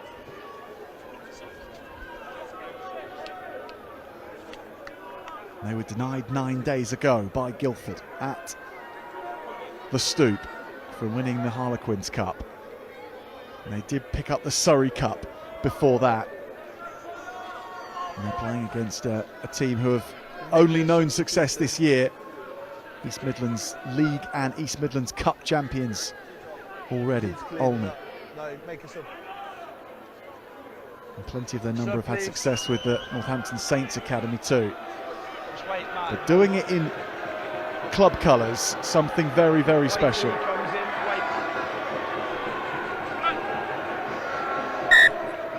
Sorry, gents, wait until that 8's in. Time's on. For a lot of these players as well, it'll probably be the only club that they've ever played for. They will have played next to their teammates for years and years. They will have grown up with them, and that's, like you said, what makes it so special. Good hands here, Abington. Now Cortese, oh, he doesn't mind the edge, does he? But he puts a foot in touch there. Quickly taken for Sanya. Wanted to move things quickly there.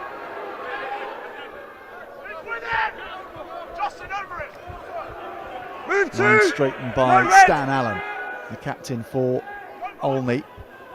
Little drop back, that's not gone to plan. Ben Torrance was almost looking to hack through the replacement front rower. Yeah, I think Fasanya's gone quickly there, but probably the state of the game and where it is, Rosslyn Park are definitely in the ascendancy, so it probably would have been a really good opportunity for Olney just to slow the game down, collect their thoughts, regather, and build a really good platform then to exit from or play from. Not quite sure the quick line out was the right option in that moment. This just hasn't been the type of match where anyone's wanted to slow down, has it? No, and I'm here for it, but in terms of them coming out on top, we want to see a fast game, but just cool heads is going to help you come out on top in it.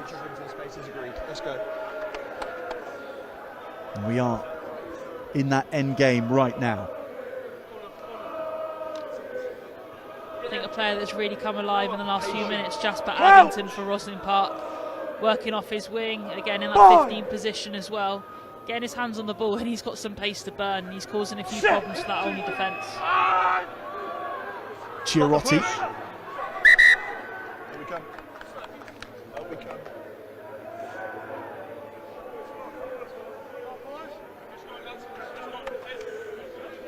Well, at times Olney have been under so much pressure at the scrum. We've got an attacking scrum here and plenty of room for their backs to work with. We still haven't quite seen the full array of Louis Johnson's talents, the number 12 for Rosslyn Park. Hold the push. They've got the good platform here. Got away by Chiarotti. Here is Johnson. He's missed out this time and he's going to have to do some tidying here for Sanya. Has gobbled him up. No. 12, no. But Johnson does keep the ball for Rosslyn Park at least. That's another huge hit. Ridden out well by Joseph Belgrave. There's lots of space here on the outside if Rosslyn Park can move the ball. No hands, 19, no. Cross may well have wanted to do that, but he had no choice. He was unceremoniously taken to ground. So they go to the boot, and that's an Olney line out.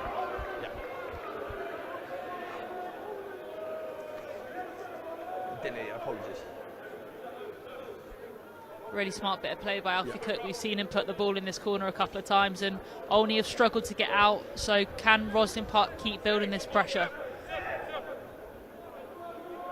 Seb Essin. I think Seb Essin's wondering whether he's a back or a forward at this point in the match. What is he officially? He's a dangerous runner from any position. Number 5 for Rosslyn Park. Cortese, now another dangerous runner. Look at this. He's going to fancy his chances here. Sets off. Cuts in. He's tracked so well, though, by Olney, but the power after contact is there for Cortese. And he's kept this ball as he... And he's done better than that. Wonderful return fire from Cortese. Here's Chiarotti. This goes forward now. Park just pushing their luck a little too much there. 12, that'll do, thank you. Good decision.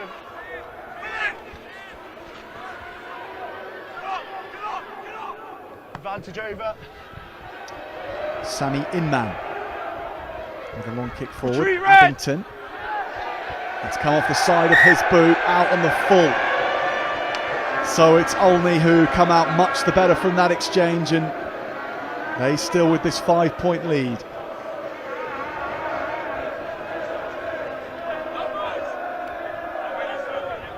I think it's really important now that Olney are 5 points up on the scoreboard, but they need to capitalise on this opportunity just to stifle Rosslyn Park. Everything seems to be going their way at the moment. They need to be able to build a platform. They can't take their own ball. It's another thwarting of the set piece. Well back here is Kurt Leadsom. Retreat, great. And Leadsom gives that some leather. He really does. Oh, this is knocked on though. What a chase from Ledson. He's turned really a nothing kick into an influential piece of play, because the set piece will come now for Olney with these minutes ticking away.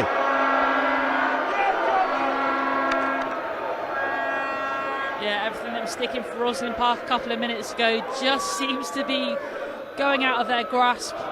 Uncharacteristic from Abingdon there. I think he's been really good the last 10-15 minutes to bring his team back into the game. But yeah, Olney's scrums dominated for the majority of this game, and now they've got a perfect platform to start to build a foothold. 10. Interchanges coming thick and fast. Second row is hold second row. Olney's Monty Lee is off. So too is Charlie Constantine, the number 8. So putting his head down at the back of the scrum now is Ronan Perkins. Set.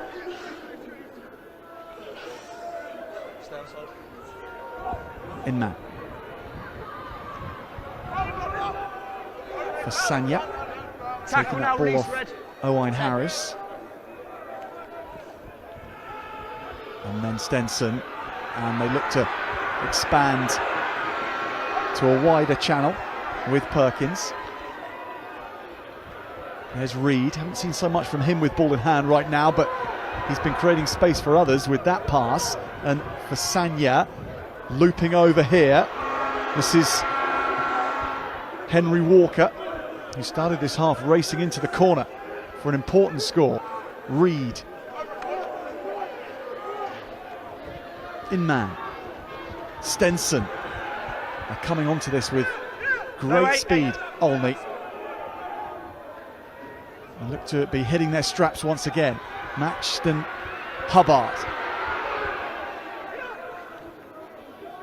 Yeah, I think him and Reed have been quiet in the last 10 minutes. Need to now get their hands on ball, try and create that spark that gets their team back into this game.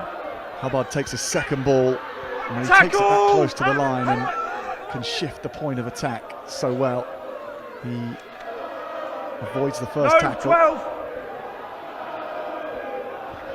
Perkins pulls it back nicely. Stenson, and then Harry's involved here. Now look who it is. It's Walker, and he's rampaging again. He's looking for the line. Short. Henry Walker goes just short. This is it for Olney, surely.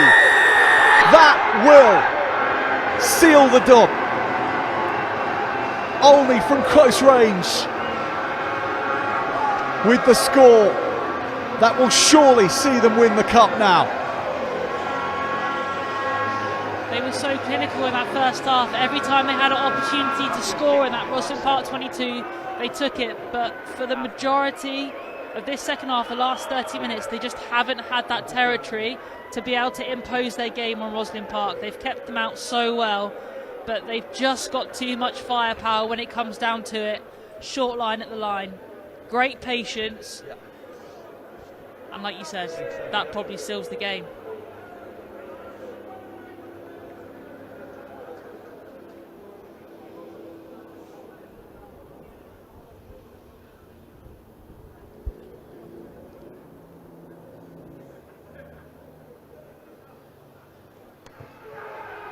A couple of extra points for Bo Stenson, and Olney 27 points to 15.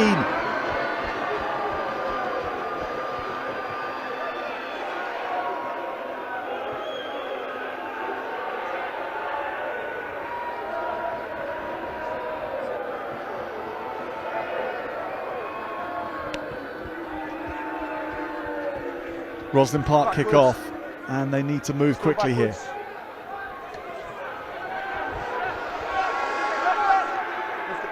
Penalty Olney.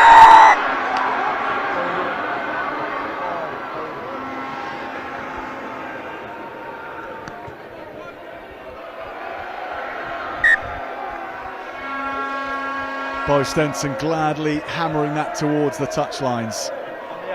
Olney can almost reach out and take the cup for themselves now.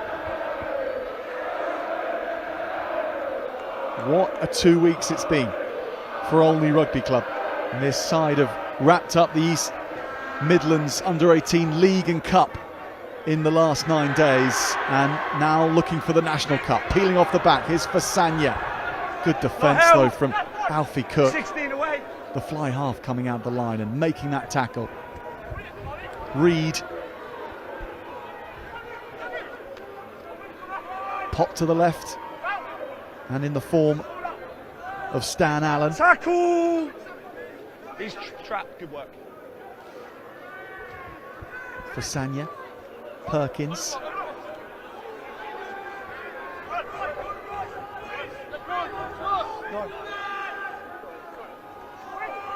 Picking and going here, and Park dropping off tackles. Reed again. Don't go in there. Olney could just be really patient now on their attack. They don't have to do anything special. They don't have to chase the game. Just keep hold of the ball and make Rosslyn Park come up with an error, which allows you to kill a little bit more time on the clock. Every single one of these Olney players accelerating into contact. Justin Fasanya, the latest. Stenson pulls it to the line. Hubbards, he's watched well, and he knocks it on. Put him down, please, whistle. No advantage. Park bodies with either hands on hips, some on the floor. There's an injury, unfortunately, here.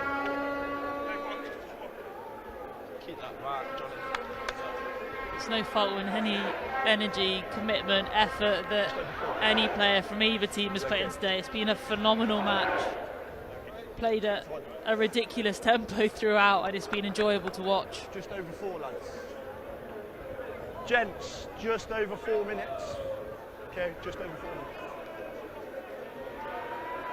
Just over 4 minutes remaining.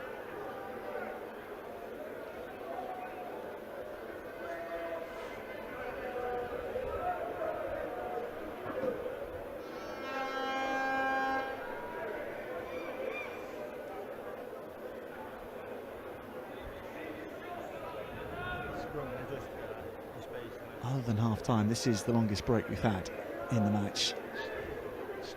And Park are spending it making these last-ditch plans to try and salvage the match. They gave themselves such a good chance of doing that. Came back into it terrifically well. Because Amber, mentally, when things don't go right, players go off injured, plans, best laid plans almost turn to shreds, and yet you still come back.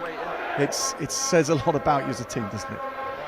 Yeah, it's massively important that you trust 1 to 23 in your squad. It shows a lot about your character, that people can slot in, slot out. No matter what interchanges are made, you can still go out and perform, and I think it does derail you slightly, but you need to make sure that is for the minimum amount of time, and Rosslyn Park have done so well to get back into this game, but I think Olney's firepower is just too much across the board. Crouch! Boy! Set! Hold. Stay up.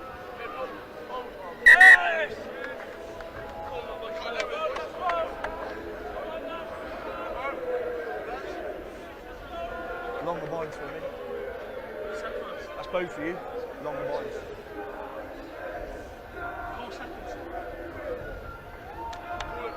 Crouch! There's 20 plus metres here on his blind side, and Manzella's shown how dangerous he could be. If I could ping him the ball straight from the base of the scrum and let him run, I'd just let him have a crack. Number 3, out and across. Number 3, cross. Will he get that chance? Penalty for Park, and they'll go to Chutch instead. 3. You set up well to start with, then you stepped out. Correct. Edge of the paint. Edge of the paint, step off.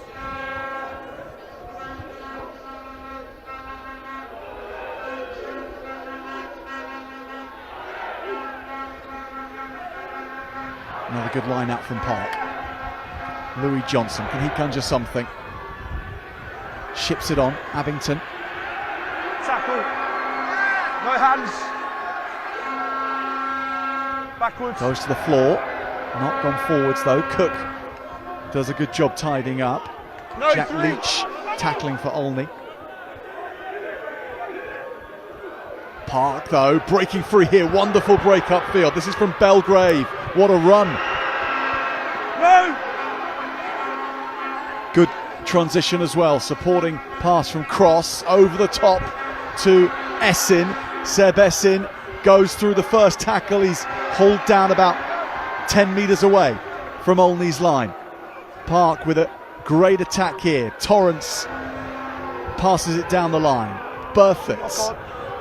This is Abington. Has to wrestle himself to the ground. Kirpenan. Now Cortese. He straightens. Can he get the offload? He does. Brilliantly done. Into Chiarotti's hands. Now that's lost. And Olney will boot it downfield. Gratefully so. Park were so close to scoring again. Now they start again.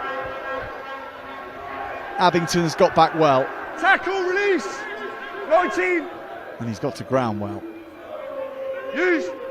And Chiarotti and Cross and Singlehurst.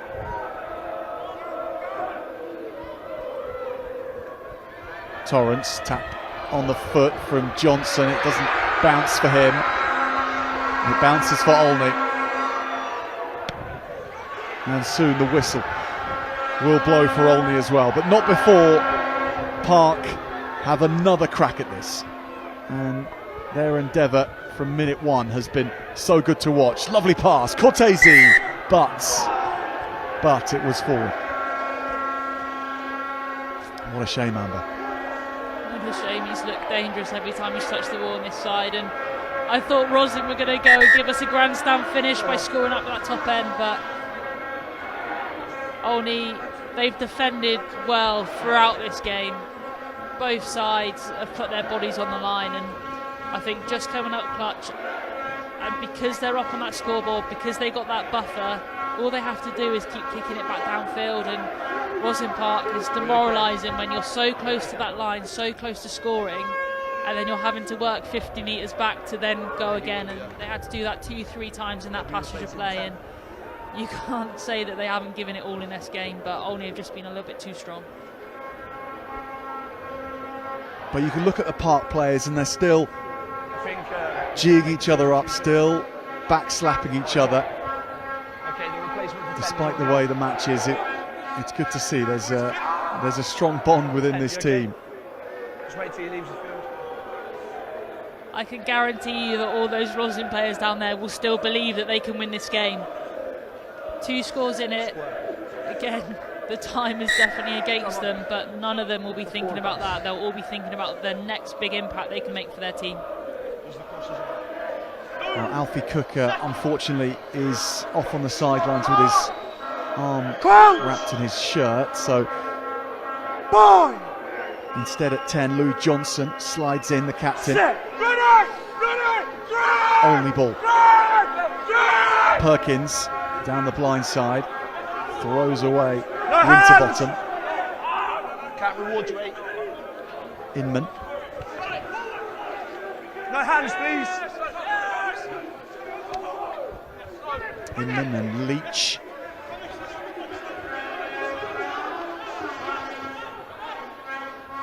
Rosslyn are going to have to try and compete at every ruck here. They need this ball back. And they've almost had it there, but that was well in from the side from Chiarotti.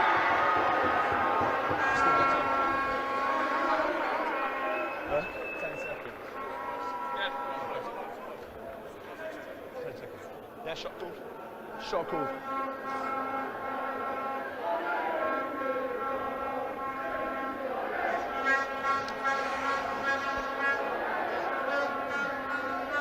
And the last throws of the game may well be taken up by the shot clock on Bo Stenson's kick at goal here.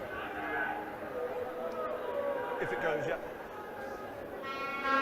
I know Rosslyn need 2 scores, but I'm surprised they're not just going to take the tap and eke out the 10 seconds and go for touch. But I suppose there's more points on his tally for the end of the game. He's kicked well, superbly well. Stenson aiming to make it 30 points in the cup final for Olney. It has just gone to the right-hand side, so Park and Cortese come away with it. What's left in this match? This has been the run of things from the very off. Two teams knocking lumps out of each other from all parts of the pitch and doing it at hyper speed. Louis Johnson, what a pass as well from the captain for Rosslyn Park, and they are looking for options and space, and this is Essin. He's been brilliant today, but he's just been put into touch because Olney have won. What a 2 weeks it's been for this club. They have picked up 3 titles in the last 2 weeks. This, the prize trophy. This, the one that they wanted from the very start. They have beaten Rosslyn Park in the National Colts Cup final. 27 points to 15. Olney are the champions for 2025.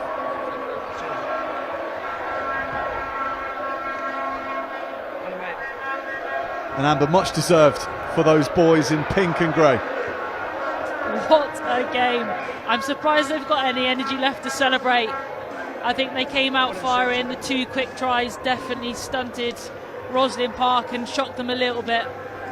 And then they just defended the period where Rosslyn came back in the game from their lives, took one opportunity in that second half and capitalised on it.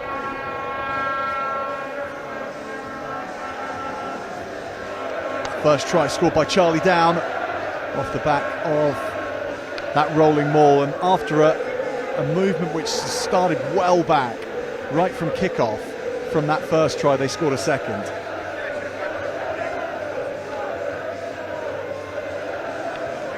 And at the start of the second half they added a third. This was Henry Walker at speed.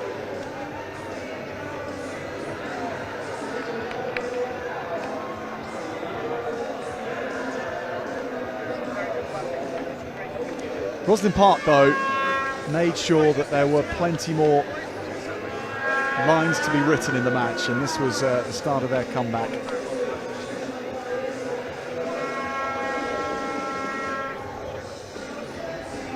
And from a rolling maul, they then went over. Hooker Kirpinen involved, but underneath the pile of bodies, Seb Essin. But this was some way to win it as well. Great attack, and what a line taken from Jack Mumberson.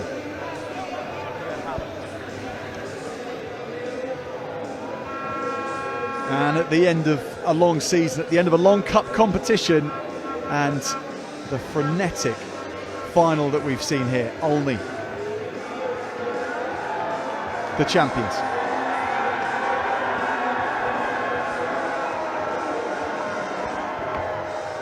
So the trophy presentation will be coming up shortly here at Sixways Stadium. Stay with us for that.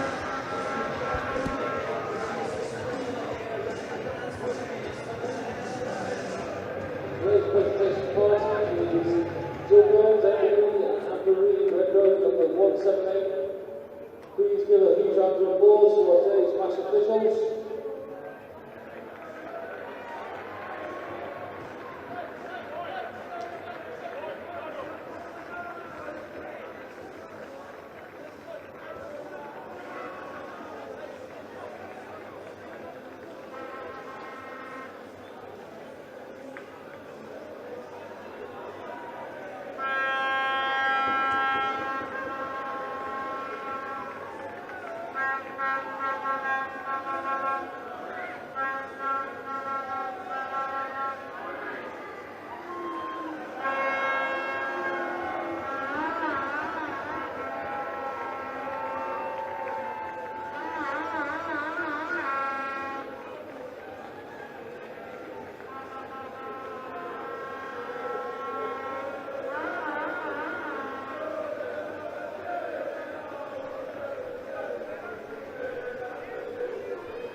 Please put your hands together for today's tourism, Rosslyn Park. Rosslyn Park received their runners-up medals from Amber Reid, England World Cup winner, who joined us on commentary today after an incredible season from Rosslyn Park. They will end it still looking for an under-18s Colts title for their history. It's never been won by Rosslyn Park before, but they have distinguished themselves in the way they play the game at every opportunity this season. And this final was a double underlining testament to that. They played terrifically today. And they were beset by injuries and having to move players around out of position. And that's just in the 80 minutes. They've had plenty of players who haven't been able to join the team today for various reasons. Some have exams, some are cup tied, joining the club too late in the season to be able to play. Some just managing their workload in terms of the number of minutes they've played this season, and injuries being what they are too. No doubt they had their heart set on this one, but it's Olney who will go home with it. And Olney receiving the medals from Jill Burns, the captain of England when England won the Rugby World Cup in 1994.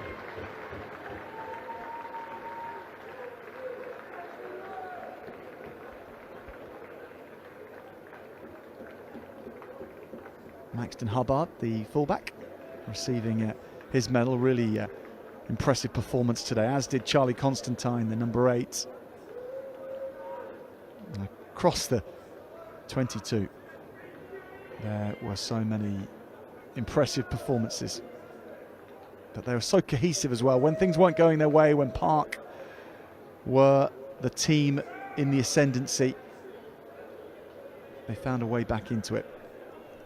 And one of the points which highlight that the most was Kurt Leadsom, number 21, who came on in the second half, and his only notable contribution in the match may well have been a kick downfield, but he chased it all the way with such aggression and such willingness and commitment that it forced an error, and that error led to a position that Olney then capitalised from. And this is the result. The National Colts Cup final, won by Olney.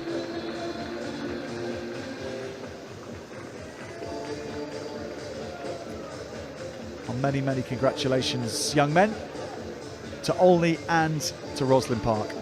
It's been a fantastic game to watch from a neutral's perspective. There haven't been many neutrals watching on today, we appreciate that. But for those in pink and grey, what an achievement, one that will live with them for a very, very long time.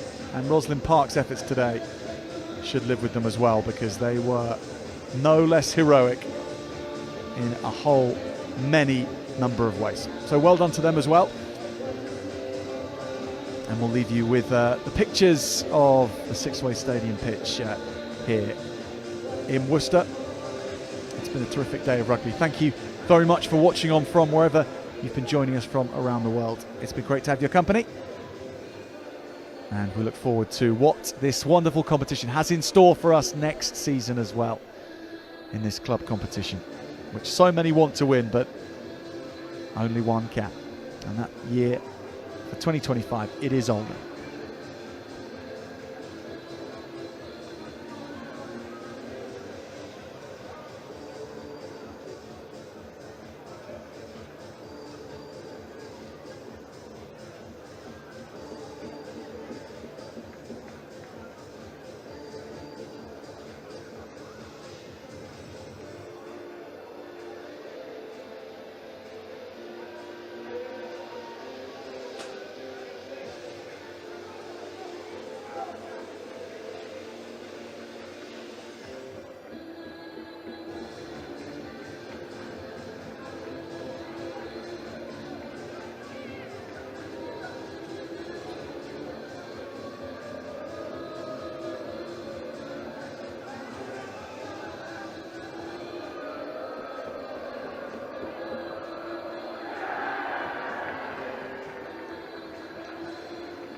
big thank you to all the community teams who took part today in the Age Grade Finals. Thank you to the Sixways Stadium. I hope you had an enjoyable day.